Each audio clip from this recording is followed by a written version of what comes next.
Hey everyone. Welcome back for another video. Summary: what if Naruto was more intelligent than he was in the canon?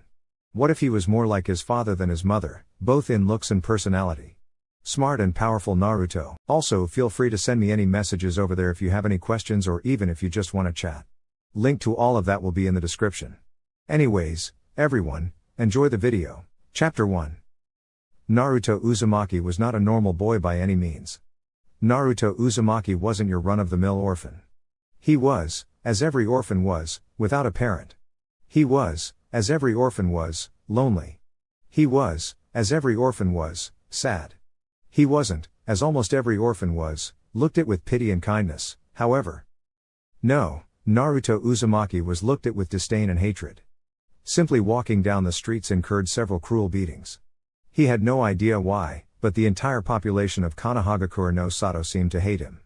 He had very few precious people. In fact, the only ones he could name off the top of his head were Hiruzen Sarutobi, or as he had dubbed the Hokage, Gigi, Ayame, a girl who helped her father run a nearby ramen shop, and Tuchi, the father of said girl. It was sad actually, a boy his age, 5, being hated by everyone. Naruto had learnt this early on in life. He was hated in the orphanage he lived in as well. Ever since he learnt to walk on his own, the matron of the orphanage started treating him like trash.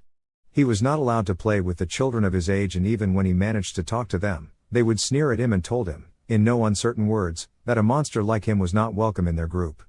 He would get sad and then leave. Walking the streets of the village was like trial by fire for him. He had to take careful measures to remain as unnoticeable as possible. If he got noticed, a civilian would point at him, shouting to others, "The demon is here. Get him." He would then run for his life, entering lanes and alleys, taking a shortcut through a shop, entering from the front door and exiting from the back, anything to escape the beatings. But it was suspicious that a 4-year-old boy was able to escape from the mobs. What no one, including Naruto, knew that Naruto had some special quirks. Naruto had an eidetic memory, the ability to remember and recall anything he sees or hears once, in great detail. Naruto loved to read books, but didn't know why he could recall every page of the book, down to the exact words. He found it very useful and abused it shamelessly, reading all the books he was allowed to and then some, without telling anyone of course. He didn't tell this to anybody, not even Gigi, fearing if this got out, he would get beaten for having freakish traits. But he also discovered the downside of having such an ability. One day, when running from a mob, he accidentally entered an alley which had a dead end. There was no escape for him that day. He was punched, kicked on every part of his body, until he fell unconscious. When he woke up, very mysteriously, in his room at the orphanage, healed up, he was very happy he did not die. However, when he tried to sleep that night, the beatings came back in full force in the form of nightmares. Because of his ability, he experienced the beatings down to the last detail. He couldn't sleep peacefully for several nights. Another one of his quirks was a sort of sensory ability. He could sense danger if it was coming to him. However, it was a subconscious ability of sorts, activating only when he was in danger. But it was very useful in avoiding punches and stones that came when his back was turned. The village's behavior in general towards Naruto caused him to develop a need for positive attention, but also a need to avoid people, preferring to keep to himself. He would not actively seek attention, but he would latch on like a leech to anyone who gave some form of caring to him. Sadly, the number of people who did could be counted on one hand. That was the reason he turned to books. At least they didn't attack him outright and allowed him to read them. Almost no one wanted to associate with him, leading him to take refuge in books. They became his best friends, always making him smile when he learnt something new. Naruto had to force himself to learn reading and writing, as the teachers at the orphanage did as less as they could to help him. They would simply thrust the books in hands, and go away to help other children. He learnt early not to ask questions, receiving physical punishment whenever he did. He had read about various topics, but the one thing that stood out to him was the topic of Hokage. How the Hokage was the most powerful shinobi in the village and was responsible for the village's safety. He read how powerful was the Shodai Hokage, with his unique Kekkei Genkai, bloodline limit, of Makuten, the wood release. He was said to be the most powerful shinobi of his time, known as Shinobi no Kami, the god of shinobi. Hashirama Senju, along with Madara Uchiha, were the two main founders of Konoha. Ironically, both were also bitter enemies, with Hashirama having to kill Madara to protect the village.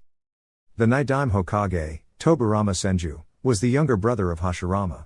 He was and is still hailed as the most powerful Suiten, water release, user of all time. He was also hailed the fastest shinobi of his time, having created the famous Hiraishin no Jutsu. He was the one who started the Ninja Academy. Naruto took a liking to him as he loved anything that was even remotely associated with speed. The Sandaime Hokage, Hiruzen Sarutobi, that was his Jiji, was known as the Professor, because he could use all the nature transformations and had the unsurpassed knowledge of ninjutsu, knowing all the techniques in Konoha, save for clan techniques. He also shared the title of Shinobi no Kami with Hashirama, because in his prime he was the strongest of all Kages. Naruto was astounded how powerful was the man he called his Jiji. Sarutobi was also the sensei of the Densetsu no Sannin, the three legendary ninjas, who were among the most powerful shinobi in the world. The Yondaime Hokage was the one who became his favorite to the point that Naruto considered him as his idol, aspiring to be like him. Minato Namikaze, when he was alive, was considered the strongest of the Hokages and arguably, the most dangerous man to have graced the world of shinobi. Known as Konoha no Kiroi Senko, he was also considered the fastest shinobi to have ever lived. He was famous because he took the Hiraishin no Jutsu, the jutsu used by the Nidaime, to levels unheard of. He was the one who single-handedly ended the Third Great Shinobi War, finishing of 1,000 Iwa shinobi by himself, in the Battle of Kenabai Bridge. Naruto also took note that the Yondaime suspiciously looked very much like him if he grew up. Naruto compared their physical traits, more specifically those that stood out the most. They were both blonde, the hair color being near identical, with Naruto's a shade brighter. But the eyes were what took him by surprise. Those azure blue shades were what he had as well, looking back at him in the mirror every day. He became even more suspicious. During one of his outings, when his Jiji came to take him to the Ichiraku ramen that he loved so much, he asked him what it meant to be Hokage. Flashback. The old man stopped eating and looked at him, his eyes piercing him as if searching for something. He then smiled and said, "Perhaps you should ask me first, Naruto-kun, that what does it mean to be a shinobi?" Naruto looked surprised for a moment but recovered and asked, "What does it mean to be a shinobi?" This time Jiji answered, "To be a shinobi means to endure. A shinobi is one who can follow or lead others into any darkness and work together to overcome that darkness and make it out the other side. A shinobi walks towards danger when everyone else is running away, that is because it is the duty of a shinobi to look at any foe and simply say, 'Bring it.' That is because shinobi exist to protect those who can't protect themselves." Naruto had a look of wonder on his face. He had no idea Jiji was that wise. An answer like that changed Naruto's entire view of shinobi. At first he thought that being a shinobi only meant performing cool jutsus and fighting in the name of your village. He had no idea the answer would be this deep in meaning. Sarutobi looked at Naruto and mentally smiled. He knew about Naruto's treatment by the villagers and his drive to be Hokage. He mused, perhaps I can give him a little insight on what being a Hokage means. Naruto recovered from his wonder and stared at his empty bowl, deep in thought. If this is what being a shinobi meant, then he had a pretty good idea on what being a Hokage meant. He was snapped out of his thoughts when Jiji said, "Now that that answer is out of the way, I can tell you what being a Hokage." "I know, Jiji." Those words stopped Hiruzen in his tracks, his head tilting in curiosity. "You know what, Naruto-kun?" Naruto looked up, understanding and respect in his eyes. Hiruzen was touched at the respect he was receiving from Naruto, but his curiosity was increasing. What being a Hokage means? Hiruzen stared at him, silently asking him to continue. Naruto spoke up, "The Hokage is responsible for everything in this village. It's his responsibility to protect everyone here, and to make sure they are safe and happy with their village. He tends to the finances of this village, the rules, the daily events, everything. He controls every single ninja who bears a leaf headband, and basically directs when they live and die. This job is not for the faint of heart, and only for someone who loves this village deeply." At the end of his answer, he was staring back at his bowl. Hiruzen was shocked at the understanding Naruto showed of the position of Hokage. He had no idea that Naruto was this perceptive and knowledgeable. Tuchi and Ayame had stopped working as well, staring at the blonde with wide eyes along with the Hokage. It was simply unheard of, a 5-year-old showing such a deep understanding of something most people don't understand until much later in life. Hiruzen was shocked so much that he didn't notice his jaw was hanging a bit.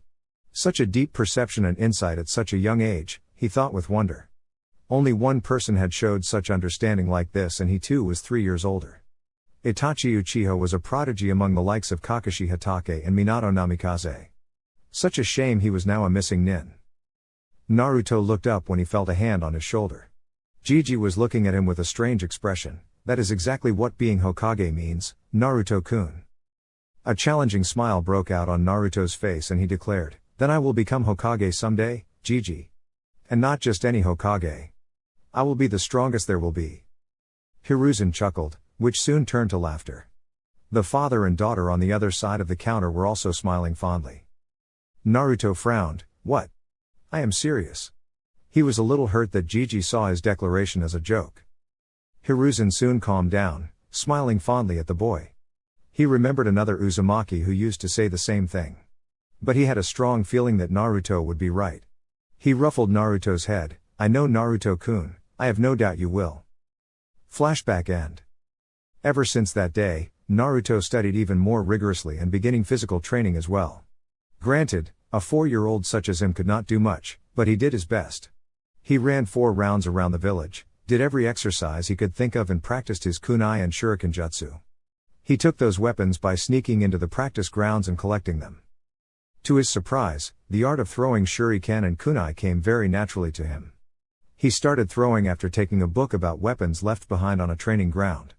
He had shaken his head at the disrespect shown to the book, but took it with him anyway. Just 2 weeks of practice and he was throwing all bullseyes. That was not the only surprising thing. He had found that he could recover very quickly from physical exhaustion and wear and tear on his muscles. He recalled that he recovered surprisingly quickly after the beating from the villagers. A bloodline perhaps? He didn't dwell on it further, but filed it away for later. But today was special. So special that he would have to take extra measures in staying safe. Because today was his birthday, and he was just kicked out of the orphanage. Roaming in the streets, he suspected what would happen in the evening. Today was the day the villagers celebrated as the Kyuubi festival, the day the Yondaime defeated the Kyuubi and the day he would be beaten within an inch of his life or hunted and possibly killed. An epiphany struck him like lightning, causing him to suddenly stop in middle of the street. Yondaime. Kyuubi's defeat, treatment of the villagers, demon boy, Jiji's avoidance of the topic. No, he wouldn't. Naruto ran from the street, meandering between people with the grace of a seasoned dancer or flowing water. He ran like it was no one's business, reaching his favorite spot, the head of the Yondaime, in record time. Anyone who saw him had flashbacks of another blonde running like a man possessed. I need to confirm whether it's true or not, he thought grimly, afraid of what he would find. He sat down on the head of the famed Hokage in a meditative posture and reached within, or rather, spoke within. "Kyuubi, if you are inside me, I want to meet you, please." For a full 5 minutes there was no reply and Naruto was beginning to relax when something pulled on his mind. Naruto opened his eyes to find himself in a dark corridor. He narrowed his eyes. "Is this my mindscape?" he thought in disgust as he walked forward. He kept walking for a few minutes and stopped, seeing some light at the end of the corridor. It seemed to pull him towards it. Time to find out what is at the end. With that thought, he walked again, stopping only until the end. It was a huge room, so large and vast it was that the ceiling was impossible to find. He looked around, his eyes seeing black stone and nothing more. But the elephant in the room was a large iron-barred door, with a paper on it that said seal. He gazed at the piece of paper, resignation written in his eyes. His azure eyes looked past the cage, looking for what he knew was in the cage. He was just waiting for the Kyuubi to open his eyes. Based on what he had read, Kyuubi was a being of pure hatred and evil. A mindless beast capable of destruction on a scale hitherto undreamt of. But Naruto was skeptical when he read that. He might get to see it for himself now. A growl sounded from the cage, sending a breath of hot air in Naruto's face. Naruto steeled himself, in spite of the cage separating him from the beast within. An enormous red eye opened, causing Naruto to tense up. The eye looked at him, as if evaluating him. The eye then started to rise, causing Naruto to look up at the massive form. The Kyuubi had orange, silky-looking fur, with black markings around his eyes connected to his, funnily enough, rabbit-like ears. The upper body was humanoid, including the hands. The lower body was just like a fox, barring the 9 long swaying tails in the back. Fire was the closest thing they looked like. The red, slitted eyes looked him closely with a hint of malice. Naruto spoke first. "Thank you for answering my call, Kyuubi," he said with a nod. If Kyubi was surprised, he didn't show it. Inside, however, he was mighty shocked. This was not the first thing he expected his jailer to say. He expected him to look at him with fear, asking whether he really was the Kyubi, following with the denial of the possibility. He did expect him to thank him at all. He replied, "Think nothing of it. I'm surprised though, that you were able to figure it out so quickly." "Why aren't you surprised?" he asked with curiosity. Naruto sat down in front of the cage, which surprised the great Baijuwu further. Naruto was showing that he was willing to relax in front of him. "Well, I was, for a few moments at least. But it wasn't that difficult to figure out. It is easy to create a plausible theory once you have all the relevant facts," he said, never breaking eye contact with the Kyubi. Kyubi raised a massive eyebrow, silently impressed with his host. His thought processes were very intelligent for someone who was only 5 years old. He was bold as well, bold enough to maintain eye contact with him. He also could not sense any fear from the boy. "Why aren't you afraid of me?" he asked him. Without a moment of hesitance, Naruto answered, "Because you are misunderstood." This time surprise was visible on Kyubi's face, which was quickly followed by anger. "What did you just say?" "Choose your next words very carefully," he growled out. Naruto wasted no time in answering, "In all the books I have read, they described you as a being of pure hatred. But that is only a one-sided understanding, isn't it?" he asked with a sad smile. Before Kyubi could answer, Naruto continued, "Humans fear what they can't understand. The foremost aspect of your personality that they have seen is hatred, which, while a big part of you, conceals the being underneath that can feel emotions just like us. Isn't that right, Kyubi?" Kyubi was astounded at the amount of understanding his host showed towards him. Perhaps he could. "What do you want?" Naruto looked at him with his azure blues, reminding Kyubi of another set of blues that looked at him fearlessly before sealing him. "If you wouldn't mind," a hesitant smile appeared on Naruto's face, "would you be my friend?" Kyubi was truly stupefied at the request. For the first time, in centuries of his existence, someone had asked if they could be his friend. Naruto saw that the Kyubi was surprised, and for the Kyubi, if Naruto's request was not surprising enough, he was totally blown away by what Naruto did next. Naruto got up from his spot and walked into the cage. He walked up close and offered a hand for him to take. "My name is Naruto Uzumaki, and it is nice to meet you." Kyubi had abandoned all signs of remaining composed and was openly gaping at Naruto. But he composed himself quickly and gave a sincere smile to Naruto. Seeing Naruto was too small to even shake his finger, he extended his index nail to him. "My name is Kurama.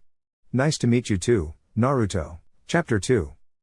Naruto smiled, "You have a very nice name, Kurama." The newly dubbed Kurama smiled, "Thank you. It means a lot coming from someone whose name means fish cake." Kurama smirked at the end, intentionally making the jab at Naruto's name to see if he could rile the boy up. His success was only minuscule though. Naruto only had a tiny frown on his face, instead of the full-blown childish rage Kurama was expecting. "Actually, I prefer the other meaning of my name. Maelstrom is much better than being compared to a fish cake, Kurama." Kurama chuckled, a smooth, deep baritone that lit up a warm feeling inside Naruto. Naruto decided he liked Kurama's voice. "No one would think of a maelstrom when they look at you, Naruto. Perhaps when you are older, but certainly not now," Kurama teased him. Naruto shrugged, and then his eyes turned serious, making Kurama do the same. Naruto asked the Baijuwu, "Kurama, you know I have questions, right?" Kurama nodded, "I assumed as such. However, I had expected us to meet when you were significantly older. I have to say, I was not expecting your call to me." Naruto shook his head, "Well, if it makes you feel better, I was not expecting you to pull me inside my mind," he said, absently noting that he was not wet at all, in spite of standing and sitting in the water. Kurama returned to his earlier position, lying down, face on his paws/hands. "I will do my best to answer whatever question you have, Naruto," he assured him. Naruto gave him a nod of gratitude and sat down as well. "Okay, first question. Why does my mindscape represent a gutter or a sewer, whatever you want to call it?" Kurama looked silent for a moment, after which a mischievous grin broke out on his face, exposing his sharp canines. "You know what they say about people whose minds are in the gutter, right?" Naruto gave him a blank look, reminding Kurama that Naruto, however intelligent for his age, was still only 5 years old. Kurama's embarrassed blush would have been visible on his face if his fur were not orange. He cleared his throat loudly to avoid embarrassment. Sorry Naruto, but I have no idea why your mindscape is a sewer. There is a theory that says that your mindscape is a reflection of your mental state. It could have been the psychological trauma that was given to you by the villagers, but why it is particularly a sewer, I don't know, he replied. Naruto absorbed the information like a sponge, and after a few seconds, he asked Kurama, so, I have psychological trauma. I knew about that. Which means that even if I change the appearance of my mindscape to something else, there will always be something that represents the trauma, right? Kurama inclined his head in agreement, smiling a little. That's right. I have to say though, it's nice to talk to someone who is intelligent. Naruto's eyes visibly brightened up at the praise, giving a full-blown smile to his newest friend. Kurama noted with some amusement the grin looked very similar to his own and a redhead. Naruto jumped to his feet. Your answer just confirmed something for me, Kurama. His eyes had a mix of excitement and determination to them, as if he was about to do something new. Naruto closed his eyes and clapped his hands together, face scrunched up in concentration. Kurama observed him quietly, wondering what his host was about to do. Naruto snapped his eyes open after a few minutes, having envisioned what he was about to do. With a cry of "Ha!" he slammed his right hand on the ground. What happened next completely blew away his mind. A wave of energy exploded from Naruto in all the directions, completely lighting up the mindscape and almost blinding Kurama. Was it chakra that exploded from him? How is that even possible when he hasn't even unlocked it yet? That pulse of chakra completely shredded everything it came in contact with. Naruto may have possibly destroyed his own mind. Were the thought running through Kurama's head. When he opened his eyes, however, he was stupefied to a degree he didn't think was possible. His eyes were wide, his jaw was hanging, making him look quite comical. A beautiful valley greeted his eyes. Grounds that were lush and a shade of green that looked heavenly, streams with water clearer than he had ever seen. The grass felt soft under his limbs and there was a massive oak tree with a shade that made it great for naps. The cage around him had disappeared, instead replaced with a collar which had the same piece of paper from before with the kanji for seal written on it. He looked at Naruto in wonder. This kid was a package of one surprise after another. Naruto got up from his position, looking no worse for wear. He smiled satisfactorily. This is so much better than before. Wouldn't you agree, Kurama? He asked, turning to him. Kurama was smiling like he was the happiest being on earth. No one had ever done anything for him, and Naruto, who had just met him, had already done so much for him. Kurama looked at Naruto with gratitude in his eyes. Thank you, Naruto. You have no idea how much this means to me. Naruto just shook his head at him. Don't worry about it. We are friends, right? Kurama nodded, feeling excitement in a long time, wanting to explore what Naruto had created for him. He was about to leave when Naruto's voice stopped him, mid-step. However, it seems strange that there is no presence of a celestial body in the sky. I had envisioned it just like outside, he mused, a frown on his 5-year-old face that would have earned him so many squeals of "Koi" from girls. Kurama too wondered what the reason could be, and quickly figured it out. He looked up in thought. Perhaps it is because of the seal, he muttered. Naruto looked up at him, confusion written clear on his face. What do you mean? Kurama looked down at Naruto. The seal that keeps me inside you, Naruto. If it was only you, you would have had absolute control over your mindscape. But since I am here as well, the control gets divided equally. However, control on my side is restricted because of this seal. The absence of the sun or the moon that you envisioned could signify that this place is cut off from my senses. In easier terms, the outside world, he explained. Naruto processed Kurama's answer. If the seal was restricting Kurama's activity. What do you propose I should do, Kurama? Kurama put his hand under his chin. He could see only one way around this, and if Naruto messed up, it could spell trouble for both of them. But he would try his best to not let that happen. You would have to tear off a very small piece of paper on my collar. Leave the rest to me, Kurama assured him. When Naruto looked a bit hesitant, Kurama told him, Don't worry Naruto. You can do it. If something goes wrong, I will take care of it. The reassurance erased any doubt from Naruto's face and he promptly marched up to Kurama's collar, making sure to tear only the smallest piece of paper. Kurama nodded in satisfaction and approval. He could feel a tiny bit of control get back to him. Just a snap of his fingers and a sun appeared in the sky, lighting up the valley, making it even more beautiful. Naruto smiled at the sight, but it faded at the sight of a cave that he instinctively knew not to go near. He turned back to Kurama, who had an expression of curiosity on his face. "Naruto, what was that wave of energy that exploded from you earlier? And how did you know how to change your mindscape?" Naruto gave him an innocent look. "It is my mind, Kurama. I can make anything happen in here." As for the energy wave, his expression turned sheepish and he rubbed the back of his head, reminding him of the boy's mother who had the same habit. It just seemed cooler than simply changing the surroundings in the blink of an eye. This time it was Kurama who gave him a blank look. A sweat drop appeared on the side of his head at the sheepish laugh of his host. He shook his head. It seemed Naruto liked to be a dramatic smartass. He concentrated and nodded in satisfaction. He could now sense chakra signatures of almost the whole village. Once Naruto opened his eyes, Kurama would be able to see as well. "Nevertheless, you have my thanks. Allow me to repay with something that will come in very handy once you become a shinobi." Kurama smiled, raising a fingernail and very gently touching Naruto's forehead. The nail shined for a moment and then faded back. Naruto raised an eyebrow. "What was that?" Kurama smiled mysteriously. "Why don't you discover it yourself? I can feel several chakra signatures closing in on you. Time for you to open your eyes, Naruto." Naruto nodded and turned to leave, but froze. He slowly turned around and smiled embarrassedly. "How do I leave?" Kurama had to squash the urge to facepalm. It seemed that Naruto had his moments of stupidity every now and then. "Just jump into the water, Fishcake," he said exasperatedly.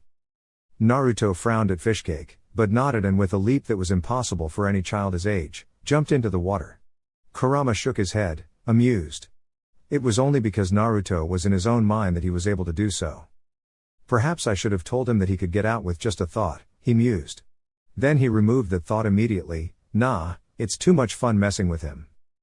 XXXXXXX. Naruto opened his eyes slowly, without a hurry. He was thinking about what gift did Kurama give him when he felt it. Like something, someone was coming his way. He slowly turned his head around, face paling at the sight. Dozens of people, knives, clubs, crowbars in hand, excited expressions on their faces, shouting, "Today is the day you die, demon. We will finish what the Yondaime started, and we will avenge him." Naruto's expression had turned utterly horrified. There was only one way to get off the monument without falling splat on the pavement. Outrun and outmaneuver the mob. He wasted no time. He kipped up to his feet and immediately started running in a perpendicular direction to the mob. Since he had been running regularly for 1 year, he had built up some pretty good speed and endurance. His plan was to take a wide arc around the mob and as soon as it was behind him, hightail it into the streets where he could lose them. He took off into the forest, the mob following him closely behind. As he began to cut an arc around the mob, hairs on the back of his neck stood up, a clear sign of danger. However, unlike before when he could only detect danger, this time he could feel the direction the weapon was coming from. Naruto was an imaginative child. From where he had developed his imagination, no one knew. But there was one thing about his imagination that even he knew was not normal. His body had the most unnatural and peculiar ability of following the commands of his mind down to a T. As soon as he had sensed the knife speeding at him, he thought of only one escape scenario, and his body followed it as it did before several times, just not in a life and death scenario. He jumped, body in the air, rotating like a screwdriver, the knives going under him, missing him by just a few inches.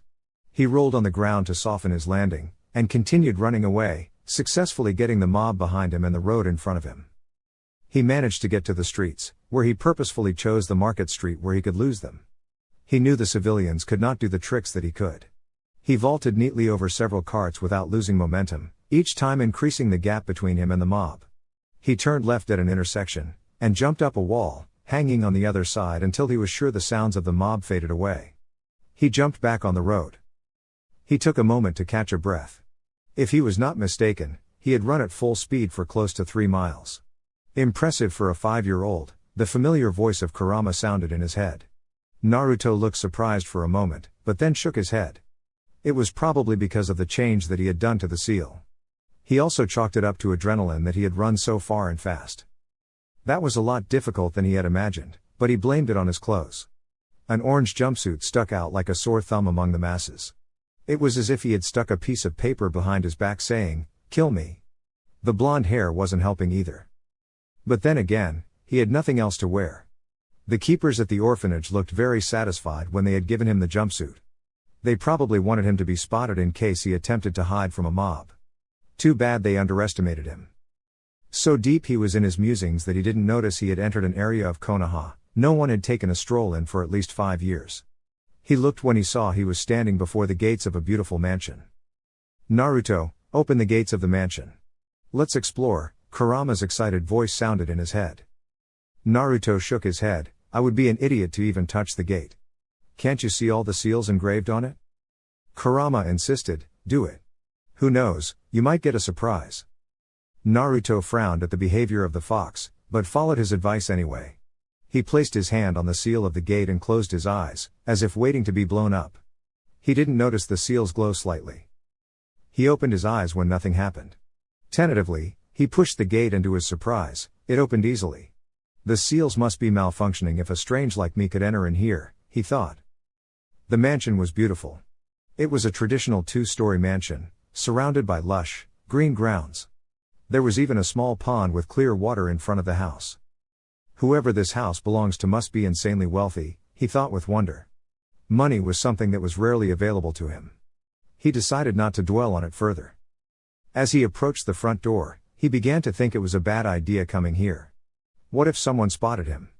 What if he accidentally activated a trap? He cautiously turned the doorknob, hearing it click open. He opened the door fully, seeing the dark living room with a sofa and comfortable chairs. He turned on the light, surprised that electricity still flowed in the circuits of the house. But it was all covered in a thick layer of dust. The owner has been gone for a long time, but why? He wondered. As he turned in the direction of the fireplace, he stopped short at what he saw. The first thing that caught his eye was the uniquely shaped kunai embedded in a stone slab placed on top of the fireplace. Every shinobi or to-be shinobi worth his or her salt would recognize the tri-pronged kunai. It was the Yondame's kunai. He now knew that this house belonged to the deceased Hokage. Crap. He had just broken into the Yondame's house. Double crap. He was just about to turn tail when Kurama's voice sounded in his head, "What's that?" He turned around again, seeing the portrait above the fireplace for the first time. It was Minato Namikaze, decked out in full Hokage uniform, along with a beautiful redhead wearing a high-collared, sleeveless blouse under a long, loose-fitting dress with a wristband on her left wrist and standard shinobi sandals. A medium-sized bulge on her stomach made him realize that she was pregnant. But that was not what caught his eye. The redhead was waving a peace sign, with a very familiar grin. The same one he wore whenever his mischievous tendencies surfaced or when he was really happy. Her face was also very similar looking to his own. Her exquisite violet eyes were shaped just like his eyes. With a jolt, the pieces of a puzzle that he could never solve arranged themselves, forming a long sought-after answer. Blonde hair, azure blue eyes, the familiar grin, same shaped face, identically shaped eyes. He had just found out the identities of his parents. "Congratulations, kid. You finally found them." Kurama's smooth voice was softer this time. Chapter 3. Naruto stood in front of the fireplace, eyes glued to the portrait, a storm of emotions raging inside of him. He didn't know what to feel, whether to be happy that he finally has found out who his parents are, or were, he thought bitterly. Or whether to feel hurt that his Gigi hid his parents' identity from him, or whether to feel furious at the treatment from the village. His hands were clenched so tightly that his knuckles turned white. Kurama consoled him, "It's okay to feel this way, Naruto. Anyone who would have been in your shoes would have felt the same." Naruto finally sat down in Indian position, the energy leaving his legs. He tried to think something, but the thoughts evaded him, only the image of his parents situated in his minds. He was finally with his parents, yet at the same time, he was not. Tears finally fell from his eyes from holding them back for so long. He cried for a long time, finally letting his emotions have an outlet. For the first time in his life, he felt like he was alone in the whole world. Sniffling, he asked inside his head, "Kurama, did you know about this?" Kurama remained silent for a few moments, which were enough for Naruto to deduce that he knew. Kurama knew, and he still didn't tell him. "I did know, Naruto. After all, you shared the same space with me for 9 months inside your mother," the fox replied softly. Naruto cried even harder after hearing this. It was like a whole new storm colliding with storm that was already raging inside him. On one hand, he was happy that he and Kurama were together even before he came into this world. On the other hand, he felt betrayed that Kurama would hide something like this from him. He was too emotional to make sense of Kurama's statement right now. He felt really alone. After he finally stopped crying, He stood up too tired to explore the house right now. Hell, he was too tired to even form a coherent thought. Somehow, he climbed the stairs, opened the first door that was in front of him, and fell onto the bed, asleep before even hitting the soft mattress. XXXXXXX. Hiruzen was panicking. He knew what the day was, and he had been wanting to get out of this office to spend time with his surrogate grandson. But fate seemed to have other plans for him, as instead of having the normal amount, 3 stacks of paperwork in front of him, he was literally buried in the paperwork. He assigned 2 of his Anbu, Parrot and Ox, to keep an eye on Naruto. Sadly, he didn't know and was unaware that the 2 Anbu were firmly against the demon boy. He didn't know that they were the ones who gave the mob directions to where Naruto was in the evening. It was only when they came to report that he found out the truth. The 2 Anbu appeared in his office and knelt down in front of him. "Report," he ordered. Parrot was the first one to speak. "We lost the boy, Hokage-sama. Because today is the Kyuubi festival, crowds were thick and that is where we lost him." Unfortunately for the 2, Hiruzen didn't believe them for a second. If not for the seriousness that the situation demanded, he would have laughed out loud that a 5-year-old was able to lose them in a crowd. Anbu were specifically trained for such scenarios. Secondly, he caught both of the slips of tongue. Demon and it were not so hard to deduce. Hiruzen rarely felt anger. In fact, he rarely found the reason to get angry. Even Danzo could only get a small amount of irritation out of him. But right now, he was past irritated. No, he was downright furious. All the Anbu in the room felt it. The ridiculous amount of killing intent that was coming from the Hokage. Shit, both the Anbu thought. "Cat, bear," he shouted. In an instant, the 2 Anbu were kneeling in front of the Hokage, just behind Parrot and Ox. "Orders, Hokage-sama?" Hiruzen barked out, "Take these 2 to Ibiki. Tell him to hold nothing back and find out what they were doing this evening. Also, tell Inoki that I want to know every face that was there in the mob." "Hi, Hokage-sama." The 2 Anbu instantly caught the traitorous Anbus and promptly flickered out. Now that he was somewhat calm, the previous panic returned. Where was Naruto? Was he injured? Worse, was he dead? Was he even in the village? He took out his ball that he used to keep tabs on the village occasionally. Mostly, he used it to ensure whether Naruto was alright or not. He channeled his chakra through the ball, searching for Naruto. However, he was floored when nothing came up. He repeated his search 2 more times, just to be sure. The result remained the same. He did not like where this was going. It was a strong possibility that Naruto was outside village walls. "Dog, tiger," he called out. In an instant, the mentioned 2 were before him. "Track him down, no matter what. Even search outside the village if you have to." "Hi, Hokage-sama." They flickered out. Hiruzen sat down with a heavy sigh. He was mentally exhausted from the paperwork he had been doing all damn day and then this. "Where are you, Naruto-kun?" He decided to sleep in his office and wait for them to come back and report, trusting his Anbu. XXXXXXX. The sun's rays peeked from in between the curtains, falling straight onto Naruto's face.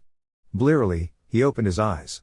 Although he slept peacefully last night, he was mentally and emotionally exhausted.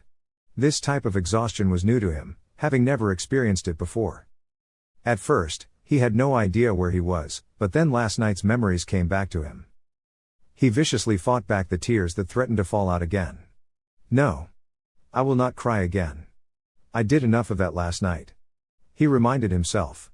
It was time, he decided, to think through this logically.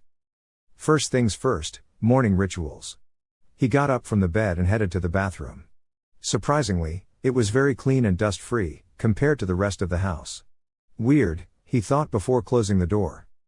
Second, he needed to get out of here and meet his Gigi. He had no desire to meet that man now, but the man had looked after him like his own. He was there for him when no one was. He was probably worried sick. Although, he was dying to explore the house, it was best not to worry the old man even more. Besides, the faster he could get this over with, the quicker he could return here to explore. Besides, who knows, maybe his parents left something for him. As soon as he closed the gate behind him, he was surprised to see the seals on the gate glow a bit before the gate locked itself. They were not malfunctioning. The seals recognized my chakra, which is why I was able to get in, he thought in awe. He had read that the Yondaime was regarded as a seal master of the highest caliber, but seeing it with his own eyes was entirely different. Sensing his chakra signature when he hadn't even unlocked his chakra? His father was awesome. That decided for him. If his father could do Fuinjutsu like this, he will too. And he would be better than him. He then turned to leave, when a thought struck him. He was about to dwell on it, but he roughly shook himself out of it. I don't have time. I have to meet Gigi. With that, he ran out of the area, picking up speed when he realized he was quite far from the Hokage Tower. En route, he mentally nudged his friend. Hey, Kurama. You awake right now? For a few seconds he heard nothing, then he heard a yawn in his head, almost making him do the same before he viciously squashed the urge. What's up, Naruto? Naruto faltered in his running, almost falling flat on his face. He couldn't help the grin that came on his face. Hearing Kurama, an ancient demon, using the slang that kids his age do was hilarious. A stray thought from last night's conversation with Kurama. About last night, what did you mean when you said that we shared the same space for 9 months inside my mother? He asked curiously, turning serious once more.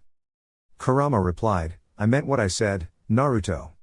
You are smart enough to figure out the answer to your question. Naruto's expression turned grim at that. It meant he and his mother were exactly the same, host of the Kyuubi no Kitsune. But why was his mother Jinchuriki? Kurama interrupted his thoughts. Naruto blinked at that. What? Kurama elaborated, Jinchuriki is the term that you are looking for. It means power of the human sacrifice. They are humans who have a tailed beast sealed inside them. Naruto did not falter even for a second after this revelation. He was almost halfway to the tower, which means he could learn a little more. I get what you mean.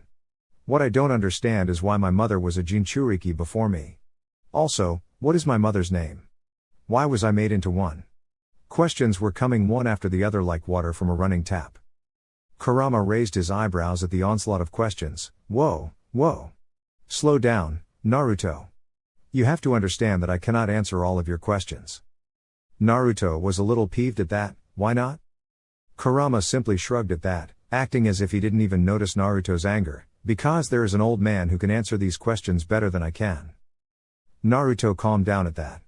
Kurama was right, he had no hand in who he was sealed.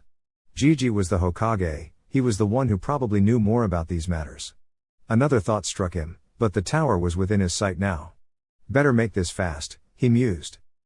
Hey Kurama. What was that you gave me last night as a gift? He asked. He could see Kurama grin in his mindscape. I'm surprised you could pick up on that. The fact that you unintentionally used it is even more impressive. Naruto scowled a little. Stop beating around the bush, Kurama. Just tell me. Kurama, however, did not budge. Don't tell me you can't figure it out, Naruto. You may not know, but I can feel how close you are to figuring it out. Naruto was slowly getting irritated with the game of riddles that Kurama was deliberately dragging on. He was about to give him a mental scar to remember when he suddenly figured it out. He had actually felt the mob approaching. Did you actually give me a sensory ability? Kurama shrugged. Naruto mentally whooped, thank you so much, Kurama. Secondly, his tone turned menacing, causing Kurama to lift an eyebrow. This is for annoying me with riddles. With that, he turned his entire mindscape orange. He would cherish Kurama's yell of horror forever. He reached the Hokage Tower, panting only lightly. Standing in front of the tower, he felt a little anxiety creeping up inside him.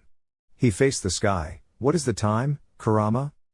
Observing the position of the sun, it should be around 6 in the morning, he deduced. Naruto idly questioned himself, would Gigi be even awake at this hour? He shook his head, he would not back down now. He steeled himself and entered the tower.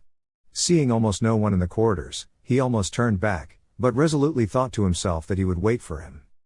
He arrived in front of the Hokage's office. Seeing the absence of the secretary he knew was supposed to be here, he sat on the bench outside the office. This was his first time in the Hokage Tower, so he decided to look around. But there was not much to look around, all the important stuff must be someplace where only authorized people could access it, he assumed. Sighing, he closed his eyes, figuring he could talk to Kurama about his newly acquired sensory abilities. Kurama, how could I sense the mob before when I haven't even unlocked my chakra? Kurama thought about it a bit and then answered. He had nothing else to do anyway. Good observation, Naruto. It is simple, it was a newly awakened ability. Naturally, it would require time before it stabilizes. But before that happens, it is unstable for a little while. It was in that time period that you could sense the mob. If you were to try it now, you won't be able to use it, he explained, keeping it simple so Naruto could understand it. After hearing Kurama's explanation, Naruto concluded that the ability Kurama had given was a chakra-dependent ability. He could only use it as long as he infused chakra, that too, in a specific way so that he could sense. Damn, that means I have to first unlock my chakra, he pouted. Kurama again spoke up, before I forget, I did something else as well. Sensor ability was not the only thing I gave you. Naruto rose an eyebrow in confusion. Now that he thought about it, not many kids his age could do that. What do you mean? Kurama expanded on his statement, I tweaked your ability to sense danger as well. Naruto nodded, I noticed that. Kurama's grin became sly, then did you also notice that when your danger sense activated, your surroundings seemed to slow down? Naruto froze. Did that really happen? He thought back to the events of last night, specifically when he avoided the knives that were about to skewer him. He did remember seeing the knives coming in a sort of slow motion. Damn. He mentally whistled, holy shit, you are right. I remember that. How is that possible anyway? This ability would be so useful in the future. Kurama shrugged, it was my way of saying, thanks for what you did for me last night, Naruto. Naruto deliberated on whether to try and unlock his chakra right now, or to wait to enter the academy and then unlock it. So deep he was in his thoughts, he did not notice the Hokage coming his way. XXXXXXX. Hiruzen had a restless night. The aged Hokage's worry increased when Dog and Tiger came back after a search that lasted 4 hours. They reported that they searched every corner of the village, every possible place where Naruto might be, but found nothing. Hiruzen had dismissed them and headed back to his home, turning in for a sleepless and worrisome night. When he got up in the morning, his first thought was about whether Naruto was alive or not. He immediately got up, shaking off the morning drowsiness like a seasoned veteran. He quickly got dressed and used the body flicker to get to the Hokage tower. He quickly climbed the stairs that led to his office, intent on resuming the search for Naruto as soon as possible. He froze in his tracks, however, when he saw a familiar orange jumpsuit wearing kid, deep in his thoughts, which was not unusual for him. Naruto. His exclamation was filled with relief and happiness. Naruto looked up, and Hiruzen knew something was wrong when instead of seeing the usual face-splitting grin, he was greeted with a small smile filled with sadness. Nevertheless, he grabbed the boy into a bear hug, which Naruto did not hesitate to reciprocate. Are you okay, Naruto-kun? Where were you last night? The questions rushed out like water breaking from a dam. He felt tons lighter than he did last night. Naruto gave him a small smile and said, somewhat Gigi, and as for the second question, I need to talk to you in private. Relieved but his confusion growing, he ushered the boy in his office. Naruto's keen eyes scanned the office, looking for places where shinobi might be hidden. The Hokage cannot be without bodyguards, after all. The upper 4 corners of the room, that's where they are hidden, Kurama supplied helpfully. Naruto gave him a nod of thanks and then turned his attention to the aging Hokage. So, Naruto-kun, what did you want to talk about? Naruto debated whether to tell the old man to make his Anbu leave, but decided to kill 2 birds with 1 stone. I know who my parents are. That simple statement changed the entire atmosphere of the office. Hiruzen tensed up and so did the Anbu in the office. To those who were intelligent, it was quite easy to deduce just whose son Naruto Uzumaki was. Fortunately or unfortunately, those were very few. However, Naruto's file itself was classified, with no one but only the Hokage had access to. To find out that Naruto knew about something that only the Hokage had the right to know was very unexpected. Hiruzen wasted no time, waving hand seals. The Anbu recognized the order to leave them alone. They vanished and Hiruzen activated the privacy seals in the office. He gave his complete attention to Naruto, and who were they? Naruto was unnerved by the caution in the old man's eyes, but steeled himself and answered, the Yondaime Hokage and his wife. Hiruzen closed his eyes in acceptance and resignation. He always knew Naruto would find out, he just never expected it would be so soon. He opened them to find himself on the receiving end of Naruto's accusing stare. Why did you pretend you didn't know, Gigi? Hiruzen barely caught himself from flinching. He gave a sigh, who told you? Naruto promptly answered back, I figured it out myself. How? The curiosity was killing him. He had to know if someone was out there wielding such dangerous information. Naruto recounted the events of last night, and at the end of his explanation, Hiruzen was both relieved and curious. Relieved because he was glad that no one besides Naruto and him knew his parents' identity, curious because he never knew that Minato had found a way to hide from his peeping ball. Both him and Naruto sat in silence for a while. Naruto was the one to break it first, hurt in his voice. "Gigi, why did you not tell me?" Hiruzen responded, weariness coloring his tone, "Naruto, you have to understand that your father had many enemies. I could not afford to take the chance that you wouldn't blurt it out accidentally." Anger finally filled Naruto. "Do you have any idea how desperate I was for answers?" He whispered, but the anger in his voice was as clear as the sky. Guilt hit the Hokage with the force of Guy's fist. He could honestly not relate to Naruto's situation. "Do you know," Naruto's voice was a bit louder this time, "how it broke me to not know the identity of my own parents?" He was shouting at the end. "I have the right to that information more than any other person in the world." Tears were freely flowing down Naruto's face by now. Hiruzen himself was shedding tears of his own. Naruto was right in that account. He had a right to know who the people were who brought him into this world. More so than anyone. But as the Hokage, his decision had to be logical. Sentiment could not be afforded by someone of his position. Naruto had calmed down after a few minutes. "I have a question, Gigi. And I want an honest answer." He was glaring at the Hokage by now. Hiruzen wiped his own tears and answered, "I will do my best." Naruto was looking at his feet. "Did they love me?" Hiruzen smiled this time, nostalgically. "Naruto, you were their world even before you were born." Naruto felt as if a weight had been taken off his shoulders. He had always wanted to know if his parents loved him. What child didn't? Did they leave something for me? That question caught Hiruzen off guard, however he was able to recover quickly. "Yes they did, but I don't know where." Naruto leant back in his seat, eyes on the ceiling, thinking. If it was in this office, Gigi would know, which means it is probably in his house. "Kurama, would you know by any chance?" He decided to ask the fox. "Damn, I was hoping to watch you scuttle around for answers." "It is always entertaining," Kurama grumbled. Naruto mentally raised an eyebrow. "So you do know?" "Yes, in fact, it is the place where everyone would least suspect," answered the demon. Naruto waited for more, but it never came. He mentally huffed, "Fine, I'll do it myself." And just for leaving me in the suspense, he changed his mindscape to orange, again. Kurama's howls were somehow louder than before. "In a place where everyone would least suspect. Where could that be?" From what is written in the books, Dad was a very humble man, but the size of the house implies he liked to live in comfort.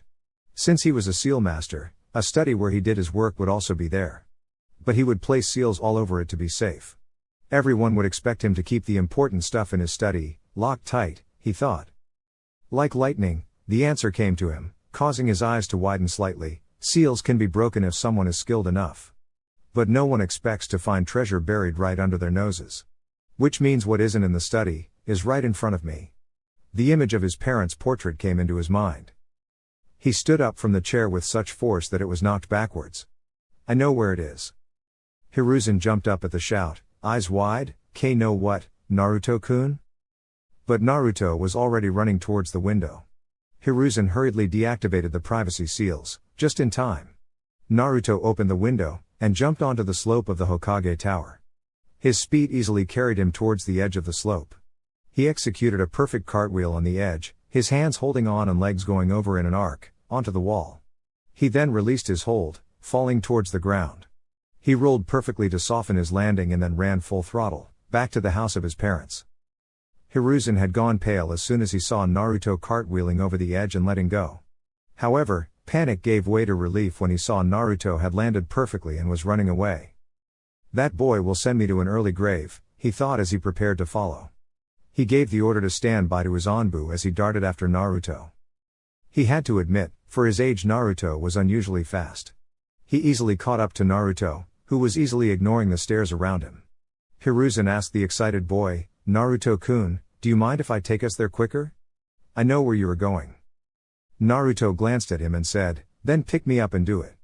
Hiruzen nodded as he did just that and vanished in a body flicker. The villagers thought the Hokage was chasing the demon boy to kill him, and when they saw him pick it up and vanish, they smiled. Everyone continued about their business, not suspecting a thing. Villagers of Konoha are idiots, anyway. XXXXXXX. Both the Hokage and Naruto stood in front of his parents' portrait. Naruto spoke, without removing his eyes. I forgot to ask in the excitement, Gigi. What was my mother's name? Though he asked just that, Hiruzen thought it was better to tell him her story now rather than later. Her name was Kushina Uzumaki. She was a woman who was fearless, blunt, brash and one of the most amazing people I've ever met. She was a deadly kunoichi as well. It is her name that you carry, Naruto, his nostalgic. Naruto was amazed that his mother was so lovely. Beautiful, as well as deadly. Naruto mentally applauded his father for landing such a catch and promised to do the same. She was from Uzushio-gakure, the land hidden in whirlpools. The Uzumakis were distant relatives of the Senju clan, the clan of the Shodai and Nidaime Hokage. They were feared for their Fuinjutsu skills, they were the undisputed masters of the art. It was your mother who taught your father Fuinjutsu. They had immensely dense and large chakra reserves, which gave them a longer life than any other ninja. Some of them had special chakra, which they could physically manifest in the form of chains. Your mother was one of them, he recalled, with Naruto soaking it all up like a little child hearing stories from his parents. Hearing how powerful his mother's clan and by extension, his mother was in Fuinjutsu, his resolve to master it only strengthened. He wanted to ask him why she was made the Jinchuriki of Kurama, but let it go. He could always ask another day. He turned his attention back to the portrait. He could not find any seals, but given his parents' skills in Fuinjutsu, they could have made a seal that hid all other seals. How do we go about this, Gigi? Hiruzen pinched his chin and thought. There was a high possibility that the portrait only required Naruto's blood to open. Letters from parents were only meant to be read by family, after all. You have to apply a bit of blood on the portrait, Naruto-kun.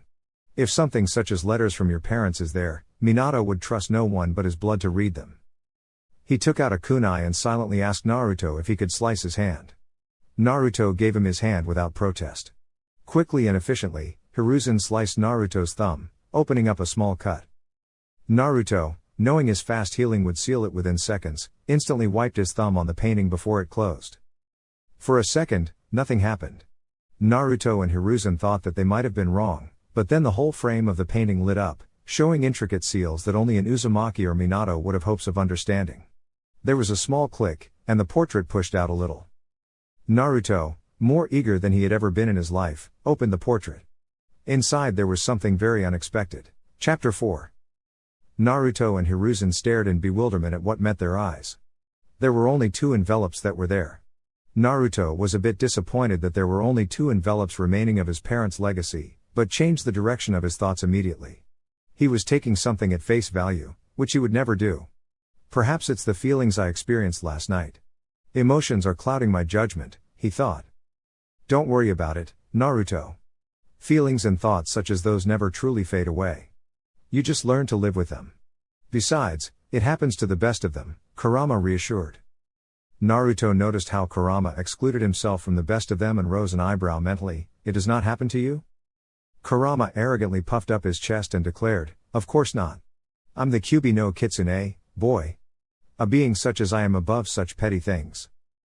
Naruto ignored the pompous rambling of the fox and turned his attention back to the envelopes. He quickly took them from their place and checked carefully if there was anything left. Seeing he had taken all there was, he closed the portrait. The seals glowed again, signifying the portrait had been locked back. A sudden thought struck Hiruzen and he had to resist the urge to smack his forehead for what he was about to do. Why didn't I ask this earlier? Damn the forgetfulness that comes with this age.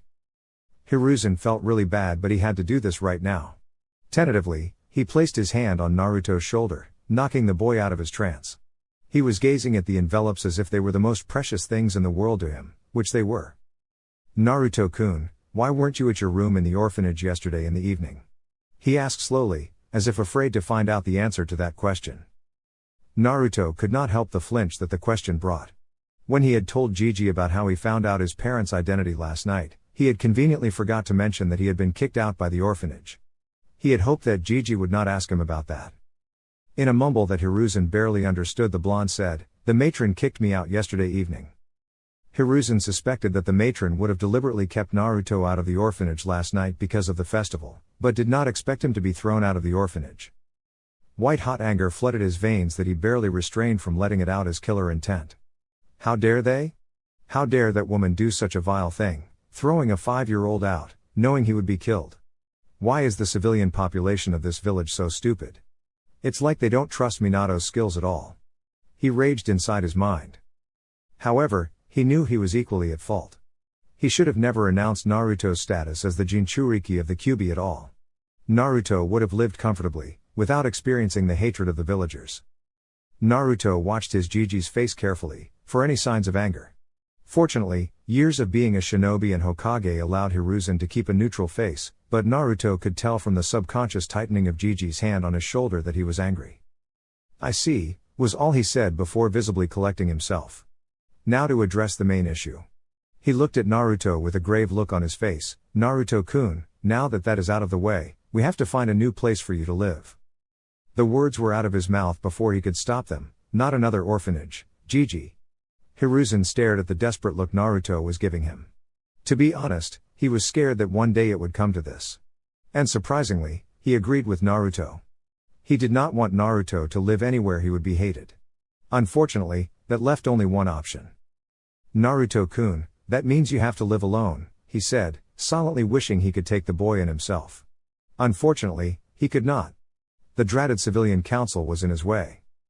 Naruto crossed his hands over his chest defensively, not hesitating for a moment to answer, "Better than living in some place where I am treated with bias." He was looking at Hiruzen, chin tilted upwards in a way only children could to show their stubbornness. "Oh Kushina, his stubbornness reminds me so much of you," he recalled with a sad smile. He knew Naruto would not budge from his point. Sighing, he said, "But are you sure you will be able to take care of yourself? You will have to cook for yourself, bring food for yourself, clean your clothes, keep your home clean, which is very hard considering the size of this house," he explained wisely. However, all that wisdom was thrown out of the window when he noticed the look Naruto was giving him. His face was set in a deadpan stare, an eyebrow raised. He found himself feeling quite stupid when Naruto kept looking at him like that, the deadpan never leaving. He was reminded of another blonde who used to make many people feel stupid with the same look on his face. Naruto spoke seriously, as if he had not noticed how uncomfortable the man was at all. "Jiji, when you consider the size of this house, it is clear that no single person could take care of a place such as this by himself. I never said I want to live here, a small apartment would do. Besides," his expression turned a bit sad, "this house is so big that the loneliness will start to bother me, considering whose house was this in the first place." Hiruzen was surprised at the maturity that Naruto was showing. People thrice his age aren't this mature, he thought with amazement. No matter how many times he saw Naruto, he was always stunned at how mature Naruto was for his age. Considering his options, he said, "Give me 1 hour, Naruto-kun. I'm positive I can find an apartment big enough just for you. Until then, I assume you would want to read the contents of those letters?" he said, giving him a significant glance, complete with chin down and eyebrow raised. Naruto suddenly seemed to remember about the envelopes. His hands shot to his lower's pocket where he had put them somewhere between his talk with Jiji. He looked up and replied, "Yes, that will do, Jiji." He left after that, muttering things about a matron and execution. After Jiji left, Naruto reached for the first letter that came into his hand. He read the kanji on the envelope with wide eyes. "Mother," it said. Hands shaking because of nerves, he opened the letter. Naruto was a pretty fast reader. Not because he was eager to finish the books early, more like he was forced to become a fast reader. The matron at the orphanage would give him books, but would take them away very quickly. Which is why he forced himself to become a fast reader. But this letter was read very slowly, wanting to taste each word of his mother. "Dear Naruto. Oh, my sweet little child, how I wish that I were alive to see you grow into a fine young man like your father. I'm writing this letter in case something happens to us and you are left alone. If you are reading this, it means that we are dead. We are so sorry for leaving you, baby. First things first, I love you with all my heart, Naruto. A mother never stops loving her child, even in death. Know that I am still watching over you, and another thing, don't you dare visit me unless you are 110 years old. I want you to live a full and happy life and only die of old age. Second, if you decide to become a shinobi, remember the 3 vices of shinobi life. First is alcohol, be responsible about it and don't become a drunk. Second is money, use it responsibly and try not to waste it. If you do want to waste it, better do it on your wife. The third is women, and as your mother, I absolutely forbid you to become a pervert and a womanizer. Respect women and also, find a woman you love and want to spend your life with. Don't settle for anything less. At the bottom of this letter, you will see 2 kanji. The first one contains my sword, if you ever decide to take up kenjutsu. The second contains the ring with which your father proposed me with. Give it to the girl you believe will love you for the rest of your life. Once again, your father and I love you, no matter what. Remember that, Naruto. With love. Kushina Uzumaki. P.S. Learn Fuinjutsu. The Uzumakis were known for it and your father mastered it as well. I have left 10 volumes of Fuinjutsu that I got from the Uzumaki archives, everything you need to become a master. Best of luck, baby. Naruto was numb after reading the letter from his mother. He could not find the words to express how fulfilling and satisfying and amazing it was to hear words from his mother, even if it was on a letter. He saw the kanji that his mother mentioned and smiled, his face-splitting grin at that. His mother was awesome. He was so hyped up from reading his mother's letter that he almost forgot about his father's. He put the letter down gently as if it were made of glass and picked his father's letter up. Dear Naruto. If you are reading this letter, then it means that I'm no longer among the living. I desperately hope that your mother is with you, but if that is not the case, allow me to explain a few things to you. My name is Minato Namikaze, and as you probably have guessed, the Yondaime Hokage. If you already know this, then you are probably in the academy. If not, it is good to read. Keep it up. If you did not know about my identity as your father before this letter, please don't be upset at Sandaime-sama. I left him specific instructions that you were to be told about my identity only if you were a Chunin, or married. I made many enemies during the Third Great Shinobi War, especially from Iwa. If people were to know about it, you would be a prime target for all my enemies. I just want you to know that even if you are yet to be born, I love you with all my heart.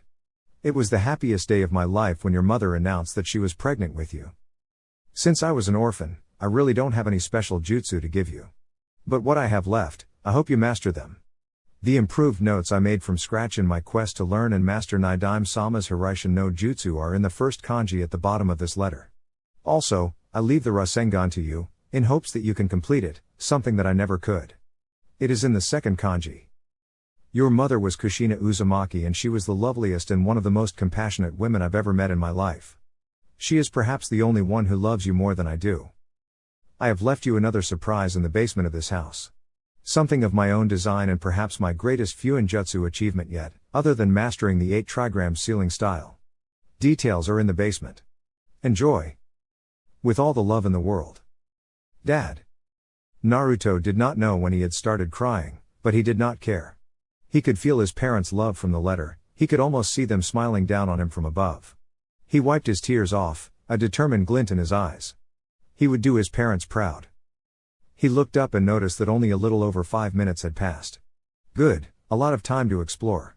He nudged his partner mentally, hey, Kurama, you awake? We can finally explore the house. All he heard was a deep snore reverberating in his mindscape that caused Naruto to sweat drop. How the hell was Kurama asleep? He was awake just 10 minutes ago. It's impossible to fall asleep that quickly when all you do is laze around and not even get tired. He decided to leave the snoring fox alone and explore by himself. He found out that the room he slept the previous night in was his parents' room. Surprisingly, he found out that it was a little easier to not cry now. He found out that there were 4 bedrooms in total, his parents' and his on the first floor, the guest bedrooms on second floor. One good thing about his and his parents' bedrooms was that they had balconies attached to them. He got out of the house and was stupefied at the space at the back of the house. It was almost 1/4 the size of a training ground, and Konoha's training grounds are very large. He then finally decided to explore the basement, curious about the gift his father had left for him. Climbing down the stairs, he saw the basement and whistled lowly, impressed with his father even more. He connected the dots and had to chuckle at how clever his father was. The basement was almost the size of their backyard, if only a bit smaller. But what was interesting that there was a glass screen separating a large part of the basement from him. Just below the screen, there was a panel with 7 kanjis, each representing the number 1 to 7. He was a bit confused at that and further when he saw a large seal array on the ceiling of the basement on the other side of the glass. He turned around, hoping to find something that would explain what the hell he was looking at. He spotted a notebook labeled Training Manual and picked it up. He opened it and found another note from his father. Dear Naruto. This is a training manual for what you are currently looking at. My greatest achievement till date. This is a training room I have designed to improve my taijutsu. While not weak at it, I was not exactly strong either. I designed it and incorporated several taijutsu styles into this room, courtesy of Guy and Kakashi. If you ever meet Guy, just be a little cautious. He's always a bit too much. You must have noticed the 7 kanjis on the panel. They are the 7 levels of training, each more difficult than the rest. I must advise you not to immediately go in there, even if you have learned a taijutsu style already. I have designed this training room in synchronization to resistance seals. You must only start if you have mastered the 6th level of resistance seals. If you are able to move comfortably at that level, you may begin from the 1st level. As you move on to a higher resistance, you can move on to the next level. For example, if you have mastered the 7th level of resistance, you can safely try the 2nd level of the training room. I have left a scroll of the taijutsu style I created for myself. If you want, you can learn it. It's up to you. Or, you can create a style for yourself. Remember, whatever fighting style you learn, it should have the symbolization of the 5 main elements of nature. It should be as aggressive as fire, as sharp as the wind, as fast as lightning, as strong as the earth and as fluid as water. Good luck. Dad. Naruto was amazed at the end of the letter. His dad created a whole training room with simulations with Fuinjutsu. From what he read until now, Fuinjutsu was perhaps the most versatile art among all ninja arts. Anything is possible with Fuinjutsu. He started making plans on how he was going to proceed when his keen ears picked up a voice calling his name. Gigi must be back, he thought as he raced back upwards, closing the door of the basement behind him. He took the letters with him, stuffing them in his pocket and walked to the gate, opening it to talk to Gigi. Ah, Naruto-kun, he greeted, I trust that you have explored the house? Naruto nodded, smiling, it is great. Hiruzen chuckled, good. Now, as you said, I have found an apartment for you. Naruto gave the smallest of nods, so, can I go there and see it? Hiruzen nodded, I'll take you there myself. Gripping Naruto's shoulder firmly, he vanished in a sunshine. Appearing in front of a building, Hiruzen guided Naruto in. I've already stocked it with what you might need, he explained as they arrived on the top floor. Stopping in front of a door, Hiruzen pushed the door open and let himself and Naruto in. The first thought that Naruto had upon seeing his apartment was that it was small, just big enough for him. The second was that it was perfect. The third was awe, seeing that it was stocked with a bed, a dining table, a kitchen with a stove and a refrigerator, and a bedroom with a bathroom and an attached balcony. The bedroom even had 2 racks for clothes and other belongings. Hiruzen gave a small smile seeing how Naruto was awed like any other child whenever something new was given to them. You can stay here until you get married. After that, you can move into your parents' home, he said. He waited on the sofa for Naruto to finish exploring the apartment, which was not long enough. He stood up when Naruto walked into the living room. So, how is it? He was totally unprepared for Naruto to come bowling over to him, wrapping his arms around him in a hug that sent all the air out of his lungs. Only bracing himself at the last second caused him to prevent falling over backwards. Instead, he wrapped his arms around the boy in a bear hug. Naruto separated first, unshed tears in his eyes. It's perfect, Gigi. Thank you so much. Hiruzen smiled, relieved that Naruto liked it. Now, before I leave, here is your monthly stipend, he said, handing over a wad of notes. This is 12,000 yen.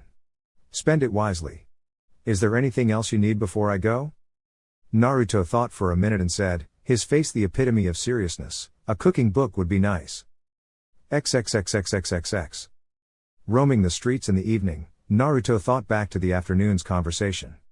The old man had almost face-faulted at Naruto's request. When asked why he would want a cooking book, Naruto responded with his signature making you feel stupid with just a look. He made the Hokage sweat for a minute before answering that he wanted to learn cooking because he did not want to waste his money eating outside, where he would be outrageously overpriced. That brought him to his main problem. Although Gigi had stocked his fridge with all the healthy food, it would eventually be finished and he would have to buy more. Which meant he would be overpriced for every item he bought. He sighed, shaking his head at the villagers' stupidity. Really? Just because Kurama lived inside him did not mean that he was Kurama. Just like when you put sweets in a box and close it, the box does not become the sweet itself. And quite frankly, Kurama felt insulted because Naruto was called a demon instead of him.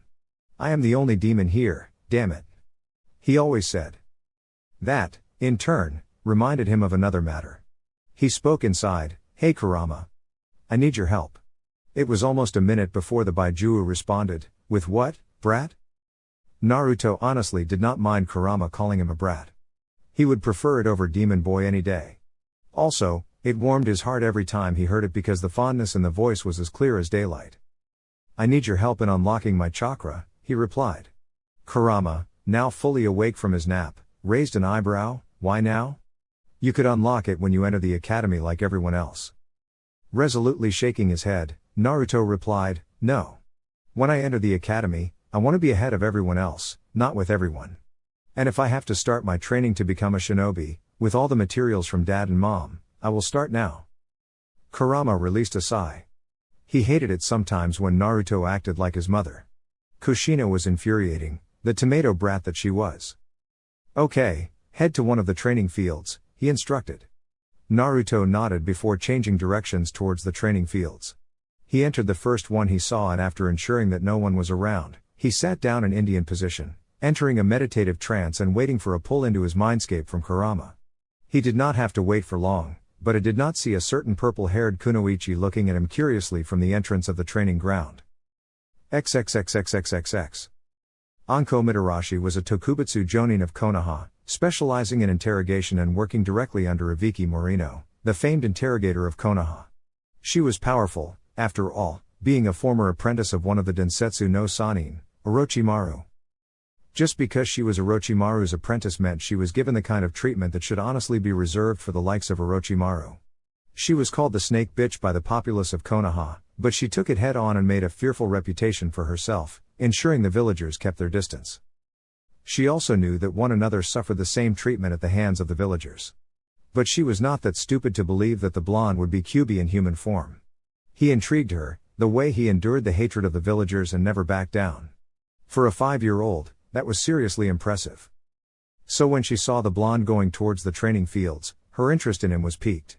She decided to follow him, to see what he was going to do. She saw how he observed his surroundings and decided to humor him, by simply being hidden at the entrance, out of sight for him, but visible to anyone else. "What the hell is this boy doing?" she thought with a raised eyebrow. XXXXXXX. Naruto arrived in his mindscape and saw Kurama resting at the shore of a very large water body, one he knew was not there before. Where the hell did that come from? He thought as he approached Kurama. Kurama sensed his approach and opened his eyes, looking at Naruto with an intense look. "Naruto, do you know what this is?" he asked, gesturing to the water body. Naruto shook his head. Seeing that, Kurama explained, "This water body is the representation of your chakra. But before we begin to unlock your chakra, I discovered a very interesting thing about your body," smiling at the end. Naruto tilted his head to the side. "What?" Kurama was as blunt as a hammer. "You don't have chakra coils in your body, kid." Naruto's reaction was priceless. "What?" Kurama chuckled. Naruto's reaction to surprises was turning out to be very amusing. Chapter 5. Kurama was as blunt as a hammer. "You don't have chakra coils in your body, kid." Naruto's reaction was priceless. "What?" Kurama chuckled. Naruto's reaction to surprises was turning out to be very amusing. He watched as Naruto seemed to have a panic attack within his own mind. The mind responded to his mental state, shaking violently. Kurama understood just how much that had rattled Naruto. "Calm down, Naruto. I wasn't finished," he shouted. Seeing how Naruto was showing no signs of calming down, Kurama let loose a small bit of his killing intent, enough to make a Jonin sweat. Naruto, however, was totally inexperienced in experiencing killing intents, therefore his reaction was entirely predictable to Kurama. Naruto instantly froze in his place, all thoughts of Kurama's news fleeing his mind as he registered the new feeling. The mindscape stopped shaking as Naruto slowly turned towards Kurama. Voice shaking, he asked Kurama, "What was that?" Kurama stared Naruto in the eye, indicating he was serious. That was killing intent. Usually used by shinobis to intimidate each other. Whoever has the higher killing intent is able to make the other suffer illusions of death, if the killing intent is potent enough. "I'm surprised though, that you managed to stay conscious," he said with a raised eyebrow. Naruto was taking deep breaths during Kurama's explanation, trying to calm down. By the end of the explanation, he was almost back to his normal self. Scowling a bit, he asked, "And you thought that was the best way to calm someone who is having a panic attack?" Shrugging a bit, Kurama defended himself, "You have to start someday. Also, that was only a little of my killing intent. You have yet to experience my full killing intent," he finished, grinning maliciously in the end. Naruto, for his credit, showed no reaction and kept his face neutral. He would deal with this some other day. For now, he had to focus on his chakra problem. Clearing his throat, he asked, "What were you saying about my chakra coils before?" Kurama sat up, towering over Naruto, who had to look up towards him. "As I said, there are no chakra coils in your body. But that doesn't mean that it's a bad thing. At least, not yet. You have to first unlock your chakra so I can see if this is a problem or not." Naruto nodded, now fully in control of his emotions. He then gestured towards the lake. "What is that? I don't remember seeing it yesterday when I changed my mindscape." Kurama nodded at him. "You would be right. However, do you remember your question to me concerning trauma and your mindscape?" Naruto tilted his head, his eyes agreeing to Kurama's question. Kurama said, "Well, that theory applies to this lake as well. You may change your mindscape to anything, but there will always be a representation of what is already there, within your mind and body." Gesturing to the lake, he explained, "There are two things of importance that you need to know about this lake. Obviously, this represents your chakra, but there are some other things as well. The size of this lake represents the size of your reserves. I have minor difficulty in seeing the end of this lake, which means your reserves are impressively large for your age. The depth of this lake represents the density of your chakra. The deeper it is, the denser and more powerful your chakra is." Naruto was listening intently to Kurama. He had to admit, he couldn't see the other side of the lake, which meant that his reserves would have to be very large. The question that now remained was how deep the lake was. As if reading his mind, "See what I did there?" Kurama nodded knowingly. "You have to dive inside the lake to find out how deep it is. Before you do that, touch the water and tell me what you feel." Naruto frowned in confusion at the odd request, but nodded. He touched the water and instantly his frown deepened, as if he didn't like the feeling. Kurama turned his head towards him, asking, "What do you feel, Naruto?" Naruto removed his hand from the lake, saying, "Like it's incomplete. Something else should be there but it's not." Kurama nodded his head in agreement. "Okay, that missing thing is your chakra. Once you unlock your chakra, that feeling will be gone. Now, get into the lake and unlock it," he almost ordered Naruto. Naruto thought for a moment about how to proceed with this. Deciding it, he jumped inside taking a deep breath. He swam his hands forward in a sharp motion, pulling them back to go deeper. He kept swimming for what felt like eternity. How deep is this lake? How dense is my chakra? Thoughts like these kept running through his head as he continued to go deeper. Strangely, he felt no need to breathe in this lake. Must be because I'm swimming in my own mind, he deduced. Finally, he saw what appeared to be the bottom. His efforts to reach there hastened. As soon as his hands touched the floor of the lake, he instinctively knew that his chakra was just beneath him. The floor of the lake was acting as a barrier between him and his chakra. He just needed a way to break the barrier so he could access his chakra. He decided to dump logic for this situation and force his way like a brute. An idea that would probably not work, but worth trying. Considering that this was his body and mind, the barrier would be only strong enough so he could break it with enough effort. He pulled his hand back, and punched it ground as hard as he could. He repeated this for 19 times. On the 20th time, a small crack appeared on the floor. Naruto noticed the crack and grinned in satisfaction. About time you cracked, he thought. Redoubling his efforts, he saw that with every punch, the crack widened. At last, the crack was big enough that he knew it would break in one last punch. Pulling back his fist, he brought it back down with all the force he could muster. As soon as his fist connected, the ground shattered from beneath him and he was assaulted by absolute euphoria. He felt complete now, the earlier feeling of something missing now completely gone. But the force with which the chakra was released was so great that he was forced out of the lake in just a few moments, contrary to the time he took to reaching the bottom. The last thing he heard from Kurama before being forced out of his awake was, "Damn, I haven't felt chakra this dense and powerful since the tree hugger himself. But the midnight blue is unusual." XXXXXXX.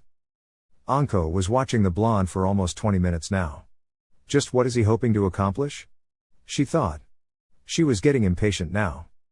Just as she was about to turn and leave, she felt it. It was impossible to ignore, given how powerful the presence was. She wheeled around, eyes wide, staring at Naruto. He couldn't possibly be. Naruto's eyes opened a second before midnight blue chakra exploded from him. It was so dense and powerful that the ground around him cracked violently. Wind was blowing all around very fast by the sheer force of his chakra. Naruto lifted his hands in front of him, seeing the beautiful midnight blue color of his chakra flowing from his body. It almost seemed to be sparkling. The feeling was so exhilarating that he almost missed Kurama's voice. Naruto. You are letting out too much chakra. Stop right now. Naruto, fortunately, noticed the urgency in Kurama's voice and immediately thought about reining it in. To his surprise, the chakra stopped exploding from him almost instantly. Unfortunately, he had already expelled too much of it. The sudden coming down from a high like that caused him to fall unconscious on his back. Anko, who had watched the whole spectacle, was looking at Naruto with eyes wide as dinner plates. Was that Kyuubi's chakra that exploded from him? No, the Kyuubi's chakra is orange. The chakra that exploded from him was blue. An unusual, darker shade, but blue nonetheless, which means that the chakra was his. She thought incredulously. Her one hand was now on her mouth. The amount that he was letting out can easily rival the Sandaime's. But how did he unlock it, and that too so early? All kinds of questions were flashing through her mind, but seeing the kid fall unconscious on his back, she rushed to him, checking to see if he was all right. A sigh of relief escaped her when she saw that he had just collapsed from mild chakra exhaustion. He must be only 5 to 6 years old. Unlocking chakra at such a young age is unheard of. Most children unlock it after spending a year at the academy, and this kid does it before even entering the academy? She thought incredulously. It suddenly occurred to her that a blast of chakra like that would have attracted attention of almost all the shinobi in the village. Shinobi training kicking in, she picked the kid up and vanished in a shunshine to the Hokage's office. XXXXXXX. The Hokage sat in his chair, eyes glaring at the giant pile of paperwork that seems to materialize out of nowhere and just as he finishes the previous file. He was ridiculously irritated at how it so innocently sat in front of him. This is ridiculous. This blasted paperwork has to be a force of nature. There is no end to it, at all. It is always mocking me. To anyone else watching it, including the Anbu guards in the room, it seemed hilarious how the Hokage was locked in a glaring contest with paperwork of all things. But the captain of the Anbu group could relate to his boss, having to deal with something similar after every mission they do. Hiruzen finally lost his patience after staring at it for almost 15 minutes. So infuriated was the old cage that he positioned his hands into a tiger seal and took a deep breath, intent on burning the paperwork away. He was 1 second from setting the paperwork on fire when he sensed it. The powerful burst of chakra, so powerful that he was sure almost every shinobi in the village felt it, censor or not. What was that? I didn't know any shinobi of mine was capable of releasing chakra at his scale. From what I sensed, it was powerful, overwhelmingly so, but there was no intention in that burst of chakra. No evil or good, it simply was neutral. Just what is going on? He thought. He decided that any shinobi who might be near the burst of chakra would respond and report to him shortly. With that, he turned his attention back onto the table and put his hands on it, closing his eyes. 5 minutes later, his door was knocked. He answered, "Come in." The door opened to show his secretary, Ikumi, a middle-aged woman, gesturing towards a purple-haired kunoichi carrying a familiar child with blonde hair in her arms. Naruto, what happened to you now? He thought in worry as he quickly gestured her inside. Anko gently laid Naruto on the couch in the office and then turned to face the Hokage. His eyes were hardened, having the look of a true, legendary shinobi instead of the man who was reduced to doing paperwork. His voice had an edge of steel. What happened, Anko? Anko was not nervous at all, as she had done no wrong. Hokage-sama, I was just passing by the training fields when I saw Naruto Uzumaki sitting in the middle of a training field in a meditating position. I was curious, so I hid from his sight and observed for anything that would happen. 20 minutes passed and I was about to leave when I saw the most extraordinary thing, Hokage-sama. Hiruzen raised an eyebrow. A burst of powerful chakra and Anko comes to him with an unconscious Naruto? There seemed to be a link here. What did you witness, Anko? A burst of chakra so powerful that I haven't felt anything like it before, Hokage-sama. The ground around him seemed to crack just by the force of his chakra. Hiruzen's eyebrows went upwards in a disbelieving motion. You mean to say that Naruto here, he gestured to the boy on the couch, unlocked his chakra and the burst of chakra from before was his chakra? Hi, Hokage-sama. Anko nodded in agreement. Hiruzen sat back in his chair, finding it quite hard to believe what Anko had told him. However, Anko had no reason to lie to him. Still, how was this possible? Anko, he said to the kunoichi, stay here right now until he wakes up. I believe we should hear this right from the source, he said, looking at Naruto. XXXXXXX. Naruto was lying on his back in his mindscape, staring at the sky. Kurama was right beside him, head rested on his hands, looking content. Naruto sat up, eyes blinking around in confusion. What happened? Kurama replied in a bored tone, you fell unconscious. It's as simple as that.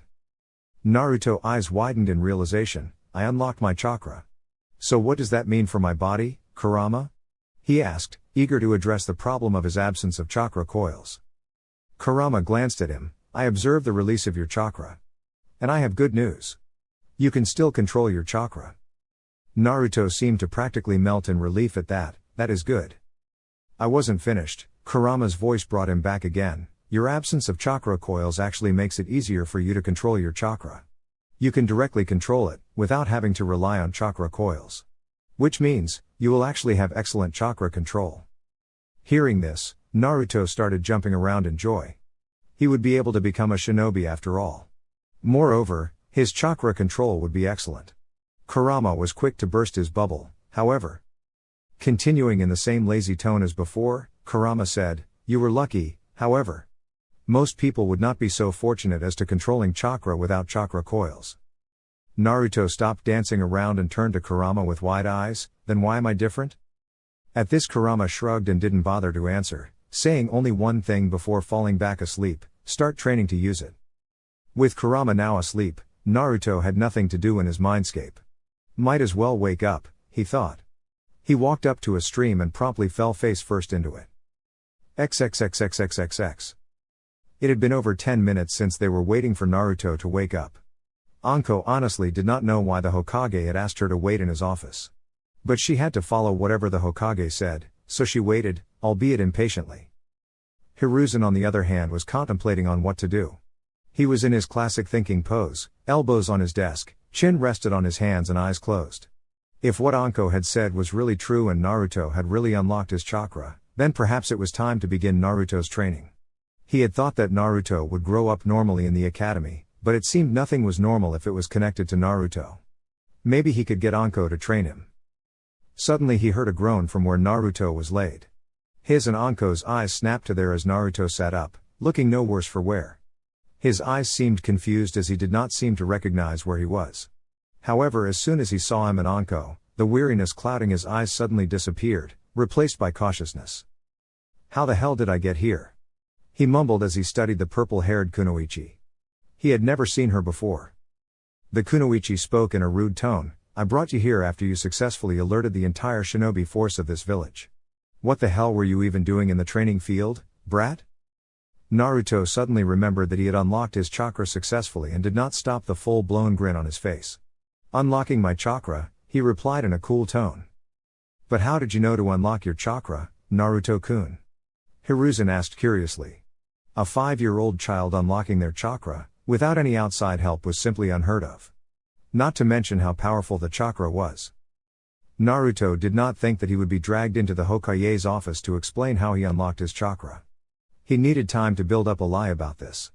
Unfortunately, he didn't have it as both of them were looking at him expectantly. So he just gave them his patented making you feel stupid with a simple look. Both of them sweat dropped, thinking along the lines of how does he do that so well? Fortunately for Naruto, it allowed him time to come up with a convincing lie. Well, chakra is inside everyone, right? I thought if I looked deep inside myself, I would find it too. For the you know what, right Gigi? Hiruzen looked confused for a moment, but realized it. Naruto wanted to unlock his chakra to get access to his parents' things left behind for him. But now, time to address the elephant in the room. Now that you have unlocked your chakra, Naruto-kun, what will you do? Naruto frowned for a moment and crossed his hands, causing Anko to hold back her urge to hug him and yell kawaii. The kid looked mighty adorable. Naruto said, I will train, or so I would like to say. Unfortunately, I have no idea as to how I should proceed now. Books have always been the answer to all my problems, but I feel that books can't teach me what I need to know practically, he revealed honestly. Perfect, Hiruzen thought with a hidden smile. Normally he would have Naruto wait for another year, letting him join the academy and then letting him learn all he needed. But he knew that Naruto was a naturally curious child. Who knows what experiments he would do to find out what he could do. It would be dangerous to leave Naruto to his own devices, or chakra. His eyes shifted to Anko, who was watching Naruto and barely restraining herself from glomping him. But if he were to get an instructor to teach him early, many consequences could be avoided. Also, since Naruto is a genius, he may not really fit in with his age group, not only because he would be far ahead of them, but also because even his generation keeps their distance from him. I also have this feeling that Naruto and Anko will bond spectacularly. He barely kept himself from grinning. Naruto can still enter the academy at the proper age and graduate with his age group class. Many of the teachers may not give him proper education because of their grudges against Kyuubi, but that treatment would be null and void if he is already so far ahead. The council will surely protest against this, calling this favoritism, but I can justify myself by saying that the village's Jinchuriki must be trained early so he could be ready for anything. The foolish council members will blindly agree to this, and if they don't, who are they to go against the Hokage? Oh, the pieces of Naruto's puzzle are falling together wonderfully. He thought to himself gleefully. Outward he said, then it is probably safer to get you an instructor rather than you experimenting on your own. Anko finally caught on to the Hokage's plan as she wheeled around to face him with wide eyes. Hokage-sama. You can't possibly. I appoint Anko Mitarashi as instructor of Naruto Uzumaki, effective immediately, he declared. Naruto's eyes, along with Kurama's, were wide as dinner plates. This was totally unexpected. Naruto never expected to get a personal instructor. He, the village pariah, jailer of Kyuubi. But he was happy, and that was all that mattered to him. For Kurama, he found it hard to believe that the old monkey had balls big enough to pull this kind of stunt in his age. Anko protested, but Hokage-sama, do you have a problem with my decision, Anko? He asked with his voice hard. Anko immediately stood in attention, no Hokage-sama. Hiruzen immediately smiled, reverting back to his grandfather persona, good. I knew you would have no problem. Anko's sweat dropped at how fast the old man changed personalities. She actually thought that he was showing favoritism, because everyone knew how close he was to Naruto. But she also saw how special Naruto was. But she was not cut out to be an instructor, rather she didn't want to. She was more suited out in the field. Turning to Naruto, he said, Naruto, you can go back to your apartment. Anko and I have something to discuss. Also, report to the training field behind this tower, tomorrow morning, at 6 a.m. sharp. Naruto nodded and immediately left through the window. Turning his attention back to the special Jonin, he said, Anko, you have to understand that this is necessary. Naruto will face many difficulties in the future, and I fear that by the time everyone acknowledges him and comes to support him, it will be too late. Also, give him a chance. He will surprise you, he said with utmost seriousness. Anko was hesitant but nodded. Truthfully, she did not want to do this but had to anyway. The fact Hokage told the brat and her to report to the Hokage training fields was a surprise since they were exclusively reserved for the Hokage. She headed back to her apartment, thinking about how she should go about this. XXXXXXX. Naruto sat eating his dinner on his dining table. The cooking book the Hokage had provided was invaluable, allowing him to cook food for himself. He made sure to follow the instructions in the book word for word, and the results were raw eating. I might have some natural aptitude for cooking, otherwise I would have already blown the kitchen up, he mused.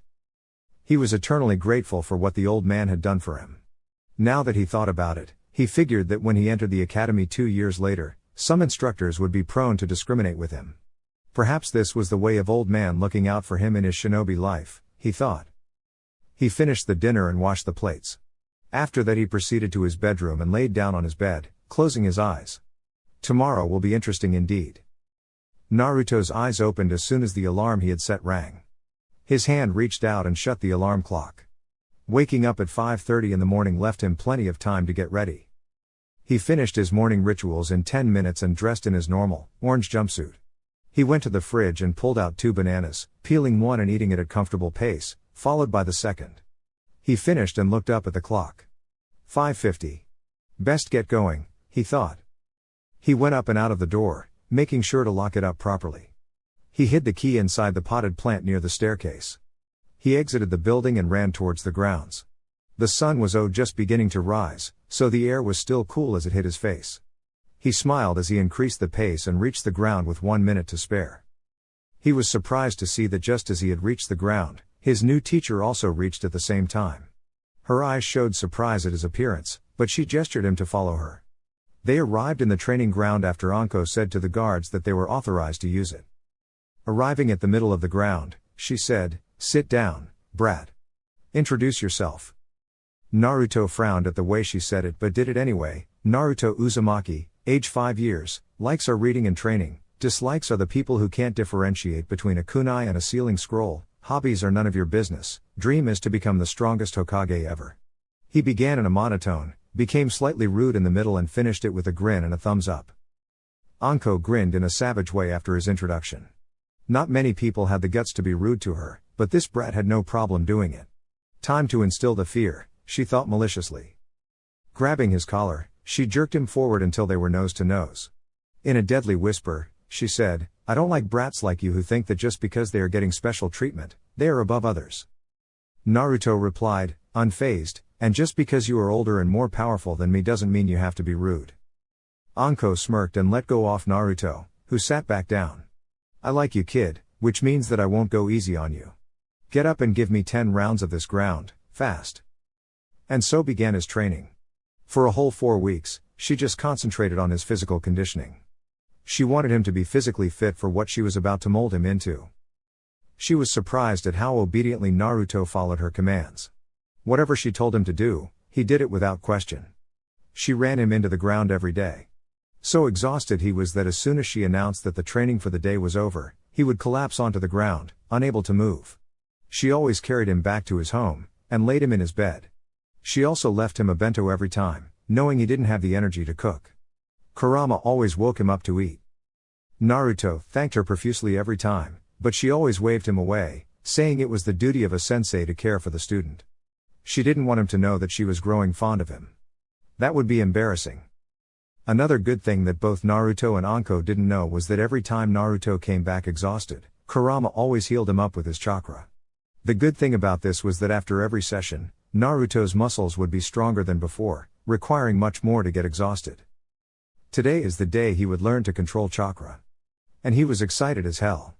After his usual 15 rounds of the ground, Anko increased them. Anko decided he was satisfactorily warmed up and began explaining chakra control.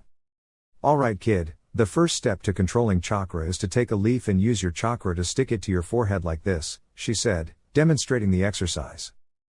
Naruto nodded before picking up a leaf from the ground and keeping it on his forehead and imagining his chakra creating suction at the point where the leaf touched his forehead. Surprisingly, it took him only 3 tries to get the amount of chakra right. On the 4th try, the leaf was easily sticking to his forehead and he stood there smiling proudly. He knew he would have good chakra control due to his lack of chakra coils. Using chakra for the first time felt really good. He simply had to imagine how his chakra flowed and sort of command it to do so and voila. Task accomplished. Anko stood there, gaping at Naruto. Most kids took 4 to 5 days to get this exercise right, and this kid had done it 5 minutes. Absolutely unbelievable, and outright ridiculous, she decided. Does the term normal even apply to this kid? She thought with a twitching eyebrow. "Hey, Anko-sensei, now that I've got it, what's next?" Naruto asked with a grin. At this point, he was keeping the leaf stick with only minimal concentration. Anko grinned. A grin that Naruto never liked. It always meant his doom. "Now," she said, taking out shuriken, "keep that leaf stuck and dodge these." With that, she threw the shuriken at him. It was only his danger sense that saved him from skewered. This continued for almost 15 minutes and at the end of those, Naruto was heavily panting. "She looked like she almost wanted to kill me," he thought, drawing deep breaths. Anko looked proud. "Well done, Naruto. You successfully dodged the shuriken and kept the leaf stuck to your forehead. Take a 5-minute break." Not many, no scratch that, no one managed that on their first try. It was starting to look like that this kid was born to be a shinobi. She contemplated if she should teach Naruto the tree walking exercise next. A relatively difficult exercise, A Jinan level in fact. But Naruto wasn't even in the academy. Still, doesn't hurt to try, right? After the 5-minute break was over, she called Naruto and they both walked towards a tree. Your next exercise would be to climb this tree with only your feet, she said. Naruto gave her a quizzical look. Isn't that kind of impossible, sensei? Anko rolled her eyes and lightly bonked him at the back of his head, with the aid of chakra. Honestly, where does your intelligence go sometimes, out of your head? Naruto rubbed the back of his head and laughed sheepishly. Anko then demonstrated the exercise. This is kind of similar to the leaf sticking exercise, except you are sticking yourself to a tree instead of sticking a leaf to you. If you use too little chakra, your foot won't stick. You use too much chakra, you get blasted off the tree. Begin. You can use a running start if you want. That would be absolutely pointless unless you have the amount of chakra in your leg right, thought Naruto as he walked to the tree and put his right foot on the bark, regulating the amount of chakra required to stick. After he got it right, he kept in mind the amount of chakra and carefully pushed the same amount in his left leg. Taking a deep breath, he lifted his left leg and put it on the bark, not losing concentration in his right leg. A huge smile appeared on his face as he successfully stuck to the bark. Tentatively, he took the next step and managed not to fall off. He continued this until he reached the top of the tree. Anko watched all of this with her jaw on the ground, Dengo long forgotten. There was no possible explanation as to how Naruto managed to walk up the entire tree in 5 minutes of learning the exercise. Then she released a resigned sigh. I don't even want to know anymore. This became the norm for everything.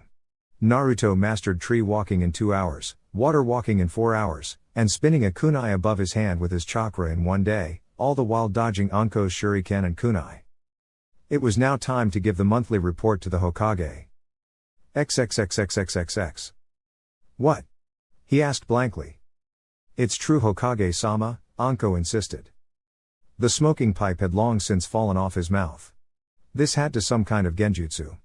There was no way Naruto mastered all the chakra control exercises in just 2 days. Anko was a very deadly kunoichi, so any students she took, in this case, Naruto, had high standards to meet. But for Anko to say that Naruto did all of that in just 2 days, it was too much. He had no doubt that Naruto was very physically capable, but he had an Uzumaki heritage and as such, had monstrous reserves of chakra that could not be matched by anyone of his age. He expected Naruto to have problems in controlling his chakra, but from Anko's report it looked like he had an excellent control of his chakra. Anko then slowly asked him, knowing the Hokage was rattled to his bones by the news, Hokage-sama, can I have your permission to start teaching him ninjutsu and taijutsu? Granted. XXXXXXX. Naruto stood in his father's library, looking at the volumes of Fuinjutsu his mother had left for him. He picked the first volume and left the house. Anko had very generously given the next day off to him, which he planned to make full use of. For some reason, he thought, that Anko was very surprised at the speed at which he mastered those exercises. He had been asking her when he could start learning ninjutsu and taijutsu, but she always said that first he needed to build up endurance and stamina. After closing the door to his apartment, he set the thick book on the dining table and entered his bedroom, falling asleep. It was a late night after all, and sneaking around made him tired, especially after his sadistic sensei's training. His alarm rang at 7 next morning. Waking up, he did his morning rituals and made himself some breakfast. That reminds me, the stock that Gigi gave me will be finished soon. I need to go shopping, he thought. After breakfast, he picked up the Fuinjutsu volume and started reading. He finished it in 4 hours, including the test that his mother wrote for him at the end of the book. I didn't know Fuinjutsu was this easy, he thought in confusion as he checked the answers of his test. It's not, you insane child, Kurama grumbled. He had been seeing and hearing Fuinjutsu since the Tree Huggers era and frankly, it annoyed the hell out of him. He was much more suited to perform acts of destruction than delicate writing. Naruto easily ignored him and finished checking the answers. All of them correct. No surprise there, he thought smugly. Photographic memory was so useful. He finished another volume the same day, with the same results in the test at the end of the book. 8 hours of Fuinjutsu was mentally exhausting, he thought. He just slept the rest of the day, waking up only to make and eat dinner, and fell asleep again. The next day, Anko started his taijutsu training. I'm going to teach you my style of fighting, Naruto. The snake style requires you to be light and flexible, capable of quick strikes and counterattacks and weaving in between them. She then grabbed Naruto's collar, you will learn and master this style in 1 year. Brat or even Kami won't be able to save you from my wrath, she threatened, enforcing her threat with a bit of killing intent. It had absolutely no effect whatsoever on him, since he already had a taste of Kurama's killing intent. However, he nodded vigorously. Anko was pretty terrifying, even without killing intent. The next month he spent learning Tai and ninjutsu simultaneously. Due to his photographic memory and the peculiar ability of his body, he progressed quickly in taijutsu. He found that even though it was a formidable style, the snake style did not have the symbolizations of all 5 elements. Ninjutsu, on the other hand, he felt like he was born to do it. It took him only 5 tries to master the Henge no Jutsu, and 9 tries to master the Kawarimi. 2 days later, he had mastered the seal-less Kawarimi. But no matter how hard he tried, even with his excellent chakra control, could he perform the Bunshin no Jutsu. Eventually, Anko got so fed up that they took the matter to the Hokage, who suggested that the Kage Bunshin no Jutsu would be more suited for Naruto. Considering how large his chakra reserves were, it would be impossible for him to squeeze a drop of it that was required to perform the Bunshin. It took 2 hours for Naruto to learn the Kage Bunshin, and when he did learn it, Anko and Hiruzen, who had come to supervise the teaching of the Kinjutsu, were dumbstruck at the amount of clones Naruto could make. 100 clones at Naruto's age stupefied the Hokage so much that it took him almost 15 minutes to snap out of his shock. Naruto soon discovered a very interesting aspect of the Kage Bunshin. He could remember everything what his clones saw or heard. And he had no qualms abusing the shadow clones after that. He would make a shadow clone study Fuin Jutsu while he trained with Anko. In 8 days, all the volumes of Fuin Jutsu were finished. He had even learnt how to print seals onto surfaces with his chakra. Now technically, that would make him a seal master, but his mother had written him a note that even after finishing all the volumes, he would have to be tested by a certified seal master to be considered a seal master. He knew no one who was one, so he asked his Jiji if he could test him. But the old man had questions of his own. "You're telling me that you finished all the volumes of Fuin Jutsu your mother left you in just 10 days? His voice sounded unbelieving. Naruto nodded, his expression serious. Hiruzen let out a small nervous chuckle. "Forgive me if I find that hard to believe, Naruto-kun." Naruto shrugged. He figured he could tell him of his gifts. When you have a photographic memory, coupled with shadow clones, you tend to abuse it, Jiji. Hiruzen looked shocked at the fact, "You have a photographic memory?" Naruto nodded, "Yes." Hiruzen then sighed, "Aside that, I'm sorry Naruto-kun, but I'm not a certified seal master and as such, I am not qualified to test you," he told Naruto regretfully. "But my student Jiraiya is. Tell you what, when he visits the village next time, I will tell him to test you. Is that okay for you?" Naruto figured that he had no choice. All right. It had been 2 months since Anko started training Naruto, and he had progressed spectacularly. With the most common ninjutsu out of the way, she focused solely on his taijutsu, which grew by leaps and bounds, but he was still far from giving her a challenge. After those 2 months, Anko figured that it wouldn't hurt teaching the boy chakra nature transformations. Naruto sat in front of Anko, who was standing and explaining the chakra nature transformations. There are 5 basic nature transformations: fire, wind, water, lightning and earth. Each element is connected to each other in a way. Fire is weak against water but strong against the wind. Wind is strong against lightning but weak against fire. Lightning is strong against earth but weak against wind. Earth is weak against lightning but strong against water. Water is strong against fire but weak against earth, she explained. She handed him a slip of paper, that is chakra paper. It will tell you your chakra affinity. If you have fire it will burn, tear in half with wind, shrink if lightning, crumble to dust if earth and soak wet if water. Naruto nodded and focused a tiny bit of his chakra into the paper. What happened next blew his own mind away, alongside Anko's. Inside his mind, Kyubi grinned. Even he did not expect that, but it was a nice surprise. The paper split into 3 parts. One soaked up very heavily, the second crumpled up into a ball, and the last one burned to ashes. Anko threw up her hands and walked away, muttering things about having early gray hairs and surprises. Naruto blinked for a second and then grinned. Awesome. When the Hokage came to know, he promptly fainted like a schoolgirl. When he woke up, he was convinced that Naruto would grow up to become the most unpredictable ninja ever. What happened the next 3 months was chakra nature manipulation. He would make 4 groups of 25, each group practicing a different nature. For the first time, he had a challenge. Changing the nature of chakra was a lot more difficult than he thought. It took him 1 whole month to master only the first step for elemental manipulation for all 4 of his affinities. Cutting a leaf in half for wind, collecting water from the leaf for water, shrinking up the leaf for lightning, and burning the leaf to ashes for fire. The second and final step took him a whole 2 months. For wind, it was cutting a rock clean in half; for water, it was separating water from other liquids; for lightning, it was cracking a stone into pieces with lightning chakra; for fire, it was boiling water. Anko had left him to his own devices after he started his elemental training. But she checked on him every now and then. He always teased her on how she was acting like his mother, which always resulted in him having a bruised head. After those 3 months, however, he met his godfather. Flashback. He was practicing his taijutsu katas on the training field when he sensed a presence. He was slowly developing his sensory abilities with the help of Kurama. He turned around to see no one, but he now someone was standing just a few feet in front of him. "Who's there?" he asked. The air in front of him shimmered and a man appeared. He wore red sleeveless coat and pants, a green kimono underneath and geta sandals. He had long white hair and was very well built, standing well over 6 feet.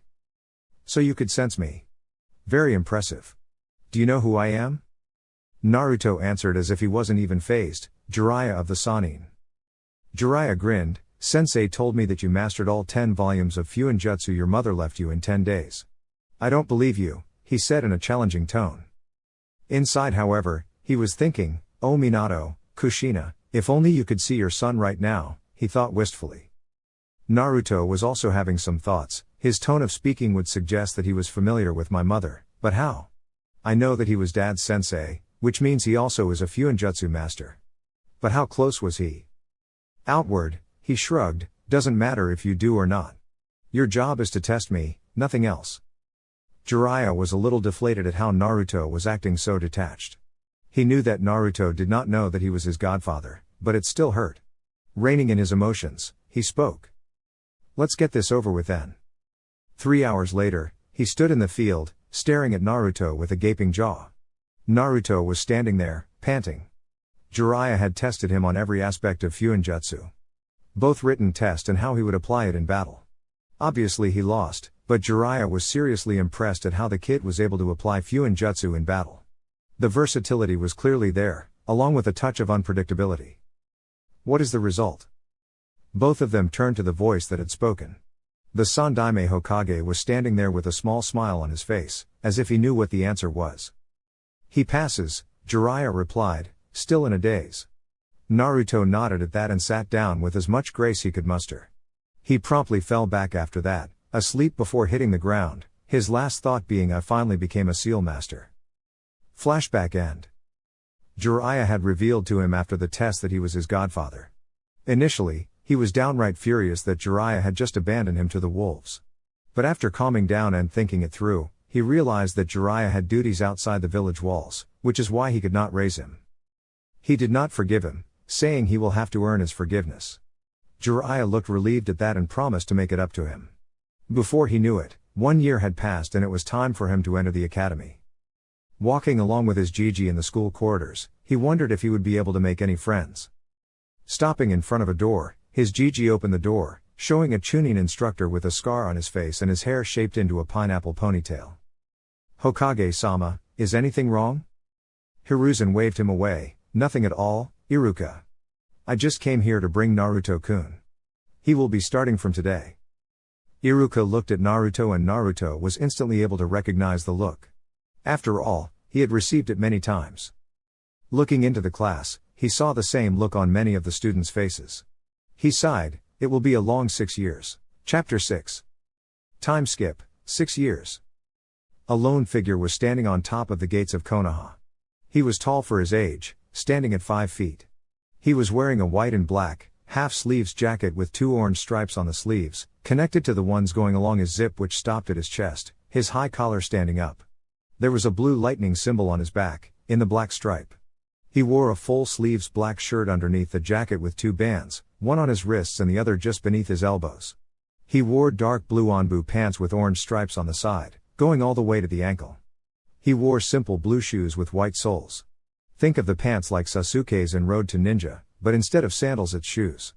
On his right thigh he wore a holster held with white tape, and a standard shinobi pouch tucked in at the back of his pants, on the left side. His bright, spiky blonde hair was tied in a messy ponytail. He was Naruto Uzumaki, and today was the day of his graduation exam.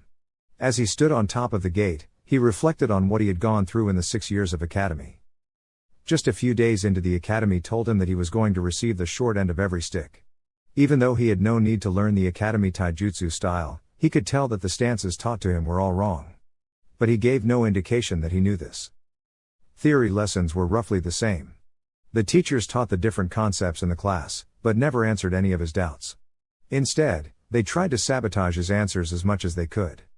Not that they could do that. Being a genius had its perks.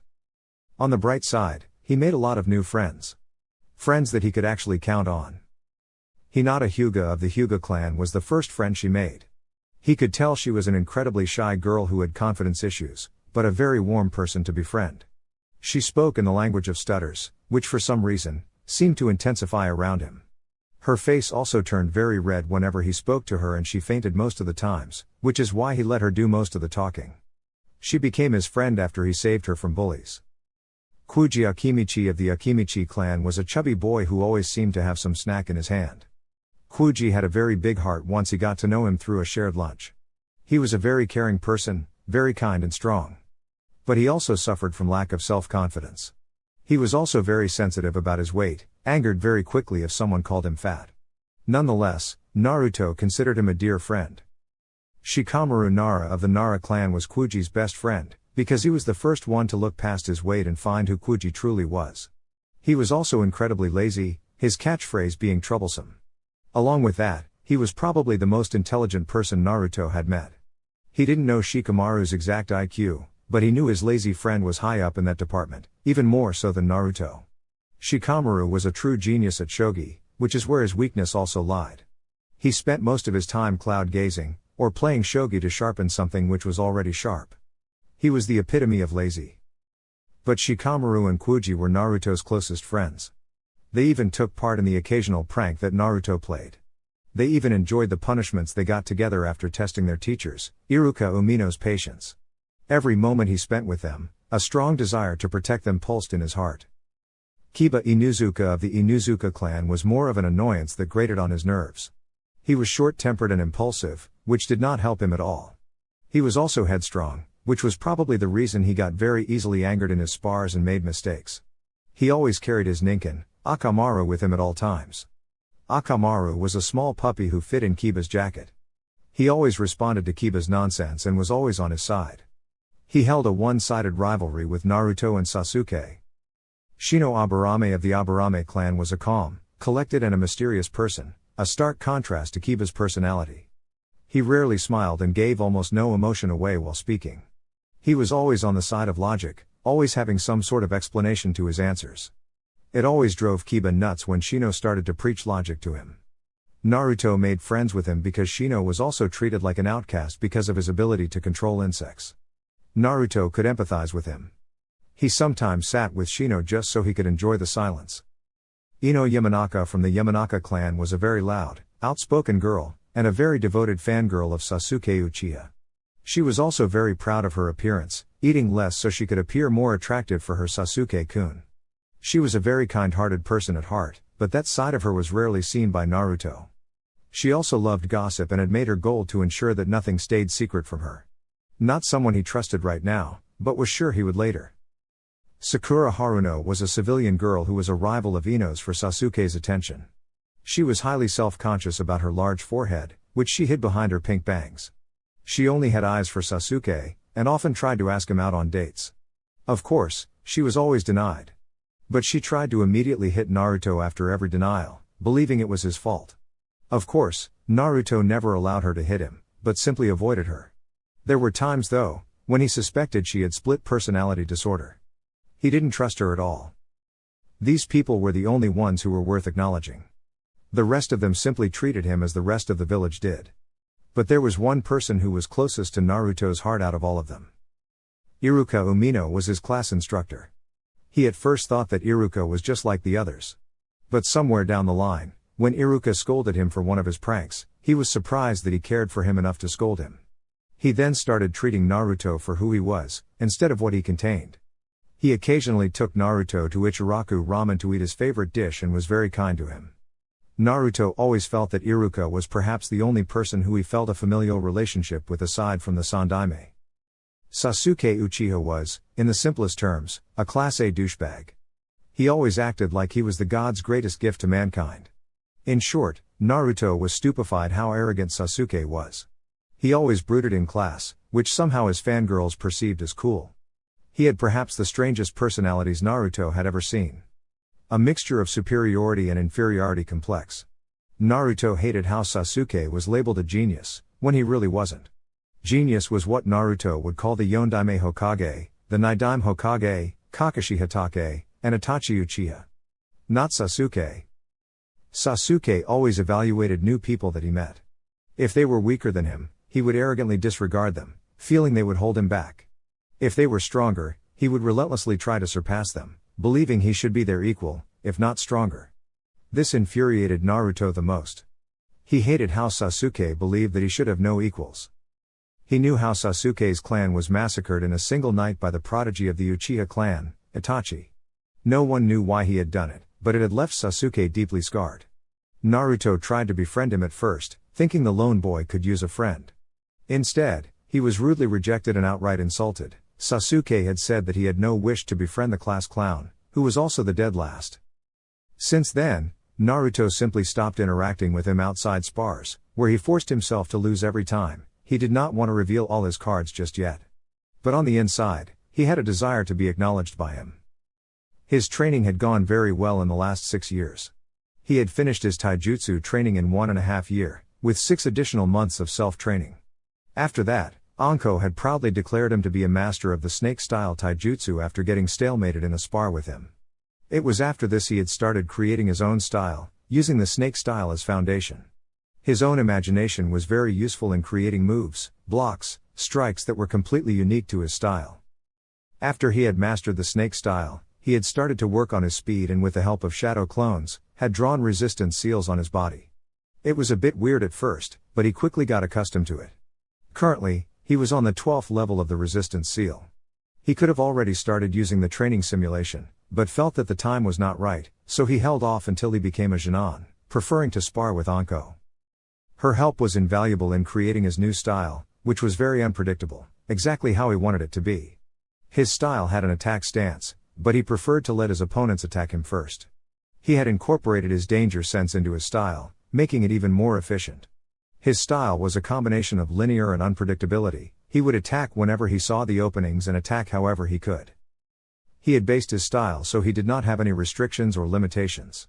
In short, he had successfully created and mastered his own fighting style in 5 years, and just like his father said, it was as aggressive as fire, as sharp as wind, as fast as lightning, as strong as the earth, as fluid as water, and as unpredictable as the nature. The perfect fighting style. He decided to name it the Elemental Fist. Pretty badass. His sensory abilities had been perfected over the course of 6 years. He had help from his Jiji, whose sensei, the Nidaime, was said to be the greatest censor of his time. He had graciously allowed him to study his sensei's scrolls on sensing. The more Naruto read, the more he was convinced that the Nidaime was a genius of his father's caliber. He had developed his own sensing techniques, which Naruto had eagerly learned. Naruto could now accurately sense chakra to the point that he could identify nature affinities if he concentrated hard enough. His ninjutsu had progressed as far as well. His chakra control and reserves only increased over time, and he made sure he had enough jutsu in his arsenal of all 4 of his affinities. He had also created a way of copying jutsu from others. Whenever he would watch someone perform a jutsu, he would immediately hone in on the chakra in that person's body, sensing how it was being molded. His photographic memory combined with his now controlled danger sense ensured he could copy hand seals in slower perception. This skill had greatly impressed his Jiji. He was also pretty smug about the fact that he had successfully copied the Great Fireball Jutsu from Sasuke from when he had once watched him train. Also, he had literally begged the Sandaime to let him study from the Nidaime's library, considering that he had 4 affinities that could rival Tobirama's water affinity, and the former Hokage literally had a huge library that was full of jutsus of all nature transformations.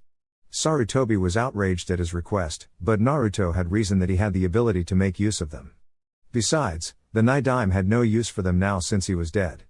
Sarutobi had very reluctantly allowed him to study from the library, but had made him swear that he won't tell anyone. The fact that he was a seal master had helped him study and understand the Hiraishin scroll his father had left him. He had to admit that it was incredibly complex. From what he understood, it was a part of the rarely studied field of space-time. It was a perfect combination of ninjutsu and fuinjutsu. His father had left him an astounding amount of chakra theory for him to recreate the jutsu. In summary, it was using fuinjutsu to create a temporary tier in space-time, traveling through it and appearing on the other end near instantly. It relied on the principle of teleportation. Once you enter the tier of space-time, your body is dispersed into millions of particles of chakra that reassembled just before you exited the space-time. Naruto's challenge was in recreating the Jutsu Shiki, seal formula. His father's famous kunai had only 5 kanji on it that he used very successfully. The scroll was enormous, even with his father's improved notes. He had to shorten it, just like his father did, into 5 or 6 kanji. At first he had made the mistake of using his father's formula, imprinted on a kunai, the difference being that instead of his father's chakra, it was his. It even sort of worked, but he slowly discovered the problem in that method. It was taking him too long to sense the kunai, he was wasting chakra as well. He had then reread that every Hiraishin formula was unique to its user. He had to painstakingly start from scratch to build his own formula, which would require a lot of time. 2 months of curses and ink marks later, he had proudly created his own Hiraishin formula, with a few interesting modifications of his own.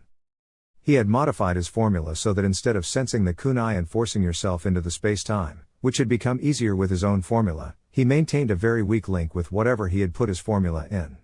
Whenever he molded chakra and honed on a particular kunai, the link would instantly teleport him, without him having to force himself through.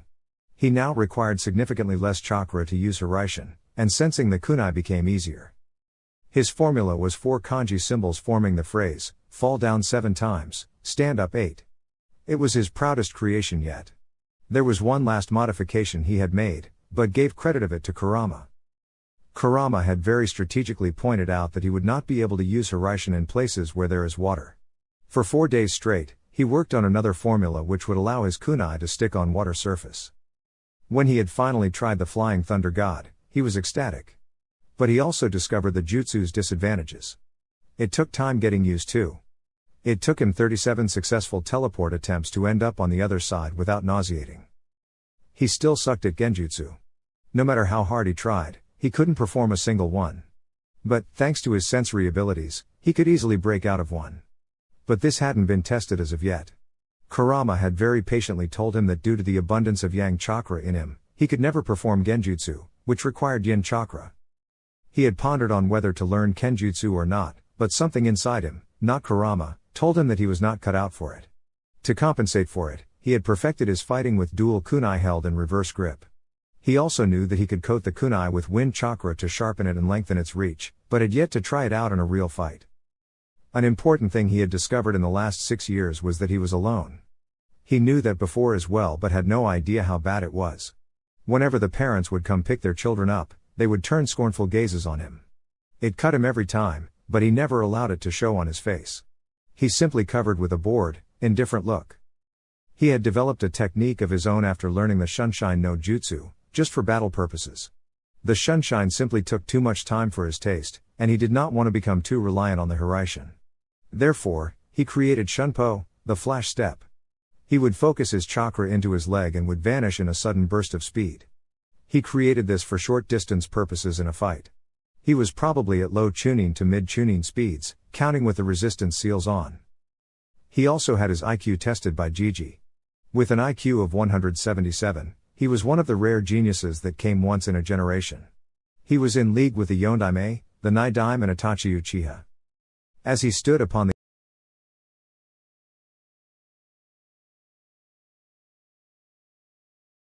gates reminiscing, a sudden noise caught his attention. He smirked. That's right, all the alarms would be sounding now, waking them up from their precious sleep. It was his final prank before he became an official ninja. All the civilian council members had been pranked by him. He had set off a timed release stink bomb in each of the houses, courtesy of Fuinjutsu. He knew the blame would come onto him, but he had made sure nothing connected him to the crime.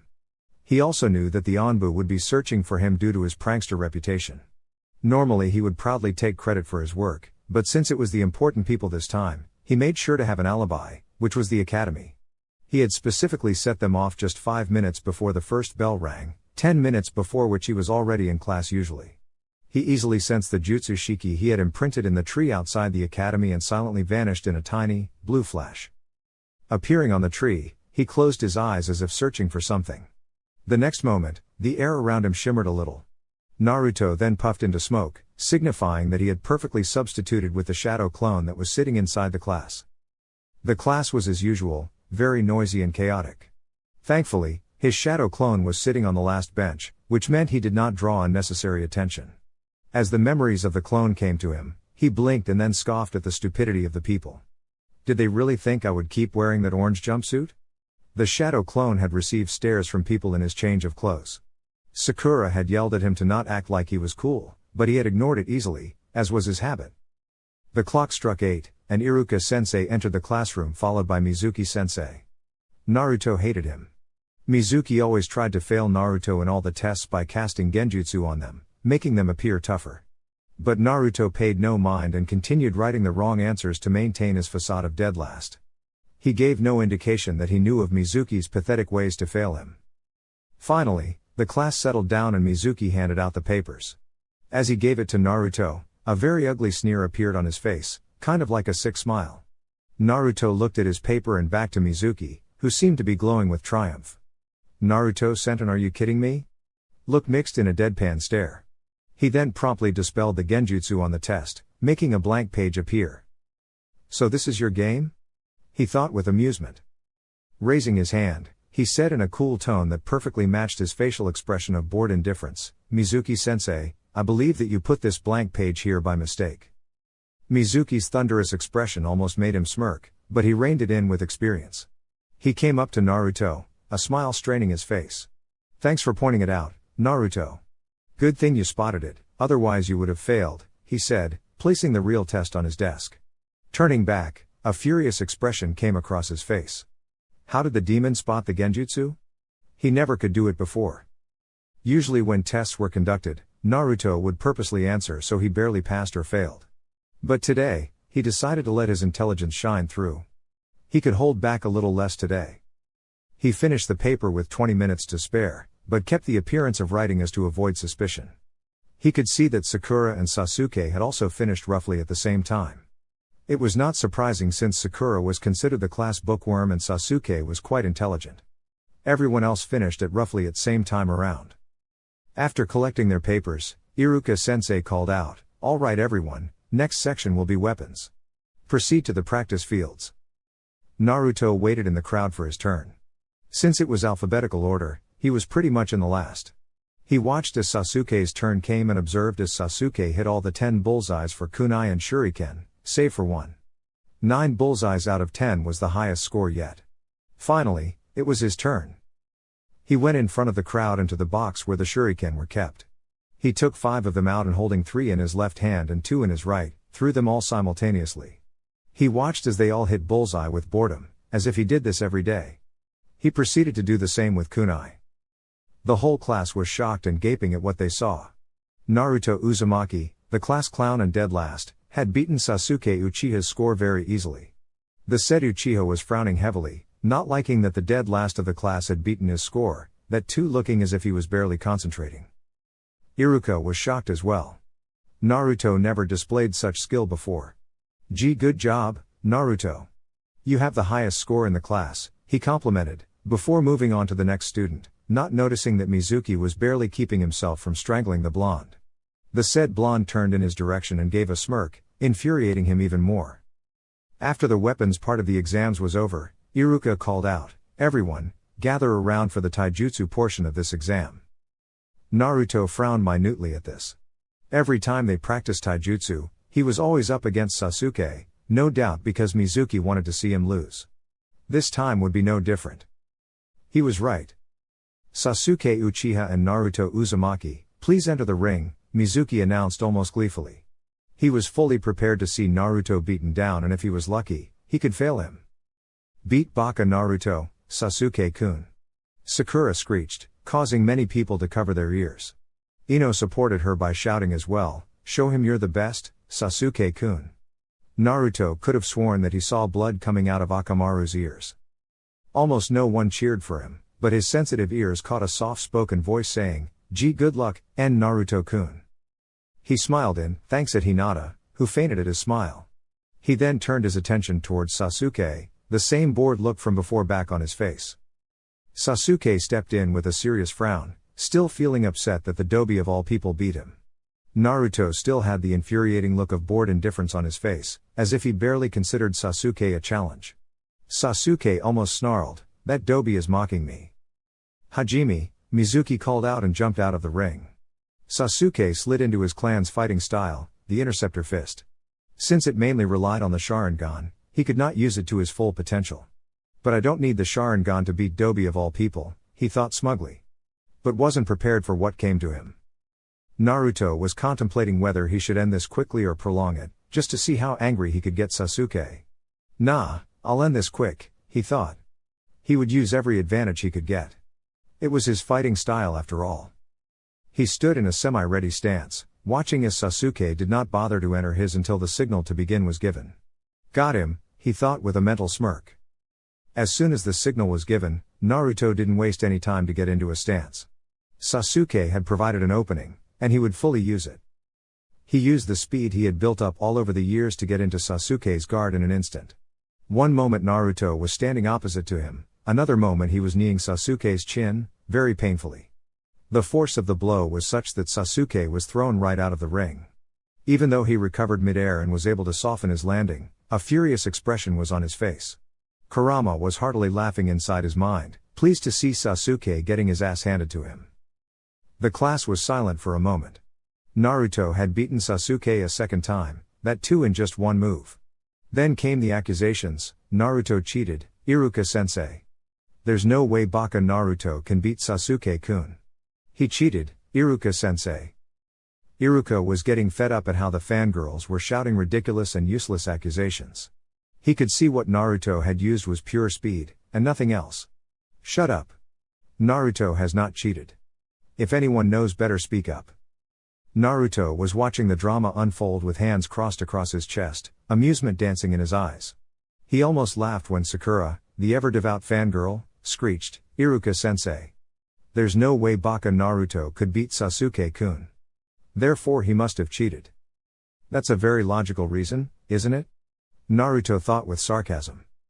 Iruka turned a stern glare on her, "And just how did Naruto cheat? Care to explain, Sakura?" Sakura opened her mouth, but closed it since nothing came to mind. An embarrassed blush spread across her face and she fell back into the crowd.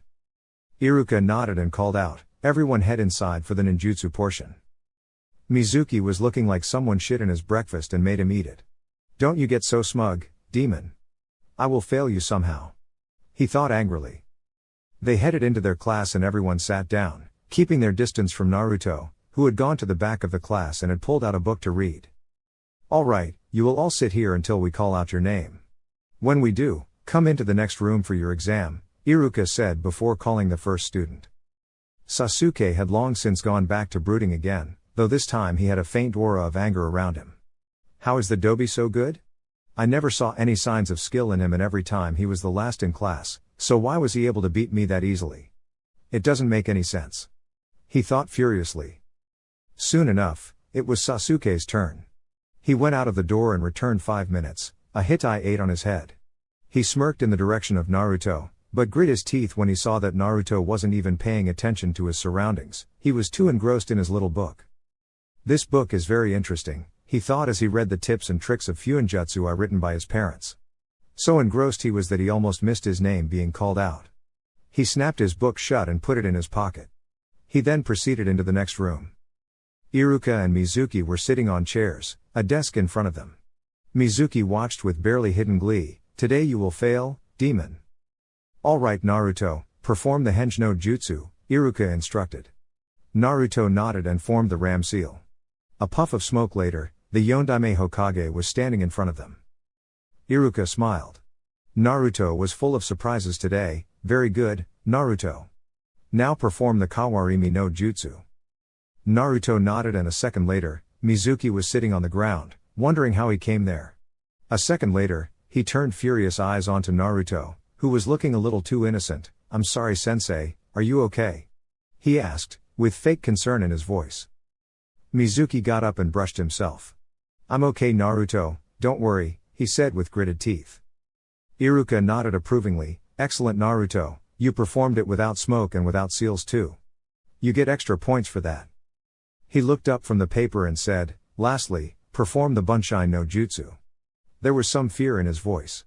Naruto could never perform it perfectly. But Naruto surprised them yet again. Holding up a half-ram seal, there was a puff of smoke and 3 Narutos were standing in front of him. Of course, they were actually Kage Bunshin, but they didn't need to know that. He was actually proud that he only needed a half-ram to execute Kage Bunshin, instead of the full seal. Mizuki watched helplessly as Iruka declared Naruto passed and told him to pick between black and blue. Naruto picked the blue Hitai 8 and asked if Iruka could tie it just beneath his left jacket sleeve. Walking out of the room, he saw that the class was giving him the same, gaping look, again. Annoyance passed on his face. "What are you looking at?" Kiba pointed an accusing finger at him, a shocked look on his face. "You got a Hitai 8. Naruto simply gave him a deadpan stare. Slowly clapping, he sarcastically drawled, "Well done, Kiba, you now have a firm grasp of the obvious." Snickers erupted in the classroom as Naruto made Kiba feel stupid with a single statement. Kiba prepared to pounce on Naruto when Iruka entered the classroom. "Everyone settle down." After everyone was seated, he said, "Those people who have passed will come tomorrow in the morning for team assignments. You can leave now." Naruto leisurely walked out of the academy, in no hurry. He had nothing else to do, so he sat down on the swing on the academy's tree. He sat there for a long time, thinking of what he will eat today. He sensed someone coming and hid his scowl. What does Mizuki want now? Mizuki came up behind Naruto. "Congratulations on passing, Naruto." He almost threw up in his mouth saying that. Naruto curtly replied, "Thanks." He said no more than that, he didn't need to. Mizuki approached him, "So he will be the one to talk. I was impressed on how you performed, Naruto. But you still don't have enough points to claim Rookie of the Year.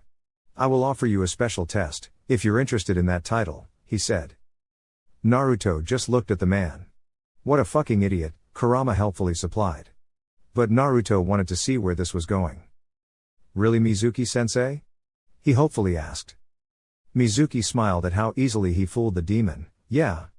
You just need to take a scroll from the Hokage vault in the Hokage's office and bring it to me beside the old shed in the forest at midnight. You know that, right? Bring it to me and consider yourself the Rookie of the Year," he said as he walked away. "He really has a very low opinion of you, doesn't he?" Kurama commented. Naruto mentally agreed, "He just asked me to steal the forbidden scroll. What a moron," he thought as he flashed to the Hiraishin Shiki in his apartment. He had a seal to make. XXXXXXX. The sky was dark with clouds, shrouding the village in shadows. It was perfect for him to sneak around. In a series of flash steps, he was at the Hokage Tower in minutes. Dodging the Anbu on patrol, he easily masked his chakra signature and sneaked into the office. He soon found the Hokage vault and took out a piece of paper, a complex seal drawn on it. He slapped it onto the vault door and watched as it glowed for a moment. He knew opening the door was no problem for him, but the alarms that would sound after would be. Which is why, he created a seal that would suppress the alarms of any seal for roughly 10 minutes. Enough for him to complete his task. He took the scroll and slung it around him. He exited the way he came from, but paused for a moment. "What's up, Gigi?" Hiruzen replied as if he totally hadn't caught Naruto stealing. "The night strolls are often very peaceful for me. I trust that the scroll would be returned?" That was more of an order. Naruto simply nodded, making his way to the exit when Hiruzen stopped him. "You know it would look suspicious if it looked like I just let you through." A mischievous grin almost split his face in half. This was the perfect time to try it. He turned around, not bothering to hide his grin. He put his hands in the ram seal, whispering, "Oiroke no Jutsu." A puff of smoke revealed a curvaceous and an extremely beautiful blonde female Naruto, clad in birthday clothes. Wisps of smoke were covering the more important bits. It was the Sandaime's weakness as well as his sweetest dream. A huge amount of blood burst from his nose with such force that he fell backwards unconscious, having a perverted smile on his face. Naruto released the henge, barely holding himself from laughing out loud. "Yosh! Oiroke no Jutsu is a success," he thought in celebration before flash stepping out and into the forest. He arrived with half an hour to spare. Shrugging, He put the scroll on ground and opened it up, looking for something useful. He found the Kage Bunshin along with its explosive counterpart, Bunshin Daibakua. He also found the Gojo Kibaku Fuda, a jutsu created by the Nidaime. It was about self-replicating explosive tags. A wicked grin crossed his face. I'll have so much fun with this one. He also found a very interesting theory on how to change the color of your lightning. A thoughtful look crossed his face and he mused, it will be cool if I can do that. The blue of lightning hurts my eyes. Red lightning sounds much better. He always avoided Raiten because it was just too bright for his eyes. So for the next 2 hours, he relentlessly practiced changing the color of his lightning. It was tedious work, but he was able to do it, without shadow clones. At the end of 2 hours, he lightly panted but watched in pride as red currents of lightning danced across his body. I did it. Who? The theory was easy to understand, but not so much when implementing, he thought with relief. The red lightning was significantly better on the eyes and was less chakra consuming, though he did not know why. Suddenly, he sensed a familiar chakra and smiled, about time someone came looking for me. A few moments later, Iruka burst out of the bushes, looking around wildly. When he spotted Naruto innocently sitting on the ground with the forbidden scroll on his lap, he snapped. Naruto, he began in a strained voice, just what do you think you are doing? He ended in a shout. Naruto, to his credit, wasn't rattled a bit. He just smiled widely and decided to out the traitor. Well, Mizuki-sensei told me to bring this scroll for him here. So, I was just waiting for him, Iruka-sensei. A cold feeling washed over him at that. Mizuki told you that? But. Explanations later, Iruka-sensei. For now, be on your guard, Naruto calmly said as he stood up and slung the scroll over him, hands crossed over his chest as if waiting for something. Iruka was about to grill him further when his instinct screamed at him to dodge. He leapt aside to dodge the hail of shuriken, but one struck his sleeve onto the shed and another got buried in his thigh. Naruto lazily caught the kunai that was heading towards him between two of his fingers. A second later Mizuki appeared before them, smiling smugly. Well done, Naruto. Now hand over that scroll to me, he said. Naruto was about to speak when Iruka shouted, Mizuki, why are you doing this? Mizuki growled, for power, you idiot. I want power, nothing else. Naruto, hand it over. Right. Now. Don't do it, Naruto, Iruka shouted desperately as he struggled to free himself. Mizuki smiled sickly, do you know why everyone hates you, Naruto? Naruto raised an eyebrow, curious to hear what the traitor had to say. Oh, do tell. Don't do it, Mizuki, Iruka shouted. This could not happen. It would absolutely break Naruto's spirit. It's because you're the Kyuubi. 12 years ago, when the Yondaime defeated the Kyuubi, he didn't kill it. He sealed it into a baby, which happened to be you. You hold the killer who took thousands of lives that day, including Iruka's parents. He finished in a crazed tone. XXXXXXX.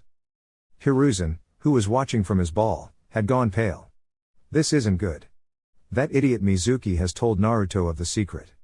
But then he noticed that Naruto hadn't reacted to that at all. His face became paler, nearly to the point of white. Could it be that he already knows? He refocused himself and watched. XXXXXXX. Naruto simply gave Mizuki his patented look, are you done displaying your stupidity? Mizuki was as confused as Iruka. You are obviously unworthy of your rank since you can't tell the difference between a sealing scroll and the kunai which is sealed into it. As for the Kyuubi, I have already known for 6 years, he calmly revealed. Iruka had gone pale at that. Naruto had known since he started the academy. Mizuki was growling at the insult aimed at him. How dare that demon insult him? And you tried to hurt Iruka-sensei, here his tone turned menacing, so I really can't let you go scot-free. Naruto was contemplating whether to knock Mizuki out with a simple Raiten Jutsu, or give him third-degree burns with a Kaden Jutsu. Logic, logic, logic. Fuck logic. He just tried to hurt Iruka. Let's go for brute force. With that, he formed a half-ram seal and instantly, the whole clearing around them was filled with smoke.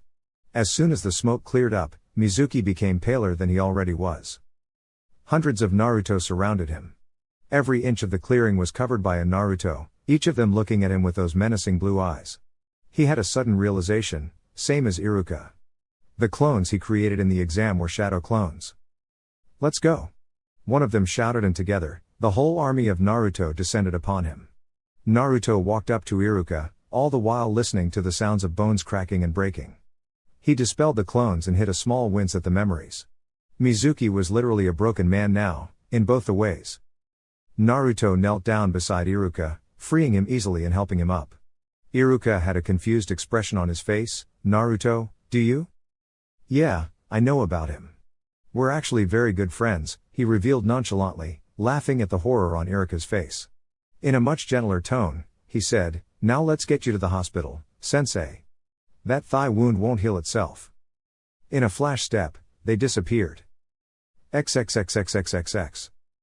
The search was called off when Naruto and Iruka returned to the Hokage with the scroll.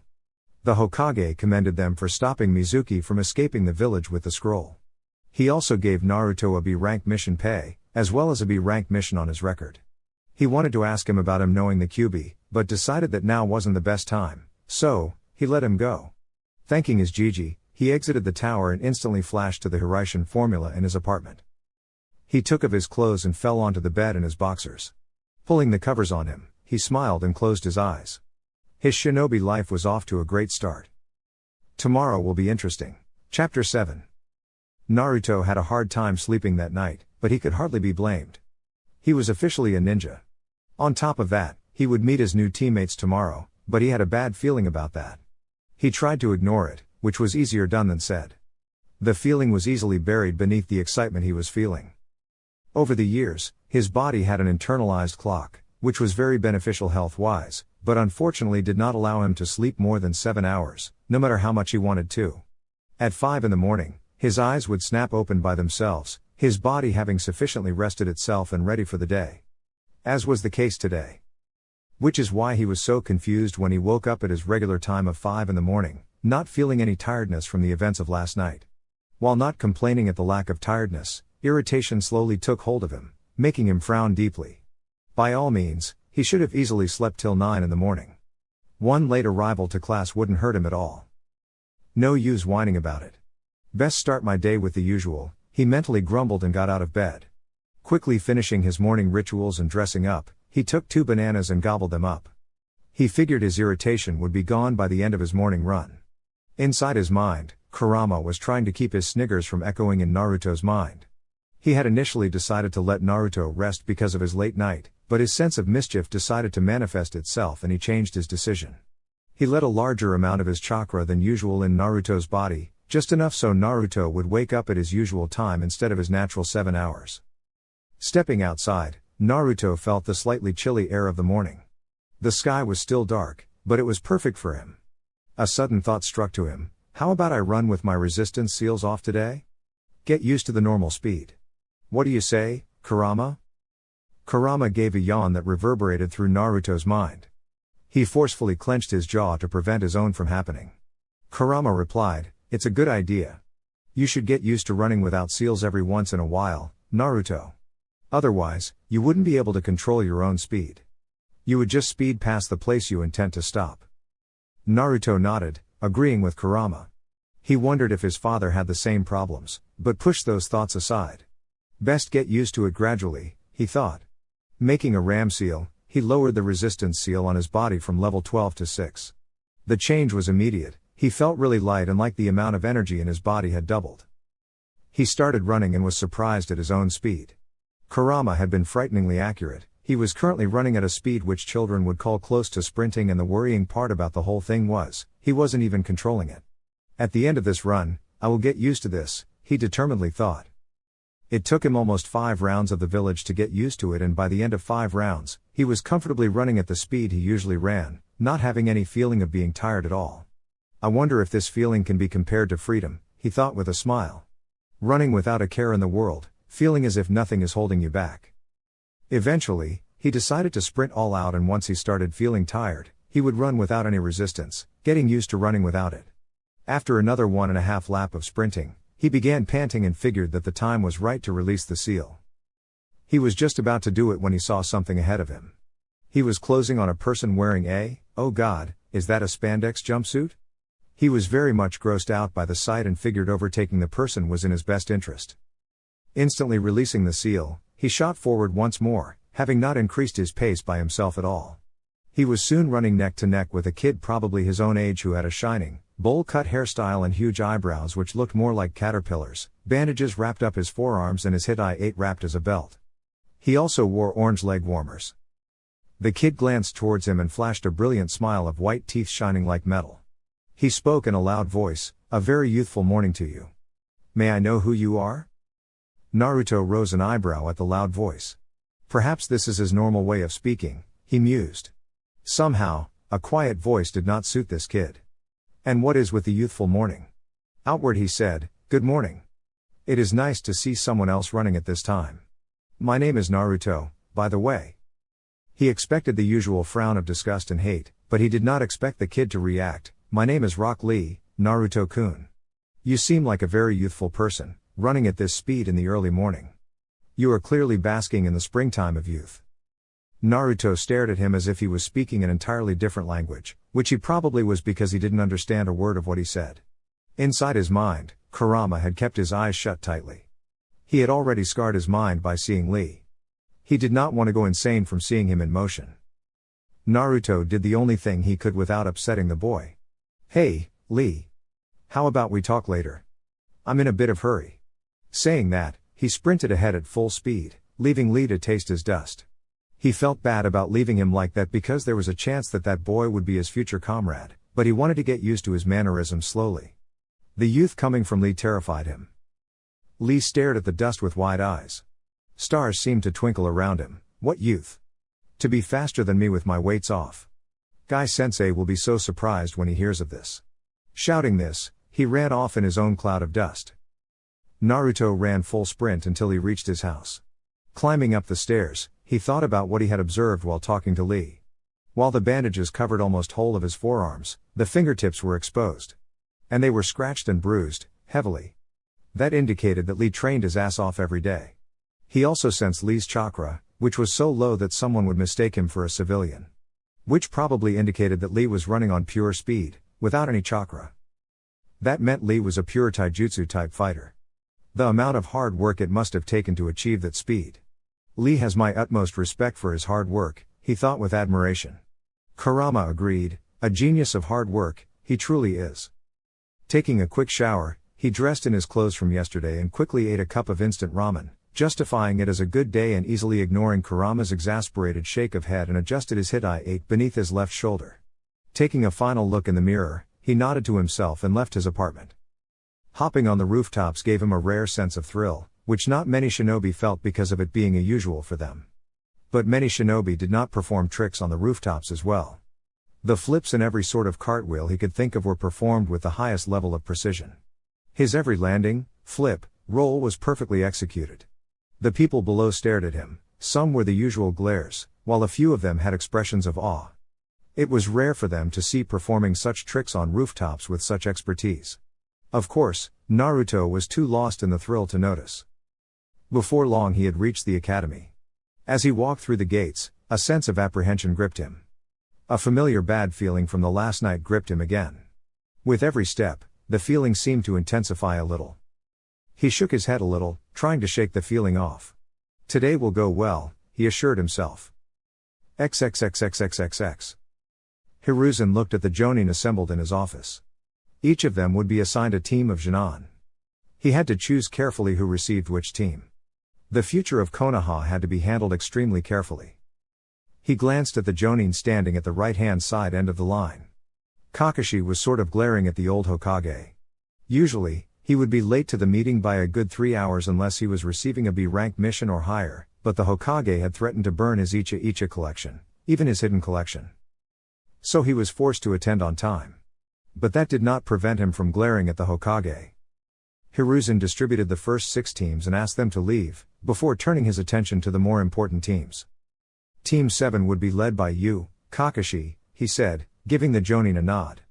Team 8's leader would be Kurenai. Since Team 9 is still in circulation under Guy, Team 10 would be led by Asuma. Kakashi, stay behind. I have to talk to you. As the other jonin left, there was a noticeable change in Kakashi's posture. The lazy look was gone from his eye, replaced with seriousness. He stood straight with his hands behind his back and back straight, looking at the Hokage. What do you want from me, Hokage-sama? Hiruzen's seriousness of the topic was clear in his voice. Kakashi, you have been given the most important team of all. Since Sasuke Uchiha is on this team, the council will probably force you to pay more attention to him, teach him the ways of Sharingan and all your jutsu. But you will not play any favorites. Is that understood? His voice was like an army commander at the end. Kakashi nodded. Hi, Hokage-sama. Hiruzen then motioned for the Anbu to leave the room. Once the room was completely secure, he leaned forward on his desk, chin resting on his hands. He suddenly seemed to switch from a serious personality to a weary one. Kakashi, Naruto will be on this team as well. That single sentence seemed to bring out Kakashi's memories that he did not want to remember. Memories of his sensei, memories of how he failed to protect Naruto from the villagers. I will not fail this time. You can count on me, Minato-sensei, he thought with resolution. Hiruzen continued in his grave tone, the council will probably tell you to ignore him as much as you can. But you will not do that to the only person who is connected to Minato, would you? Kakashi shook his head and spoke with steel in his voice, no, Hokage-sama. I am astounded that you would even say that. Hiruzen, however, was unfazed by the outburst. I had to check, Kakashi. I'm sorry for saying that. Kakashi nodded absent-mindedly, his mind already making plans on how to deal with his new team. A thought occurred to him and he asked Hiruzen, is there anything I should know about my team? Hiruzen leant back in his seat, taking a deep breath and blowing the smoke out. I could give you the files of your students, but observing firsthand is a better way. Won't you agree, Kakashi? Kakashi seemed to be in thought for a moment and then I smiled. Perhaps, this time he will be able to correct his mistakes. XXXXXXX. Entering the classroom, he saw that only half of those who had graduated were there. Eyes roaming, he spotted his friends Shikamaru, Kuji, Shino, Hinata sitting in their usual places. Shikamaru was dozing off as usual, Kuji was eating potato chips, Shino was examining his bugs and Hinata had turned red as soon as she saw him. She began poking her index fingers together, avoiding eye contact. He also saw other kids who had graduated, playfully shoving each other, talking about everything and nothing at the same time. He was about to go to his usual seat in the back when he sensed a familiar chakra approaching. Turning to the door, he narrowed his eyes. Sasuke Uchiha had entered the classroom. He looked very different from yesterday, wearing a navy blue high-collared short-sleeved shirt and white shorts with holster tied on his right thigh. He also wore white arm warmers and Hitai 8 tied on his forehead. He still had his usual air of arrogance and smugness around him. His posture carried confidence, which was clouded by arrogance. His coal-black eyes roamed the classroom until they settled on him. Naruto saw some anger seep into them. Still sore about yesterday, Sasuke? He thought. Sasuke marched up to him, his hands in his pockets, implying that he had no intention of attacking Naruto. He stopped a feet away from him and looked in his eyes with almost a burning intensity, his narrowed eyes showing that he would be keeping an eye on him from now on. Naruto narrowed his own azure eyes in return, the cold intensity of them as cold as ice in response to Sasuke's fire. His eyes conveyed his response very clearly, bring it, Sasuke. They both were so lost in their glaring contest that Sasuke failed to notice one of the kids stumbling towards his back. He bumped into his back, shouting out a sorry. Before joining his friend's back. He did not notice the consequences of his accidental bump. Naruto's eyes had become as wide as saucers when Sasuke's lips crashed onto his own. He was so stunned from that he just froze on his spot, as did Sasuke, looking into each other's eyes with disbelief. He did not even hear Kurama's loud belly laugh at his situation, so shocked he was having his first kiss stolen from Sasuke of all people. He was even more horrified at the amusement he was feeling. This feels so wrong, on so many levels, he thought with no small amount of panic. Sasuke having thoughts along the same lines. He didn't imagine in his wildest dreams that his first kiss would be stolen by the Dobi. Just what did he do to deserve this? All he felt was disgust at feeling a boy's lips on his own. But the shock of the situation had frozen him to his place. This was the scene that Sasuke's most devoted fangirls, Sakura and Ino, along with other fangirls, were greeted to. They both blankly stared at them, not being able to form even full words waho. Naruto finally came to his senses and immediately stepped back from his spot, prompting Sasuke to do the same. Naruto rubbed his lips, slowly cleaning them off. Turning furious eyes on the dark-haired boy, he hissed, "What the hell, Kuso Yaro? Just what gave you the indication that I liked you? Unlike you, I happen to be an avid fan of the opposite sex." Sasuke was taken aback by Naruto's rant for a moment, but was quick to recover. His voice turned downright menacing. Not that Naruto was intimidated, it was your fault, Dobi. He accused, rubbing his lips furiously. Naruto was quick to snark back, that's my line, team. I'm not the one who suddenly decided to step forward and kiss me. His first kiss went to Sasuke of all people. Oh, the shame. Sasuke stormed to his seat and sat down, slipping back into his daily brooding routine. Naruto silently scoffed and turned away. Just what is so great about that guy? He was about to go to his regular seat when he felt it. It was not killing intent, but it felt like he had done something grievously wrong. Turning around, he almost went pale. All the girls of the class were looking like dogs ready to pounce and kill. Baka Naruto. How dare you steal Sasuke-kun's first kiss like that? Sakura and Ino were quick to blame him, with the others following. Kurama was still snickering in his mind and Naruto resisted the urge to sigh. Seeing the Konoikas take a threatening step forward, he slid his left leg back, ready to flash step out of here if necessary. He had to find a way too. Everyone settled down. The loud voice of Iruka-sensei was heard in the classroom, but the girls didn't seem to hear it, ganging up on Naruto, who didn't look nervous at all. Iruka saw his favorite student being ganged up on by the Konoikas and put a hand on his face in resignation. Now what did you do, Naruto? Feeling the need to save his little brother, he activated his big head no jutsu. Settle down, you brats. The effect was immediate.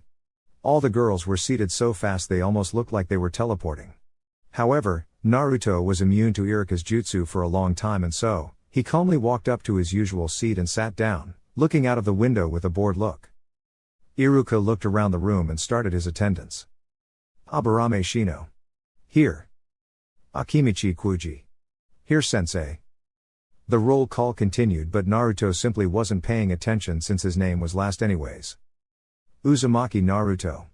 Right here, he waved his hand lazily. His response sounded way cooler than any of his classmates and for this reason, it rattled Sasuke's fangirls. Baka. Sakura stood up and pointed an accusing finger at him, stop trying to act cool like Sasuke-kun. Yeah. Her statement was supported by nearly all the fangirls in the room, except Hinata. Naruto, who was still looking outside, turned to face Sakura. Did you say something? He asked in an absent-minded tone. Iruka suddenly wondered just where Naruto had met a one-eyed jonin who habitually said the same thing. The girls shrieked and hurled various insults at him, which were easily ignored. Iruka coughed to get the class's attention and when he had it, he started speaking. You guys are now, officially, ninja of Konoha. But remember, you are simply a Jonin. The road from here will only be uphill now. You will be now divided in groups of 3, and a Jonin sensei will be your teacher. Everyone had different thoughts about this. Ino said to Sakura in a sly tone, I wonder who will be on Sasuke-kun's team. Sakura gave an annoyed glance to her, who knows? However, inner Sakura shouted in her mind, Cha! I'm the one who will be on his team. Sasuke thought with a small amount of irritation, a team of 3? Che! They will only burden me and hold me back. Iruka then began announcing the teams. It took a while but he finally announced Naruto's, Uzumaki Naruto. Naruto paid close attention at that, Haruno Sakura, causing a depressed cloud to appear on top of her, I'm on a team with Naruto? Why? Naruto had a more expressive reaction. A purple cloud seemed to form over his head and he banged his head on the table. Fuck my life, he groaned. Many felt sorry for the poor bastard, despite not being his friends. No one deserved Sakura as a teammate. Even Kurama was whispering comforting words such as they could kill her and bury the body. And Uchiha Sasuke, Iruka announced the last name. This time Sakura jumped in joy. Turning around, she flashed a superior smirk at the flabbergasted Ino, who was clenching her fists. Inner Sakura was shouting in joy, Cha! True love always prevails. Shikamaru Simple muttered, troublesome. Trying to divert his mind from his recent depression, Naruto listened closely for the other teams. Team 8 was Hinata, Kiba, and Shino. Naruto raised an eyebrow at that. Taking in account that their special traits are not in fighting. If I'm not mistaken, this is a tracking and a backup assault team. Team 10 was announced to be Ino, Shikamaru, and Kuji. The legendary Ino Shikacho trio is being formed again. Their fathers were a legendary team themselves, after all. This team has two purposes that I can think of. A battle purpose and an information gathering, taking in account Ino's mind techniques, Shikamaru's binding techniques and Kuji as a heavy hitter. Not bad at all, he thought with a smile, impressed with Gigi's choices of team members. That thought process led him to his own team. A tiny frown appeared on his forehead. Sakura doesn't possess any specialties, except her high level of chakra control. Sasuke could be considered a specialist in ninjutsu due to his Sharingan, but that depends on his chakra capacity. He is an expert in shuriken jutsu, which is to be expected considering who his brother was. His taijutsu will grow by leaps too, once he awakens his Sharingan. My specialty would primarily be ninjutsu and fuinjutsu, followed by taijutsu and trap making. Naruto's frown disappeared as he realized something. So that's how it is. Our team is a primary, heavy assault team. That old man really is something else, he smiled, shaking his head, impressed by the old Hokage. Time passed and one by one, Jonin Sensei came to take their teams away. Team 8 Sensei was a beautiful woman named Kurenai Yuhi and Team 10 Sensei was a large man who looked like a bear and held strong resemblance to Gigi. He introduced himself as Sarutobi Asuma and took his team away. Many hours passed, but there was no sign of Team 7 Sensei. Sasuke kept brooding the whole time, though he was starting to look irritated. Sakura looked close to exploding in anger. Naruto was calmly working on a new chakra-suppressing seal that he could use without delay. He was also keeping his senses open, just in case he sensed their sensei. Almost 3 hours of wait later, Naruto sensed a Jonin-level chakra signature heading their way. Sighing in relief, he sealed away his sealing supplies and got up, a revenge in mind for their tardy sensei. Walking up to the door, he made 4 hand signs and slapped his right palm on top of the door ceiling. Snickering, he went back to his seat. That was a seal that had successfully worked on Gigi. There was no reason it wouldn't work on their sensei. Sakura and Sasuke were curiously watching Naruto. When Naruto applied his seal, they realized for the first time that Naruto was the tallest member of their team. Sakura asked him, "Naruto, what was that?" in her usual tone of "I'm your mother, Naruto." Naruto gave her a blank gaze and said, "Something that you can't come close to understand, Sakura." Sakura's temper flared and she moved to hit him out of habit, but the door to the classroom opened and all 3 genin watched with shock as the man who opened it got drenched from head to toe in water. Naruto smirked at that. That was a seal designed to activate when someone's chakra came in direct or indirect contact with it. He could store any element in it. Just because he was playing a prank, water was the best choice. Lightning or fire would be very painful. He turned towards the person who was most likely their Jonin sensei. XXXXXXX. Kakashi was lost in thought as he finally decided to go to the academy and collect his team. On one hand, there was Sasuke, the last member of the Uchiha clan that was still loyal to the village. Kakashi brought his hand up to the covered left eye. It was his late best friend's, Uchiha Obito's last gift to him before he died. He felt a sort of obligation to his friend to train the last bearer of the Sharingan. On the other hand, there was Naruto, his sensei's son and Kakashi's only remaining tie to his late teacher. The person he had failed to protect from the village's hatred. The Sandaime had made it very clear that Kakashi has until Chunin exams to increase the number of bonds he has in this village. If he doesn't have any bonds, he may very well leave the village and Konoha can't afford to lose its only Jinchuriki. Walking up to the classroom door, he was caught off guard when he was suddenly doused in water. Perplexed, he looked up, hoping to find a bucket, but saw nothing but a seal. Eyes narrowed, he looked around the classroom. Sasuke was looking at him with doubt. Is this guy really a Jonin? Sakura looked apologetic as she bowed. Sorry sensei, it is all Naruto's fault. I tried to stop him. Naruto was simply smirking at the Jonin. With Kurama's help, he had identified the chakra signature as that of Dog, the Anbu who sometimes used to protect him. However, Naruto's "I know something you don't" smirk definitely put Kakashi on edge. Kakashi was having his own thoughts about the 3. Upon seeing Naruto's smirk, he concluded that Naruto most likely used a seal to play the prank. Turning to Sakura, he thought, Sakura tries to protect herself using excuses. Eyes turning to Sasuke, he saw the boy turn his face back towards the window. Sasuke minds his own business. Doesn't seem to accept the other 2 as comrades. He sighed internally, there is not a single shred of teamwork in this team at all. Outside, he gripped his chin in a mock-thinking pose and said in his lazy voice, how do I put this? My first impression of you guys, well, You're a bunch of idiots, he finished with an eye smile. He could literally see the cloud of depression over Sakura and Sasuke's head, but Naruto kept smirking in that annoying manner, not at all fazed by Kakashi's insult. Deciding to move on, he said, "Meet me on the roof in 5 minutes." Kakashi then disappeared in a swirl of leaves.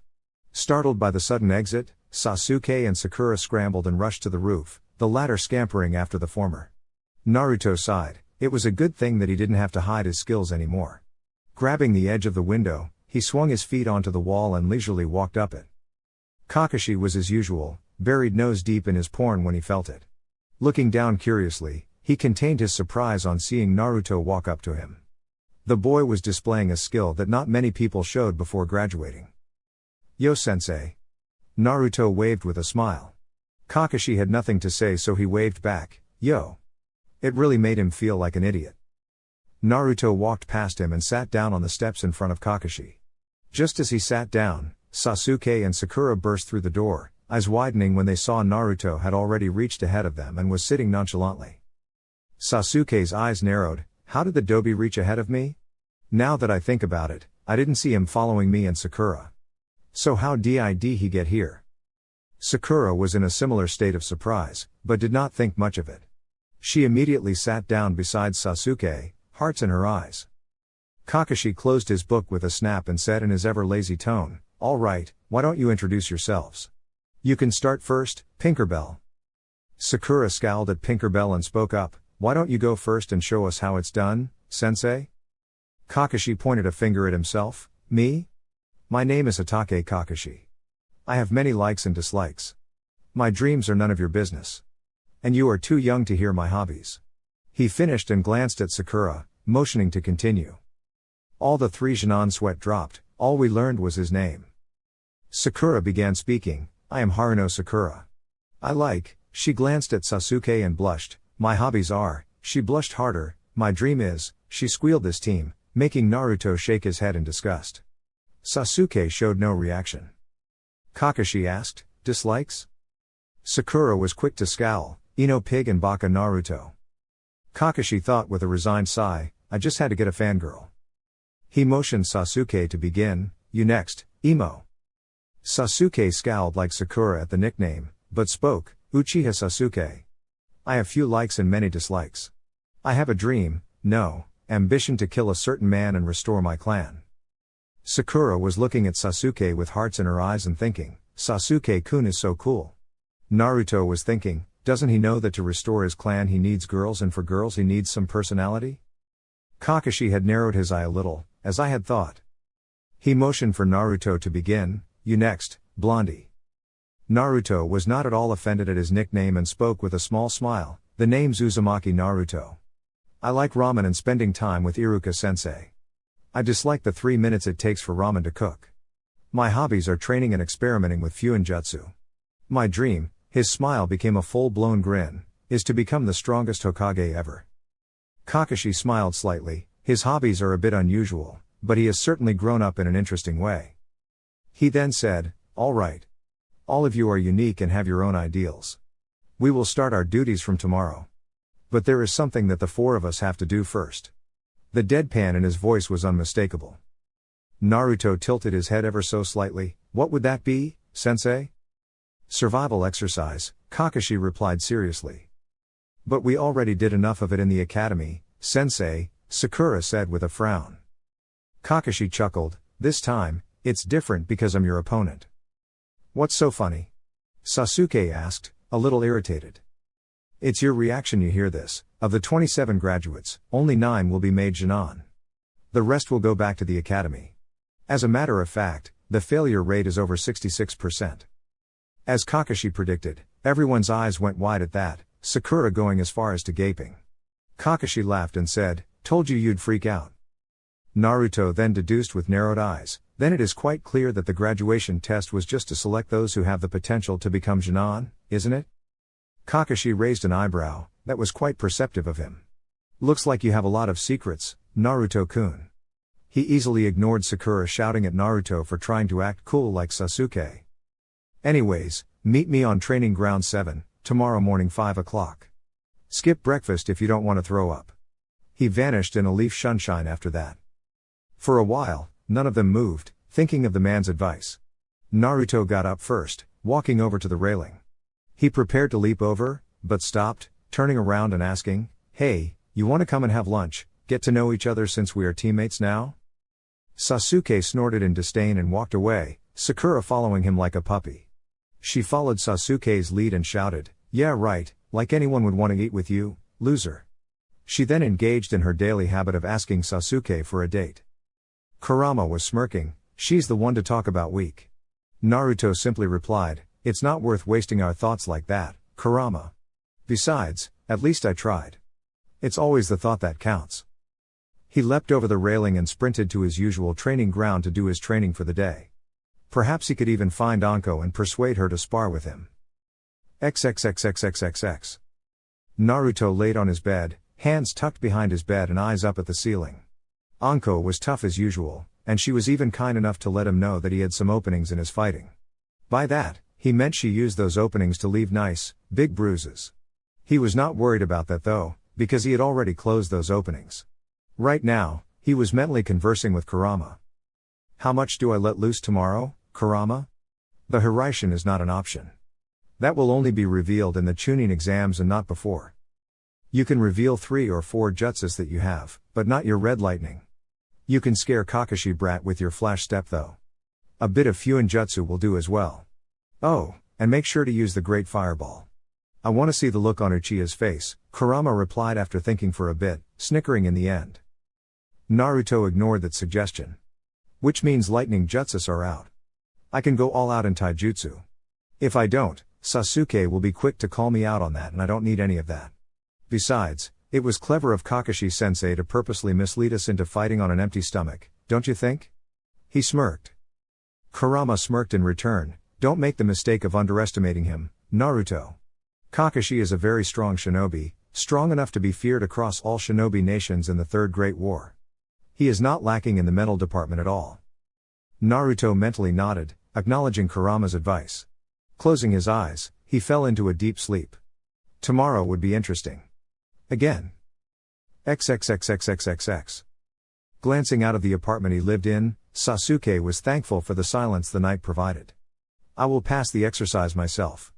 I won't allow those two to hold me back," he thought. Frowning in thought, he absently tapped the window. The Dobi has been acting very differently as of late. His sudden show of skills in the graduation test, his clear familiarity with seals, could it be that he was hiding his skills? If so, then why? He has always craved attention, so why would he do something like hiding his skills and personality? "Just who are you, Naruto?" Sasuke had noticed that Naruto acted very different from his usual loud and idiotic personality in the graduation exam.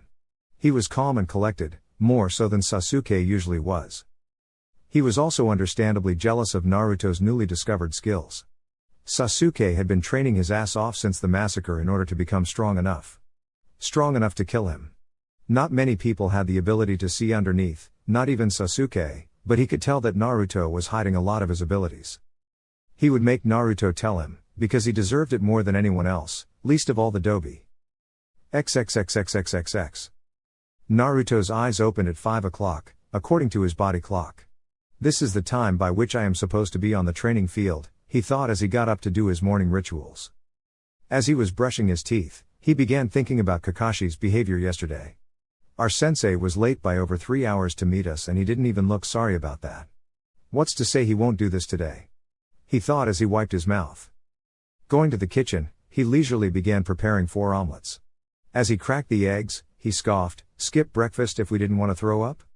He must be crazy if he thought that we would fight him on an empty stomach." He slid the omelets onto his plate and sat down on the dining table. A quick prayer later, he was gorging them down. He couldn't think about strategies because he didn't know what the exercise would be. Finishing his meal, he walked over to the sink and washed his plate. Only Sakura would be stupid enough to skip the most important meal of the day. That girl is so thin a simple breeze would be enough to blow her away. He snickered. He went to his room and took out the seal on which he was working on. He sat down on his table and worked on it until only half an hour was remaining till 8 o'clock. He closed the scroll and began preparing for the day. He dressed up and checked if he had all his supplies in his pouch and holster. Tying his hitai beneath his left shoulder, He nodded to himself and exited his apartment after ensuring his trap seals were in place. He walked at a comfortable pace to the training grounds, eating 2 bananas and a backpack holding his lunch. Reaching the training grounds, he had to hold his laugh at what he saw. Both his teammates were there, probably from 5 o'clock, and were looking as miserable. Well, as miserable as Sasuke could look. Sakura was sitting on the ground, probably regretting not eating breakfast. As soon as she saw him, her face twisted into anger and she got up, yelling, "Naruto! You are late." Naruto looked around and sure enough, Kakashi wasn't here. Turning back to Sakura, he shrugged, "I don't know how I can be late if sensei isn't even here, Sakura." Sakura opened her mouth to yell more, but couldn't refute his statement. Her stomach decided to rumble at that moment, followed shortly by Sasuke's. Naruto raised a disbelieving eyebrow, "They really are that stupid?" He spoke with disbelief, "You two didn't eat breakfast?" The mentioned two shook their head, but Sakura yelled again, "Sensei told us not to eat breakfast, baka. Why did you eat it?" Naruto glared at her, causing her to flinch, "I'm standing right here, Sakura. There's no need to yell. As for eating breakfast," he spoke as if speaking to 4-year-olds, "it is the most important meal of the day, you know." Sakura's temper got the better of her and she moved to hit Naruto. But Naruto decided to teach her a lesson and caught her fist easily, his cold eyes freezing her in her place. "I suggest you stop doing that. Otherwise, I'll do more than just catch your fist next time." His voice was a whisper, but it was cold as ice, letting her know he was dead serious. He even enforced his threat with a little ki, making her sweat. Sasuke had been watching the both of them and had to admit that their interactions were amusing. However, that amusement ended when he heard Naruto's threat. He was surprised at how serious and deadly his teammate could sound. Naruto released Sakura's fist and walked up to him, asking, "Why didn't you eat breakfast, Emo?" Sasuke glared at him, refusing to answer. Naruto shrugged and walked up to the posts, setting his backpack on top of one of them. He then sat down, legs crossed and eyes closed, waiting for their sensei to show up. Turns out Kakashi was even more late than yesterday. He showed up at 10 minutes to 11, "Hi fellows. Good morning." He was sounding even more lazier than yesterday, if that was possible. Sakura pointed at him accusingly at him, "You're late." Kakashi's eye curved up in a sort of smile, "Well, you see, a black cat crossed my path, so I had to take a long cut to avoid bad luck." "Liar," Sakura shouted. Naruto's sweat dropped, tardiness and lame excuses? Just what's wrong with this guy? The silence became awkward and Kakashi coughed to break it. "Well, let's begin." He placed his backpack down and pulled out an alarm clock, which he set for 12 o'clock. He put it on one of the posts. He then took out 2 tied bells. "Your task is to take these bells from me before the alarm rings. Those who don't get the bells get no lunch. Not only that, I will tie you to the posts and eat lunch in front of you." Sakura's hungry, devastated face was exactly what he wanted. Sasuke tried to hide his hunger, but his stomach betrayed him. Only Naruto looked calm among them. "Naruto, why did you eat breakfast when I told you not to?" Sakura smiled, expecting Naruto to get punished, but Naruto simply replied, "You only suggested not to, sensei. You never said it as an order. Also, I'm not an idiot who forgets to eat the most important meal of the day." Sasuke and Sakura glared at him for implying they were idiots, while Kakashi just hummed. He is turning out to be very interesting. Maybe he would figure out the purpose of this test as well? He wondered. "You only have to get 1 bell. Since there are only 2, one of you will get tied to the stump. The one who doesn't get a bell fails and goes back to the academy," he said, smirking at the horror on their faces. He continued, "If you don't come at me with the intent to kill, you will fail. Any questions?" Sakura spoke up, a confused look on her face, "But sensei, what if you get hurt?" Naruto snorted at that. Kakashi was a freaking jonin. They would be hard-pressed just to harm a hair on him. Kakashi almost laughed out loud but managed to rein it in, "Don't worry, I won't. All right, begin." The 3 of them jumped out of sight. Kakashi then tied the bells to him and took out his Icha book. They've hidden well. A shinobi should be able to hide from his enemies. Now to wait for one of them to attack, Kakashi thought as he kept his eyes on the book. XXXXXXX. He's got to be kidding. I've only ever seen 4-man cells. There's no cell with only 2 Jonin and a Jonin. There's a different purpose to this test, Naruto furiously thought. His eyes then widened, He knows we won't be able to get the bells single-handedly. He wants us to work together. That is the purpose of this test. He smirked in victory, but that smirk turned into a frown. Those two will never work with me. Maybe I can convince them, after I get beat up from Sensei. With that, he released his seals and shunpoed from his spot. Kakashi looked up in surprise as Naruto seemed to shimmer before him, landing in a crouch. What was that? He appeared really fast. His speed was too high for a Genin. Rather stupid of you to come at me head on, isn't it? I don't see what's stupid about testing your opponent, Naruto replied, eyes narrowed. Kakashi had to hold back the memories from seeing those eyes. So much like Sensei. He was almost caught off guard when Naruto disappeared, reappearing in front of him, leg extended in a kick. That was easily low Jonin level speed. And how the hell does he move that fast? He frantically thought as he blocked the kick. He winced, he hits hard as well. Kakashi was forced to put away his book as Naruto's movements were too fast. But Kakashi wasn't a Jonin for nothing. He easily began countering Naruto's attacks, mentally admiring his fighting style. His movements are fast, not giving the opposition enough time to think. The strength in his attacks might even reach mid-Chunin level. Not many openings to exploit too. His attacks are also quite unorthodox. Very interesting style, like he almost seems to know where the attacks are coming from. He applauded mentally as he ducked and blocked a 3 roundhouse kick combo that he knew wasn't a part of any style he knew, and he knew a lot of them. You're good kid, but not good enough. He grunted as he used the momentum of the spin kick coming towards his face. He caught Naruto by the ankle and threw him into the pond. He missed Naruto's smirk as he entered the water. He threw me into the water. Perfect, Naruto thought as he made a half ram seal with his left hand and slowly released his breath. The air surrounded his body like a sort of bubble. He floated up until he was just underneath the surface. He then threw 2 shuriken at the Jonin. Kakashi didn't even need to look to catch them. But he was unprepared for what came next. Suten, Suikusari no Jutsu. Water style, water chain jutsu. 5 chains of water erupted from the water and wrapped around him with surprising speed. Requiring only 1 seal due to his high water affinity, this jutsu was very easy to use. Suten ninjutsu? How does he know that? Shock filled his whole being. Naruto jumped out, spinning once mid-air to increase the momentum behind his punch, which only connected with a log. Kawarimi huh? Kakashi walked out from behind a tree 100 feet away, smiling. Nice try. You are definitely Chunin material Naruto, but you will have to try harder to get the bell. Naruto made 3 hand seals, Fuuten, Toppa. Wind style, break through a strong gust of wind blew towards Kakashi, who simply leapt to the side to avoid it. Wind manipulation? How does Naruto know all these jutsus? A strong jutsu, but useless if I can avoid it, Kakashi rebuked. His eyebrow rose up in confusion when Naruto threw a single kunai at him. Is that supposed to hit me? He lazily asked as he just tilted his head to avoid it. He was not prepared for Naruto to appear behind him, replacing himself with the thrown kunai. Kakashi turned around, but it was too late. Naruto slashed at the bells with a kunai in his right hand, eyes widening in surprise when one of them separated. Now's the chance. He allowed his body to spin clockwise, his left hand grabbing the separated bell and right foot kicking out to Kakashi, who blocked it with his hands. But Naruto simply used the force of the kick to jump back onto a tree, using Shunpo to retreat into the woods. XXXXXXX.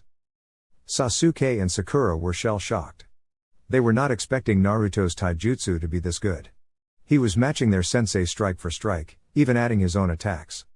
The speed of his movements was something not even Sasuke could match. His form of movement was also noticed by the duo, inducing jaw-dropping shock. The show of ninjutsu and snatch of a bell was the last straw for Sasuke. How does Dobi know a style such as that? How did he achieve that level of speed? How does he know those jutsu? I should be the one to have those, not him. He raged in his mind, fists clenched. Sakura had still not recovered from the shock that was Naruto. Naruto was never this good at the academy. How did he manage to get a bell? It was then her fangirlish ways took over. If Naruto can get a bell, then Sasuke-kun can definitely do it. Not once did she think about herself. Kakashi stood in shock over what happened. An academy graduate, who was said to be the dead last of his class, not only managed to catch him off guard, but also managed to get a bell. Not to mention the said dead last knew Fuuten and Suten ninjutsu, high Chunin level taijutsu with low Jonin level speeds. He, Hatake Kakashi, copy ninja, caught off guard by a simple Kawarimi. Naruto himself was shocked at his success. Even he didn't expect to get a bell this way. Then again, Kakashi most probably wouldn't expect an academy graduate to pull of a seal less Kawarimi. That was nothing more than a stroke of luck. In a straight fight, I would be dead already. But since when do shinobi fight fair? He thought, the excitement slowly leaving him, allowing cognitive thoughts to take place. I should probably seek out Sasuke and Sakura, maybe convince them to work together. But my plan was to get beat up, not to get a bell. Sasuke would never listen to me now, which by extension, also includes Sakura. Damn it, damn it, damn it. He cursed. It never hurts to try. The worst that will happen is that you will fail to convince them, Kurama encouraged him. Naruto thought about it a bit and reluctantly agreed with him. He easily sensed the chakras of the two and cursed when he felt that Sasuke was furious by the agitation of his chakra. He quickly made his way towards him, hoping he wouldn't be too late. XXXXXXX. He was too late. Sasuke was already furious at Naruto's achievement, and when Naruto tried to convince him, he harshly shot his proposal to work together down and went to confront Kakashi alone. Long story short, he got his ass handed to him and got himself buried head deep into the ground. On the bright side, Naruto successfully copied the Doton Jutsu Kakashi used to bury Sasuke. He sensed Kakashi casting a genjutsu on Sakura, who easily succumbed to it. He sent 20 shadow clones to fight Kakashi and defend Sakura, but the time was already up. Sakura hung her head in shame as she was the one tied to the post while Naruto and Sasuke sat beside her. Sasuke was angrily glaring at Naruto, who was watching his sensei. Kakashi looked at the kids, shaking his head in disappointment. Only Naruto managed to get a bell. But that doesn't mean that you pass Naruto. You all failed to grasp the real purpose of this test. Teamwork. The response came from Naruto. Sasuke and Sakura looked away from him, in anger and shame. Naruto tried to convince them to work together, but they didn't listen to him, because who did? Kakashi raised an eyebrow, a little late to realize, don't you think? Naruto gestured towards his teammates, they knew it. You can ask them that I tried to convince them to work together. But I already knew from the start that I would be shot down. Kakashi thought, he figured it out, and even tried to execute it, but knew he would be shot down. Sorry Naruto, but this group fails. Naruto's voice interrupted him, besides, teamwork is something that is established in the long run, sensei. You can't expect it out of people who have never worked together. Kakashi nodded, point, but it is also born out of necessity, which was this case. Unfortunately, you all failed to act on it. Silence reigned for a while as Kakashi let them think about it. Then he spoke, I'll give you all one more chance after an hour. If you fail even then, quit being shinobi. He harshly told them. The world of shinobi is not a playground for children. Be ready, and no one feeds Sakura lunch. He walked away after that, presumably to run an errand. Naruto easily sensed him hiding behind a tree, even though he was suppressing his chakra. He shook his head and turned to offer his lunch to Sakura, who blinked in surprise. Naruto, sensei said it's fine. I don't sense him anyways, Sasuke said as he too offered Sakura his lunch. She gratefully nodded at him and ate, ignoring Naruto completely. Naruto shook his head and was about to dig in when he felt a sudden surge of chakra. Kakashi appeared before them, furious as hell. I told you not to feed her. Are you ready to face the consequences? The clouds suddenly seemed to gather and sounds of thunder could be heard. Sasuke spoke up, surprising Naruto, we are a team, aren't we? We will face the consequences together. Is that your choice? Kakashi asked, still radiating fury. The group nodded as one, resolution and determination in their eyes. Like a switch, Kakashi changed personalities, you pass. I smiled at them. Naruto still stayed wary, is that it? I smiled disappearing, Kakashi said in a serious tone, yeah. I wanted to be sure you three would act as one. My best friend always used to say, those who break the rules are scum, but those who abandon their comrades are worse than scum. I wanted you all to accept each other as comrades. This is actually the first group I have passed. The previous ones were blockheads who couldn't get it. He gave them an eye smile and a thumbs up. Team 7 will start its missions from tomorrow. Chapter 8. Welcome to the wonderful world of D ranks. Naruto was starting to hate those words by now. It had been 2 weeks since the Bell test had taken place. Kakashi had kept to his promise and started taking missions for the team the day after. Only Naruto, and by extension his teammates, refused to believe whatever they were doing were missions. Menial tasks such as fixing fences, taking dogs out for walks, manual labor on farms, Naruto was confused as hell as to how these tasks could be labeled in the same category as missions. He was sure Sasuke and Sakura were too. Speaking of which, Sasuke had started asking questions about how Naruto knew wind and water ninjutsu, his taijutsu style. He even had the nerve to demand from him all the jutsu he knew. Naruto had told him in no uncertain terms that unless Sasuke was willing to share jutsu from his own repertoire, Naruto had no intention of telling him what he wanted to know. Of course, Sasuke refused to share any jutsu of his, believing that they were Uchiha clan jutsu and as such, no one besides him could know. Naruto had scoffed at that, but Kurama had straight out burst laughing. The great beast had told him he knew at least 20 people who could perform the great fireball, only 2 of which were Uchiha. Naruto had smartly countered that argument by towing the line that was Uchiha Sasuke's pride. He had condescendingly asked if the great Uchiha library was not enough for him. Sasuke did not want to admit that he could not access it without his Sharingan, and he honestly believed all jutsus available outside were weak and so, did not bother to learn them. He stopped bugging Naruto after that, much to the blonde's relief.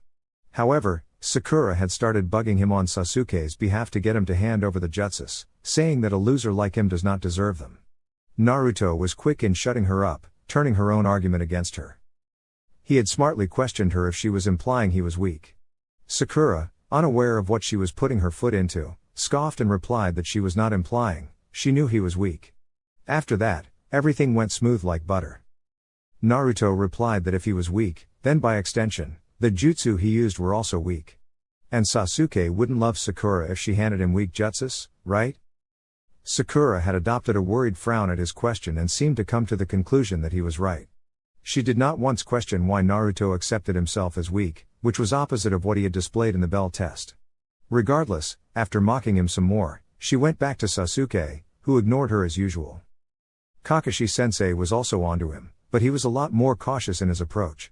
He subtly framed his statement such that Naruto would have difficulty in avoiding the correct answer.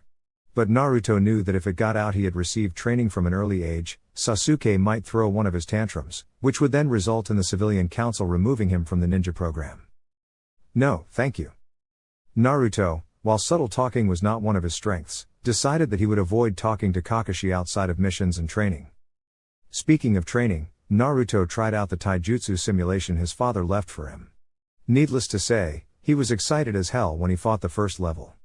And he was more than surprised at how difficult it was. He may have reached a level in his resistance seals that actually permits him to try all 7 levels, but only the first level's victory came at the cost of some very impressive bruises. It taught Naruto that his taijutsu, while very good, was not good enough. He increased the resistance on his body, believing if he was faster, he would be better.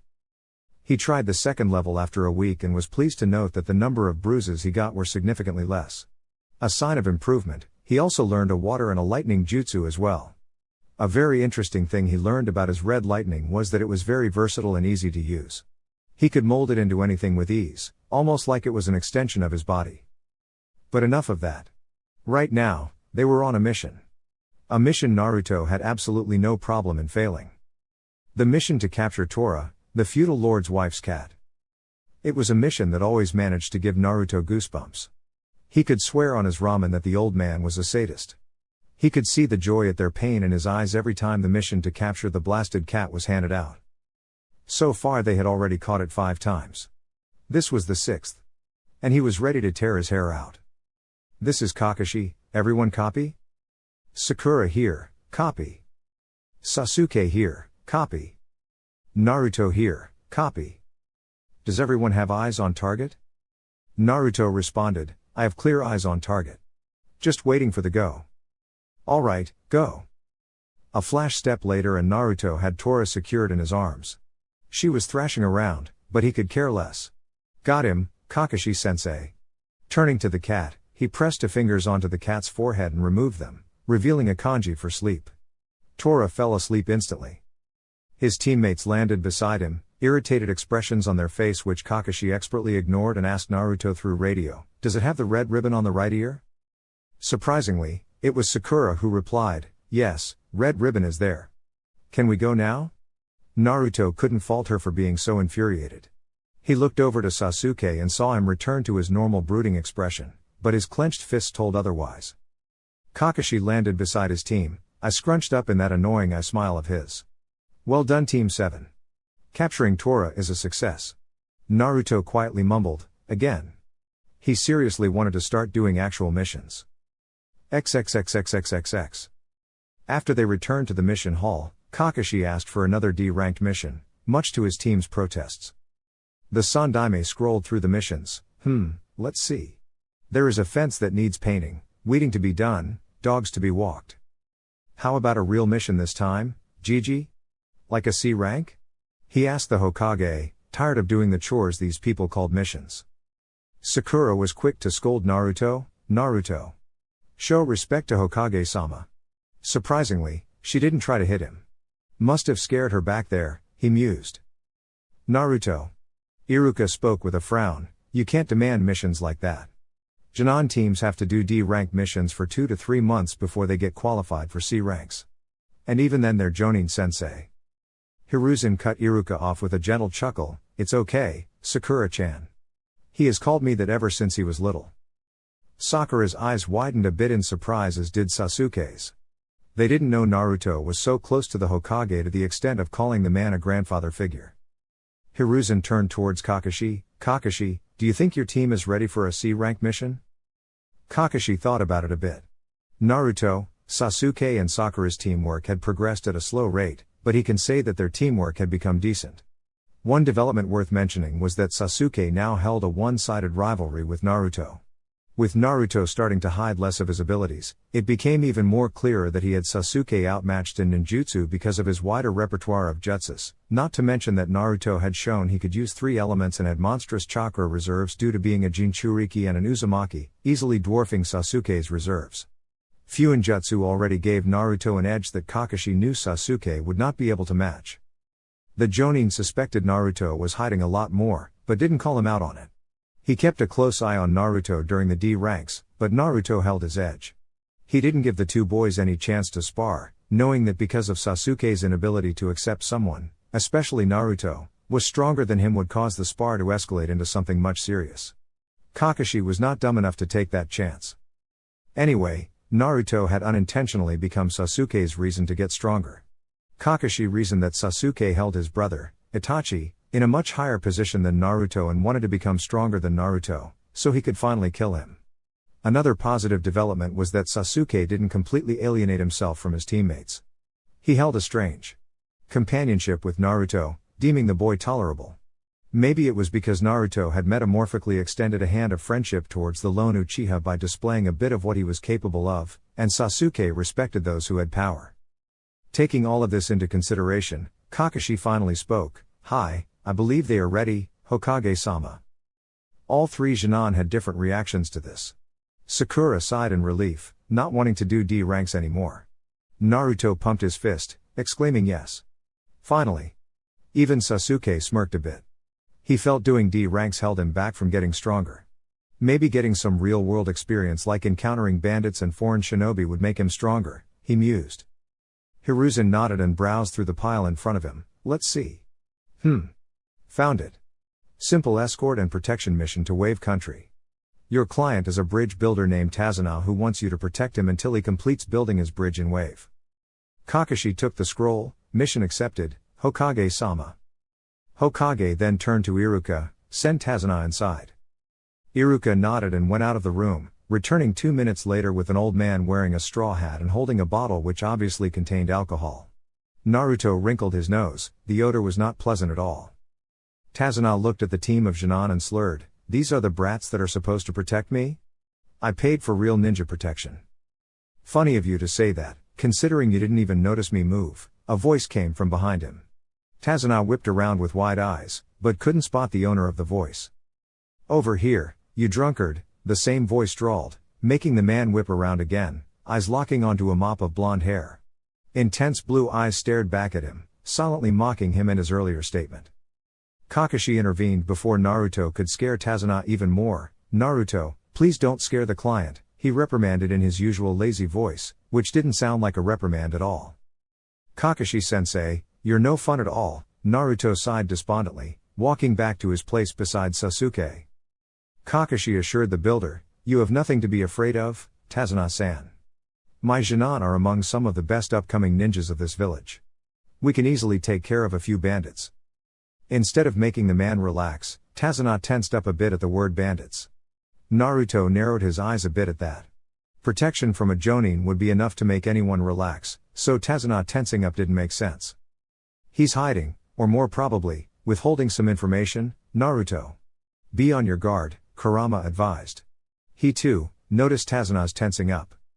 Will do, Kurama, Naruto replied before turning to Kakashi, excitement on his face. When are we leaving, Kakashi-sensei? He eagerly asked. We will leave tomorrow morning at 7, he answered. He then lazily waved them away, that's all for today. Take full rest for tomorrow. The Genin dispersed to do their own thing for the remainder of the day. Naruto and Sasuke went separate ways to do their own training while Sakura headed home. XXXXXXX. Naruto headed to the abandoned Senju compound, more specifically the Nidaim's library. He figured that this C rank might take them 2 to 3 weeks, so he might as well collect 2 jutsu scrolls to learn in the meantime. Browsing, he picked up a Suten and a Fuuten scroll. Suten, Suadana, Water Style, Water Severing Wave, was a powerful A-rank jutsu. After infusing chakra in your stomach and then converting it to water, the user spit the water out in highly pressurized, razor-sharp jets of water, sharp enough to cleanly cut through rock and barks of thick trees if used perfectly. Naruto was pleased to note that like all Suten jutsus he had learned from the library until now, this one had 2 types of learning as well. One for a normal water user, another for a user who had extremely high affinity like Tobirama, who could perform the most complex water techniques with only one hand seal. Fuuten, Kaze Jurai no Jutsu, Wind Style, Wind Torpedo Technique. A powerful C-rank jutsu that Tobirama himself created keeping explosive tags in mind. I'm starting to think our esteemed Nidaime was a man obsessed with explosives, he thought as he read on how to perform the jutsu. After infusing wind chakra in your lungs, it is expelled as a highly explosive ball of wind, near invisible. Upon contact, it will explode with the force of 2 standard explosive tags. It required 3 hand seals of ox horse snake. Should be enough to last this mission, he mused as he exited the library. Extending his senses, he checked if anyone was nearby. Finding no one, he shrugged and simply flashed into his apartment. He had no idea what he was in for in this mission. Chapter 9. Naruto woke up at his usual time of 5 o'clock, refreshed and recovered from yesterday's training. He got up from his bed, rubbing his eyes a bit. Walking to the bathroom, he finished his morning rituals and almost put on his regular running clothes, before remembering that he had a C-rank mission today. He shook his head and just put on a lower and shoes. He opened the door to his balcony and breathed the fresh, cool morning air. He shivered once as the air hit his bare upper body, but soon adjusted to it. He flipped onto the roof and began a series of stretches to simply warm his body up. Wouldn't want to exert too much today before the mission, he thought as he stretched every part of his body. With that being the last thought, he emptied his mind and enjoyed the silence that the village experienced in the early mornings before it began its daily chaos. After 1 hour, he had sufficiently warmed up his body and decided to have breakfast before heading to the gates. Making a half-ram seal, a shadow clone popped into existence, already knowing to make breakfast. It flipped his way into the apartment and into the kitchen while Naruto sat there, simply taking in the peace for a few more minutes. Kurama, in your ridiculously long life, have you ever taken time to breathe and admire the sunrise? What brought this on, brat? Kurama's voice was a bit laden with sleep, signifying that he was napping as usual. Naruto shrugged, just asking. Despite what people tend to think about me, I don't rampage all the time, you know. Even I take time to appreciate the simple joys of nature, he grumbled. Naruto lifted an eyebrow. Wow, people really don't understand you as well as they think they do. Kurama nodded mentally before shooing him away. Now go away, let them rest in peace, he said, cutting off their conversation. Naruto shook his head. He must have a passionate hobby of sleeping which he adheres to like anything. He flipped himself back into his apartment, walking to his bathroom to freshen up. 10 minutes later, he was eating 4 scrambled eggs, all the while mentally compiling a list of what he should take with him. He created a shadow clone to clean up while he got ready. He dressed up as usual and sealed up whatever supplies he would need in a large sealing scroll which he brought from the Higurashi weapons shop. The folks over there didn't up the prices for him. He was considering selling his ideas for a modified explosive tag over there in exchange for a discount on his future purchases and a bit of secrecy.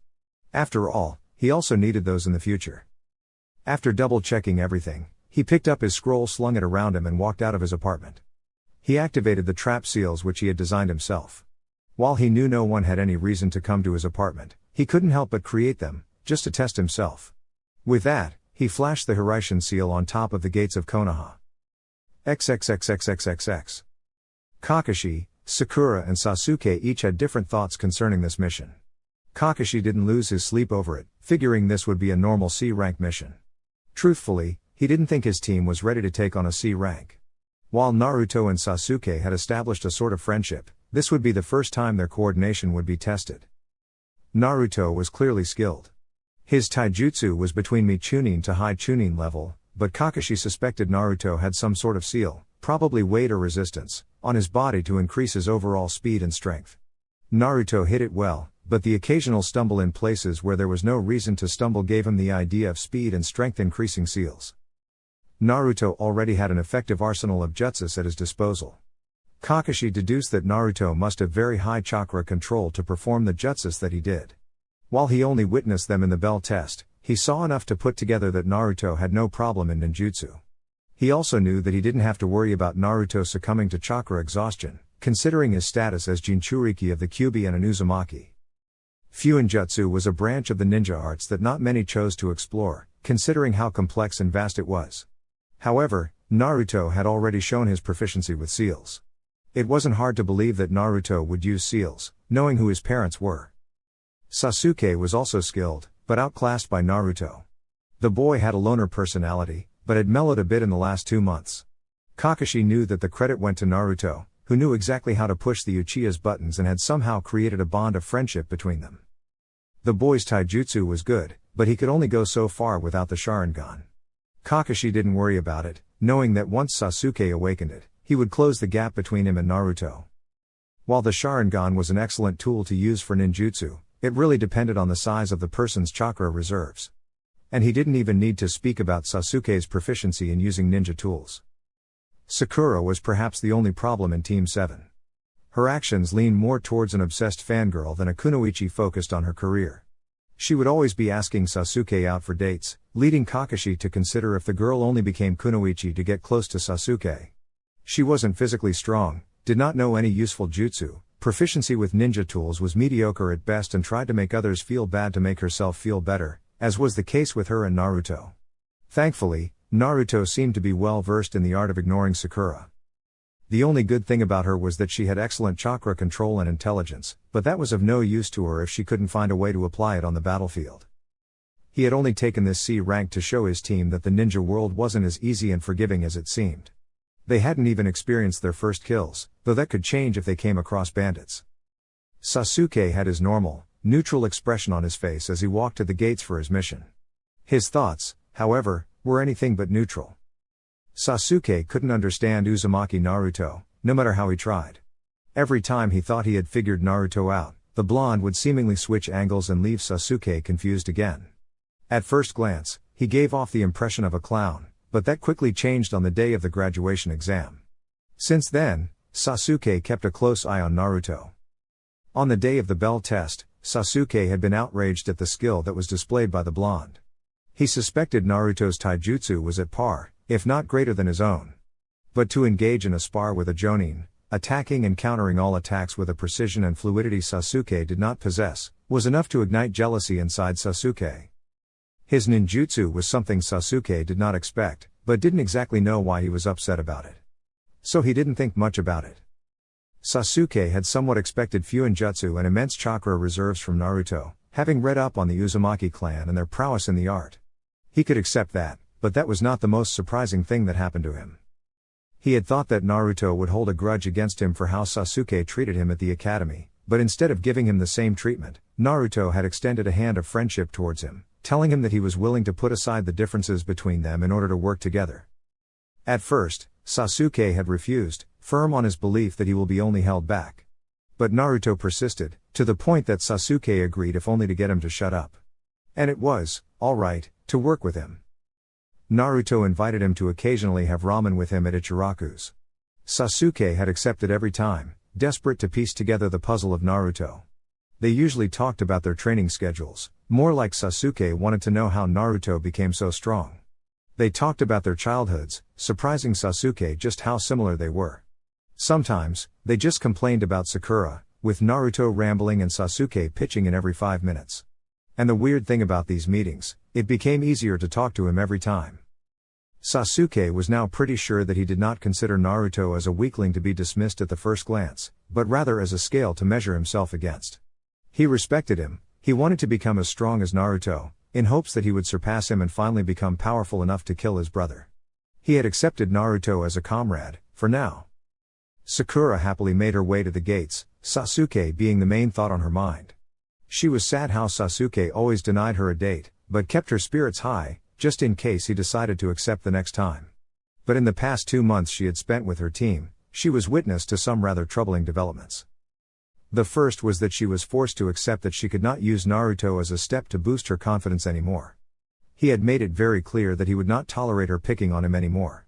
That made her realize with a small amount of shame, that she had very unnecessarily picked on Naruto, who had no hand in anything that upset her. The second was that Naruto was strong. Easily stronger than Sasuke, and she was not just talking about chakra reserves. She knew about the Uzumaki clan. Naruto was the physically capable of them all, proven when he could physically exert even more than Sasuke. He would take much longer than her and Sasuke to get tired and recover much more quickly than both of them. The third and hardest to accept was that Naruto and Sasuke came from very similar backgrounds. She refused to believe that at first, going so far as to call him an orphan and could never match Sasuke. She was shocked though, when Sasuke came to Naruto's defense. He admonished Sakura, saying that she had gone too far. He harshly reminded her that he and Naruto shared the fact that they were orphans. Since then, Sakura had felt tremendously guilty and had tried to act nicer towards Naruto. She wouldn't call them friends though, they were far from that. She began to see Naruto in a new light. Though he always acted like he was indifferent, the subtle actions made it clear that he always cared for his comrades. She noticed that in the 2 months, Naruto and Sasuke had grown closer as friends. Sasuke too began to see Naruto in a new light. She saw that Naruto clearly knew that he was stronger than Sasuke, but he never rubbed it in the boy's face. Instead he used this fact to encourage Sasuke to grow stronger. She was, by no means, a friend to Naruto, but hoped that he would at least consider her a worthy comrade in time. The two reached the gates exactly 15 minutes before 7. Sakura's eyes lit up as she saw the dark-haired boy. Sasuke-kun. She waved enthusiastically, and like always, was disappointed when he replied with his customary HN. Sasuke looked around, trying to find Naruto. Perhaps this mission may force Naruto to reveal what he is hiding from us, he thought. A hand fell on his shoulder and he barely caught himself from yelping. Instead, he turned his head back as calmly as he could to see Naruto's smirking face. Sasuke tried to play it cool, but knew Naruto had already seen his moment of weakness. Before he could do anything else, Naruto chuckled and patted his shoulder. "It's okay, Sasuke. Even Anbu would be hard-pressed to detect me in the middle of my pranks." Sasuke raised an eyebrow at that, silently waiting for Naruto to elaborate, but he didn't. Naruto simply leaned against the wall, waiting for their sensei. Sakura had a confused expression on her face. "Naruto, why don't you have a backpack like me and Sasuke-kun?" Naruto replied, "Well, for one, sealing scrolls are just more practical to use.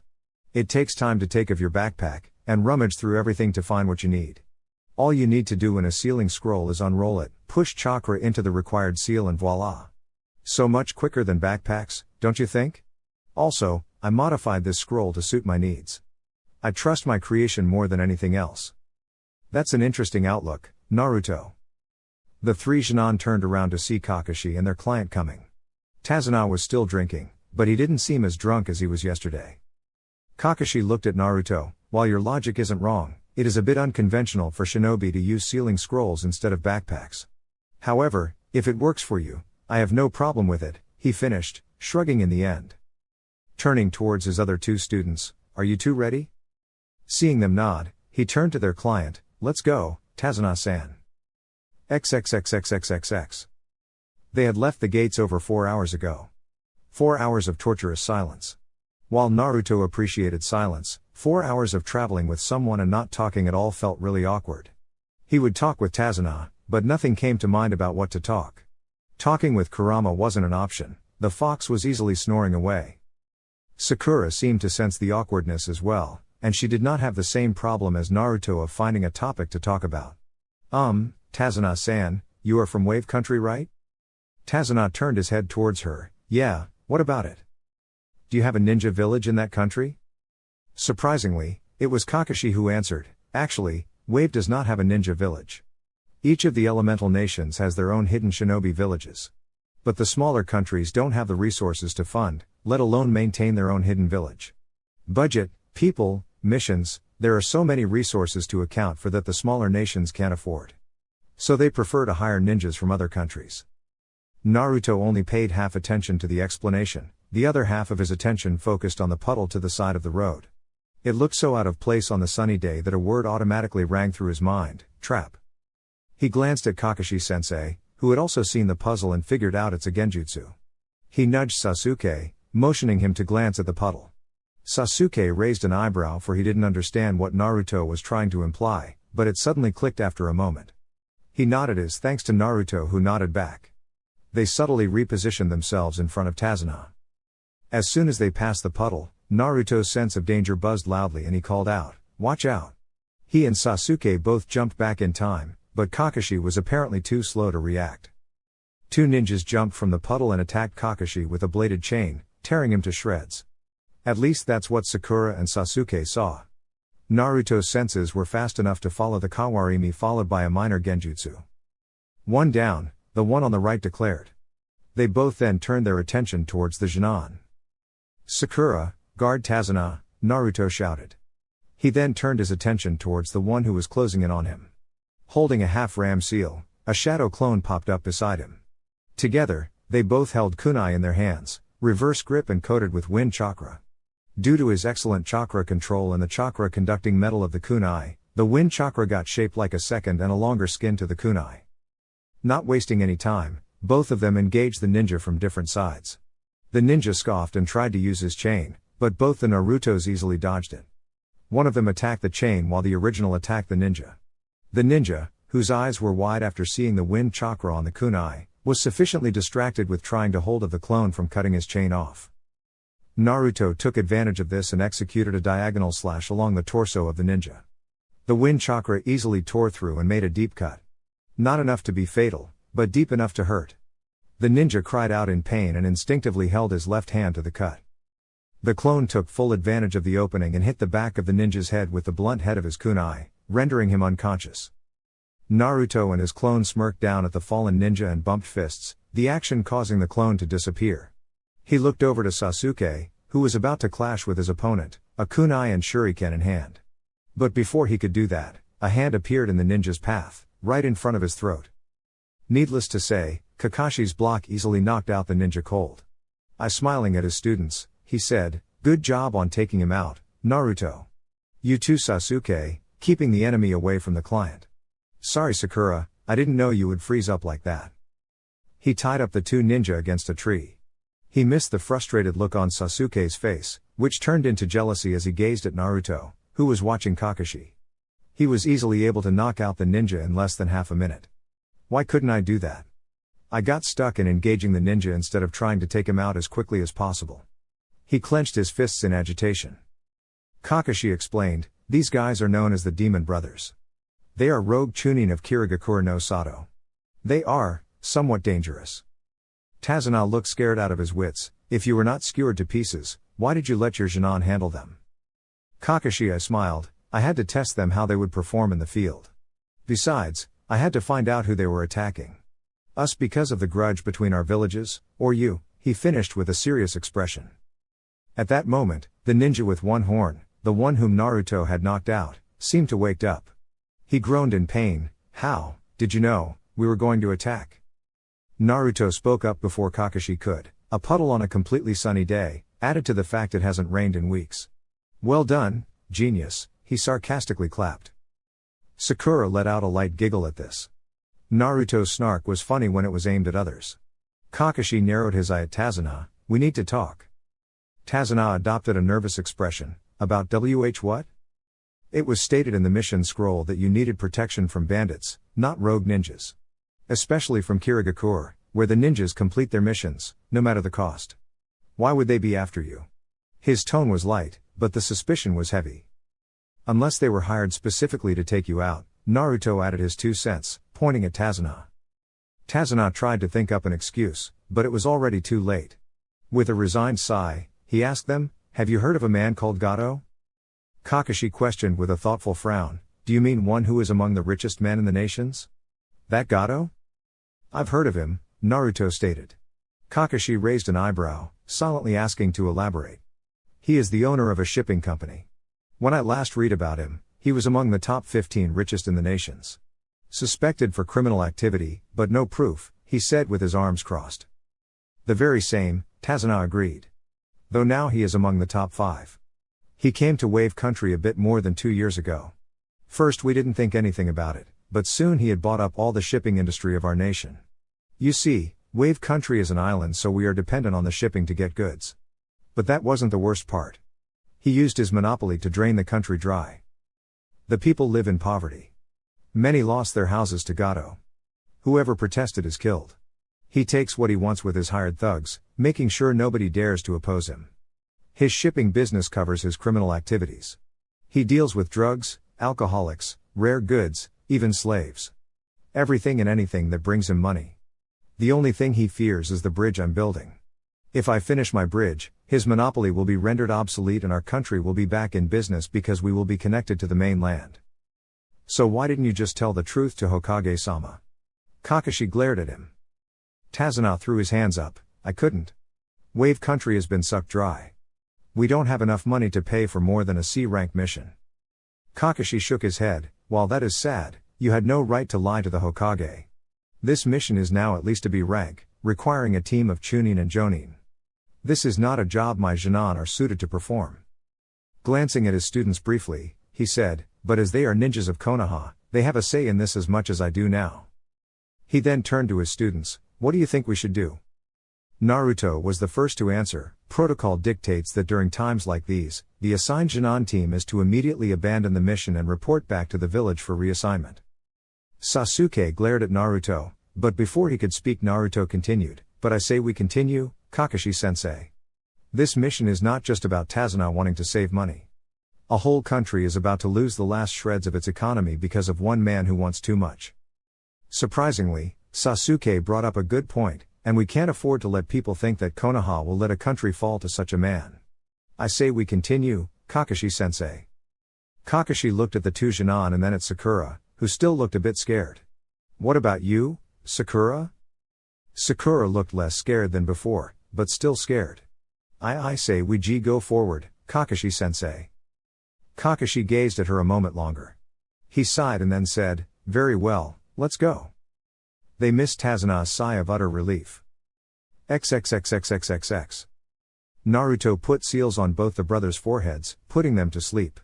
Kakashi told him the Konoha shinobi would be arriving to take them, so he should leave instructions for them on how to release the seal. After that, the team and Tazuna continued without any further delay until they reached a coast where Tazuna had organized transport to Wave Country. The man greeted Tazuna and cast a wary eye on the Konoha shinobis, but kept his words to himself. He stirred them, appearing extremely nervous despite of the dense cover from the morning fog. As soon as the bridge came into view, Kakashi let out a low whistle. That is one impressive bridge, that is. Naruto shook his head in wonder. I've never seen anything as awesome as that bridge before. Sakura was gaping at the sheer size of the bridge and Sasuke was, like always, neutral-faced. Once they reached the shore, the fisherman wished Tazuna best of luck to get home safely while Tazuna thanked him for his help. Kakashi asked Tazuna, how long is your home away from here? A journey of about 1 hour and a half. Kakashi nodded and motioned for his team start walking. Though he didn't know the reason why he suddenly felt a sense of foreboding. Glancing towards his team, he wasn't entirely surprised to see that only Naruto seemed to share his wariness, eyes darting around, ready to react at the slightest notice. And react he did. Without any warning, A shuriken flew into a bush on the side, courtesy of Naruto. Sasuke and Sakura jumped at that, along with Tazuna. Kakashi just narrowed his eyes. What is it, Naruto? Naruto walked to the bush, a kunai ready in hand. Though he was confused when he only spotted a white rabbit, scared to the bone. Sakura scolded him, Baka. Look what you did to the poor rabbit. But Kakashi and Naruto were too busy concentrating on the fact that they spotted a white rabbit. A snow rabbit whose fur is white? In the spring? The absence of brown fur indicates it was raised in captivity, were the thoughts going through the Jonin's head. He suddenly realized its purpose. His shout ran out a second after Naruto's danger sense kicked in. Down! Everyone dropped to the ground, just in time to avoid a giant, spinning from cutting off their heads. Naruto saw that Sasuke was able to bring Tazuna just in time. Everyone stood up and turned towards the tree in which the sword was buried, a man standing on the handle. He had black hair and brown eyes, his slashed kiri headband tilted upwards to the left side of his head, signifying his status as a missing nin. He wore mist-stripped pants and hand warmers that extended to his biceps. Kakashi's voice took a tone of mock surprise. Well, if it isn't Momochi Zabuza, rogue nin and former member of the Seven Swordsmen of the Mist. The now identified Zabuza raised a non-existent eyebrow. So you have heard of me. The man's posture radiated confidence and power. I'm going to ask you to hand over the old man to me. You do that and you get to escape with your lives. Kakashi had a bead of sweat running down the side of his face. This is really bad. Zabuza is a high A rank missing nin, bordering S rank, which easily upgrades this B rank to a high A rank. Naruto had similar thoughts running through his head. Damn, our luck must be really bad if we have to face off against a swordsman of the mist. I don't stand a chance against him. But we have no choice other than to fight. Damn it. Naruto took out 2 kunai from his hip pouches, held in reverse grip and ready to engage, but Kakashi held a hand in front of him. Everyone stay back. He is not someone you can take on. It'll be tough, even for me. Unless I use this, he said, lifting up his hit-eye and exposing a blood-red eye with 3 tomos in a circular pattern. Zabuza gave a dark, amused chuckle. The Sharingan, this early, Kakashi? I'm honored. I've read about you, back when I was in Anbu. The man who is said to have copied over 1,000 jutsu, Sharingan no Kakashi. Sasuke's head whipped around to stare at Kakashi, more specifically, at his left eye. How does he have the Sharingan? It's supposed to be an Uchiha clan dojutsu. Did he steal one on the night of the massacre? Before he could think of anything else, mist slowly started to surround them. In just a few moments, the mist was so thick it was hard to see 2 feet in front of them. Suddenly, an incredible amount of killing intent filled the air, causing all of them to tense up. But Naruto relaxed after a moment, having gathered his wits. This was nothing compared to what Kurama put him through. Sasuke and Sakura were another story. Sasuke was frozen in his place, while Sakura was barely keeping herself from crying. The killing intent seemed to relax and Kakashi's voice rang out, "Don't worry, Sasuke, Sakura. There is no way I will let my comrades die." Kakashi had released his own killing intent, easing up some of the pressure. Turning back, Kakashi said, "He'll come after me first. Zabuza is a known master of the silent killing technique. Before you know it's over." Naruto whispered back, "But sensei, aren't you at a disadvantage here? The Sharingan is not meant to see through dense fogs like this. You would be needlessly wasting your chakra." Kakashi had to admit Naruto had a point. Before he could say anything, Zabuza's voice came from all around the mist. 8 points: liver, lungs, spine, clavicle vein, jugular vein, brain, kidneys and heart. These places, if hit too hard or cut too deep, are a one-hit kill. Where should I strike first? Naruto formed a single bird seal. Fuuten, Tapa. Wind style, breakthrough. The burst of wind he expelled blew away all the fog, revealing Zabuza standing a few feet away from the group, sword in hand. "Now it is better for you, sensei," Naruto smiled, kunai held in reverse grips. He had already released all his resistance seals. Zabuza clicked his tongue in annoyance. "Annoying brat, he cancelled out my jutsu. How the hell does a Jonin know wind manipulation anyway?" Naruto saw it. Zabuza was staring at him with annoyance, but before he could react, Kakashi appeared behind his back, slashing at him. Zabuza collapsed in a puddle of water. "Mizu Bunshine, huh?" Naruto and Kakashi thought simultaneously. Zabuza appeared behind Kakashi, slashing him off. A flicker of surprise was visible when Kakashi too collapsed into water. Kakashi came up behind him. Nice try, he mocked. Zabuza chuckled, so you copied my jutsu, hiding in the trees and waiting to strike. Clever. He swung his blade towards Kakashi, who ducked under it and slashed his own kunai as a counter. However, the force behind Zabuza's blade was much more than Kakashi anticipated, and almost went down to his knees. Zabuza did not hesitate in giving a chakra-enforced kick to Kakashi, who was unable to dodge in time. Gritting his teeth, he crossed his arms and blocked it. He was rewarded with promptly being sent flying over into the water. Surfacing, he instantly knew something was wrong. The water was too heavy. Too slow, Zabuza said as he appeared behind Kakashi, weaving hand seals. Suten, Suro no Jutsu. Water style, water prison jutsu. In a matter of seconds, Kakashi was trapped in a dome of water maintained by Zabuza. Though both of them didn't notice Naruto's smile, having successfully copied the jutsu. None of you know what it means to be a ninja. When I was your age, brats, I already had blood on my hands. Sakura asked, what do you mean? Kakashi said, he is talking about the reason he became known as the Demon of the Mist. 15 years ago, a child killed over 100 students. A child who wasn't even a ninja. Naruto lamely uttered, oh. However, he was quick to recover, well, here goes. Kakashi tried to stop him, don't, Naruto. We have lost. Take the client and run. Hell no, sensei. We are not going without our team leader. You still owe us some real training. Naruto was about to use the water chain jutsu to disrupt Zabuza's control on the prison, but was forced to dodge the water clone that tried to take his head off. His heart was pumping, his adrenaline levels rising, his mind entering battle focus. He complimented Zabuza, using a jutsu while maintaining another one? That's some really impressive chakra control. He easily weaved between the slashes. Zabuza, the clone, chuckled, thanks kid.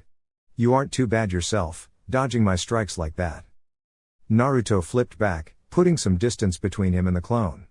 Well, having a giant butcher knife like that doesn't exactly do you a favor in the Department of Speed, pal, he offhandedly commented. Forming the hair sign, he thought Suten, Mizurappa. Water style, wild water wave, a wave of water rushed at the clone from his mouth, who jumped up to dodge. Smirking, Naruto formed the half ram to weave the water towards the clone, who couldn't dodge midair. He was expelled into water. Not wasting any time, Naruto maintained the half ram and formed over 20 shadow clones, who moved to engage the real Zabuza, who scoffed and easily dealt with them with his blade one by one.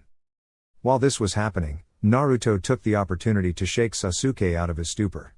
Gripping his shoulders tightly, he harshly whispered, "Get your head back in the game, Sasuke. I need your help to free Kakashi-sensei." It seemed to do the trick as Sasuke snapped back into awareness. In a moment of acknowledging Naruto as leader, he asked, "What should we do?" Naruto unrolled his scroll and slapped his hand onto a seal. A puff of smoke revealed a Fuma Shuriken, folded. Naruto rolled the scroll back and slung it. All of this happened in just 10 seconds. He handed the folded shuriken to Sasuke, who glared at him. "A simple Fuma Shuriken won't work, Dobi." Naruto thrust it into his hands anyway, an impatient look on his face that said, "Just follow my lead." As soon as Sasuke held it, a look of realization came onto his face and he looked at Naruto with wide eyes, who smirked and winked at him. A predatory smirk of his own appeared as he prepared to follow Naruto's plan.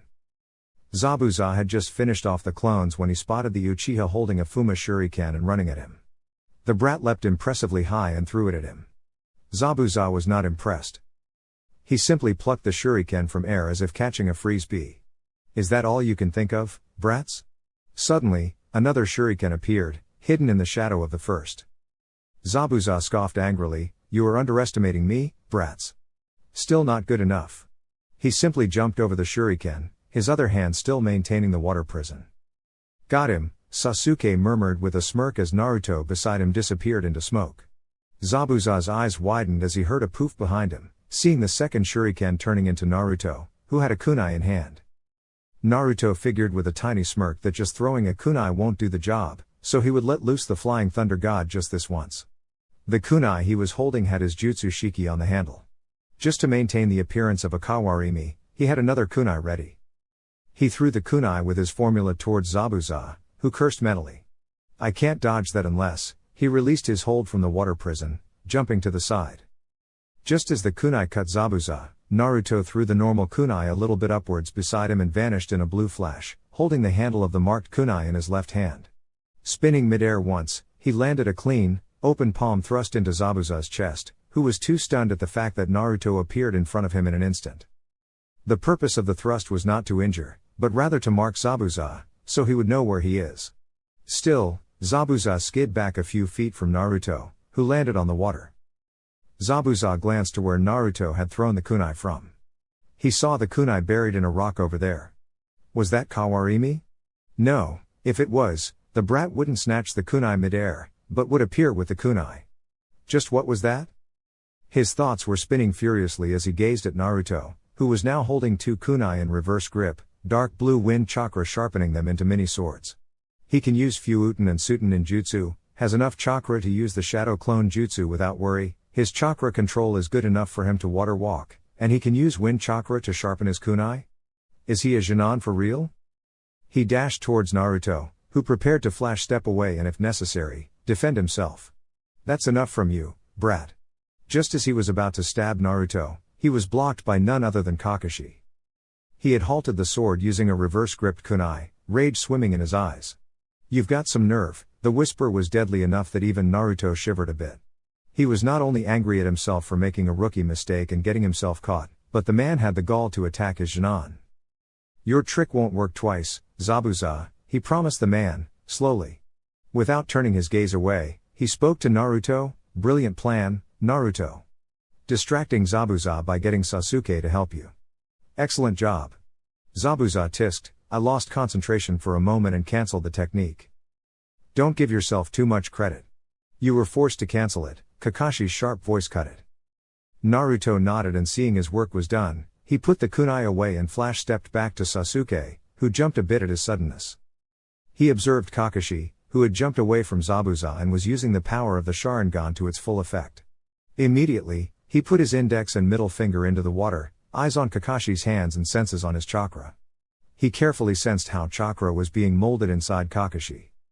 After a chain of 44 hand seals, two identical water dragons appeared, taking each other out. Zabuza moved in to engage Kakashi with his blade, while Kakashi parried back.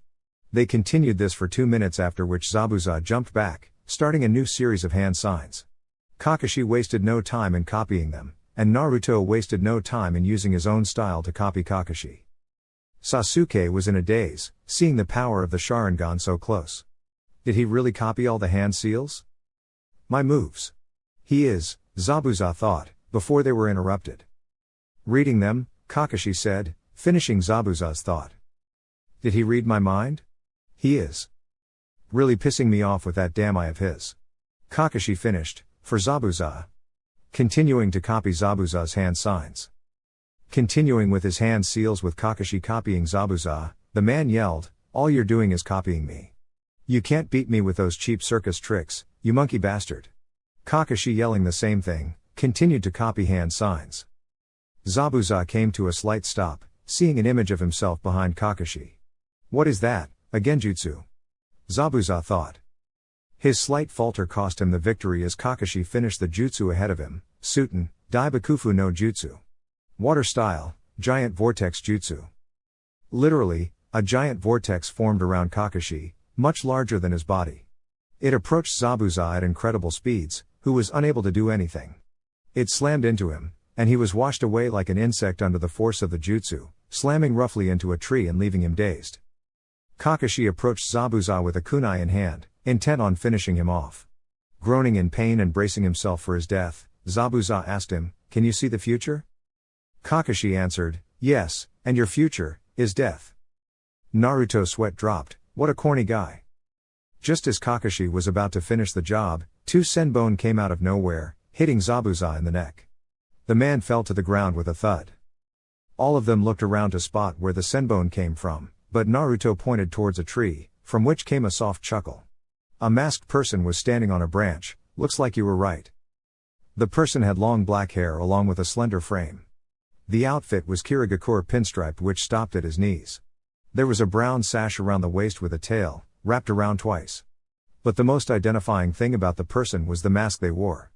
It was white with thin, curved eye holes and a red wavy design in place of the mouth, as well as the Kirigakure symbol etched in the top. The person was a hunter nin. Naruto couldn't quite place the voice as female or male. It was unsettling. He would assume it as a male, though. "I thank you for your help," he said as he jumped down. Kakashi knelt and checked Zabuza's pulse to see if the man was truly dead or not. Finding nothing, he concluded that Zabuza was dead. "I have been hunting him for quite a while," he said. Picking up the body, he prepared to shunshine away when Naruto's voice rang out. "Wait." The hunter nin turned to face Naruto's narrowed eyes. "As a hunter nin, isn't it your job to dispose the bodies on the spot?" The hunter nin saw the suspicion in the blonde's eyes and explained, "This body holds many secrets. The village would like to know them before doing that." With that, he was gone. Kakashi pulled his headband down. "Well, that is over with," and promptly fell face first into the ground. Sakura rushed to him. "Kakashi-sensei."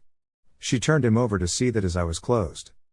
"It's probably chakra exhaustion, Sakura." She turned towards Naruto. He explained, "The Sharingan is an Uchiha Kekkei Genkai. It is not meant for him and as such, consumes his chakra faster. He just needs time to recover." Tazuna spoke up, "Well, in that case, let's hurry to my house where he can recover safely."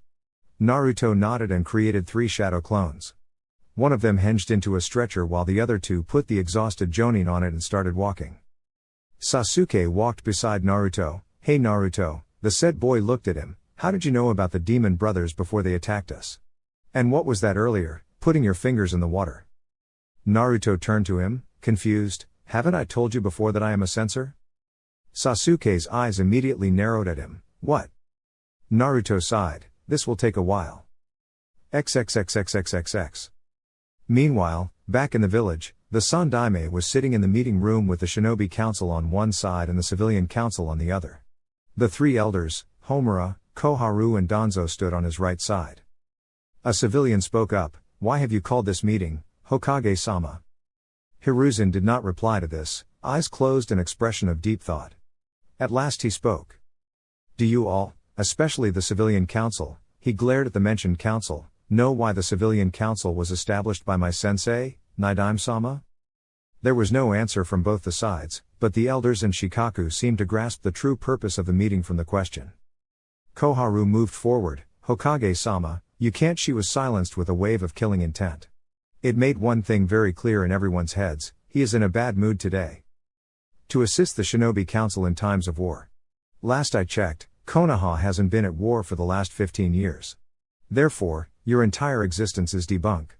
Outraged cries came from the civilian section, but killer intent from the Shinobi side for interrupting the Hokage silenced them. The Hokage glared at them, "If anyone interrupts me one more time, I will have that person executed. Understood?" He enforced that threat with killing intent. After seeing their urgent nods, he continued. "The only reason, and I have checked the records thoroughly," he said, motioning to the big pile of paperwork beside him, "that the only reason they exist is because of political mongering and bribing some members of the Shinobi Council." His eyes swept the entire room, intensifying the tension. "My hands were tied after the Kyuubi's attack and the Uchiha massacre. The Civilian Council took advantage of this and began to take charge of more important tasks by bribing the Shinobi side," he said while glaring at the 2 elders, who didn't even look into his eyes. Until they finally managed to get their hands on the Shinobi Academy, the most important stage of the Shinobi's career. Changing the syllabus and actually lowering the standard of Shinobi, the council gradually became more corrupt. "Tell me if I'm wrong," he finished, practically glaring at everyone and daring them to disagree. Danzo grit his teeth. The Civilian Council was easily manipulated and as such, was a form of power that he could control, not the Hokage. But it seemed Sarutobi had finally had enough of their bullshit and was going to dissolve the council. The worst about all of this, he could not lift a finger to do anything without resorting to Shisui's eye, and he would rather die than attempt something that foolish. No one spoke in the council room, which was enough of an answer that the Hokage had hit the bullseye. "I will hold a vote now. To dissolve the Civilian Council," he declared. A fat man stood up, face red and red, to shout at the Hokage. He didn't even finish the first word that came out of his mouth before his head rolled on the ground, courtesy of the Anbu. They cleaned up and vanished back into the shadows.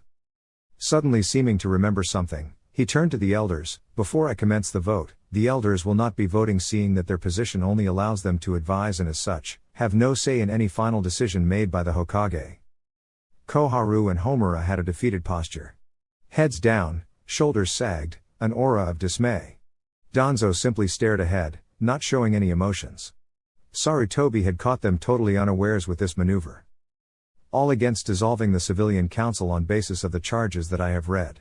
The entire civilian side raised their hands, but they knew that they were defeated. All in favor of dissolving the civilian council on basis of the charges I have read. The entire shinobi side raised their hands. Their numbers were equal to that of the civilians, but the air of smugness was unmistakable in the room. A tie-breaking vote was required of the Hokage, who said, "I am in favor of this notion." Straightening up, he declared, "The civilian council is dissolved as of today. I will appoint a shinobi committee to review all the corrupted laws they have passed related in favor of themselves. A separate division will be responsible for reviewing shinobi areas. The civilian council can leave now." All of them slowly got up, an air of defeat around them all. They filed out of the chamber one by one. "The elders, please leave, I have some important things to discuss with the shinobi clan heads." The elders couldn't protest against this as well. Clan business was serious, and no one, even the Hokage, was to interfere unless it concerned the integrity of the village. As soon as they left the room, Hiruzen snapped his fingers. An Anbu appeared with a scroll held in his hand. He put it on the Hokage's desk and went back to his post. A signal from the Hokage caused all the Anbu to leave the room. Hiruzen opened it, revealing it to be a storage scroll. He slapped his hand on the scroll, and in a puff of smoke, a bottle of sake and the same number of cups as the shinobi council appeared. Hiruzen smirked, "Who wants drinks?" Alright guys, that's it for the video. If you enjoyed it, please feel free to leave a like and subscribe.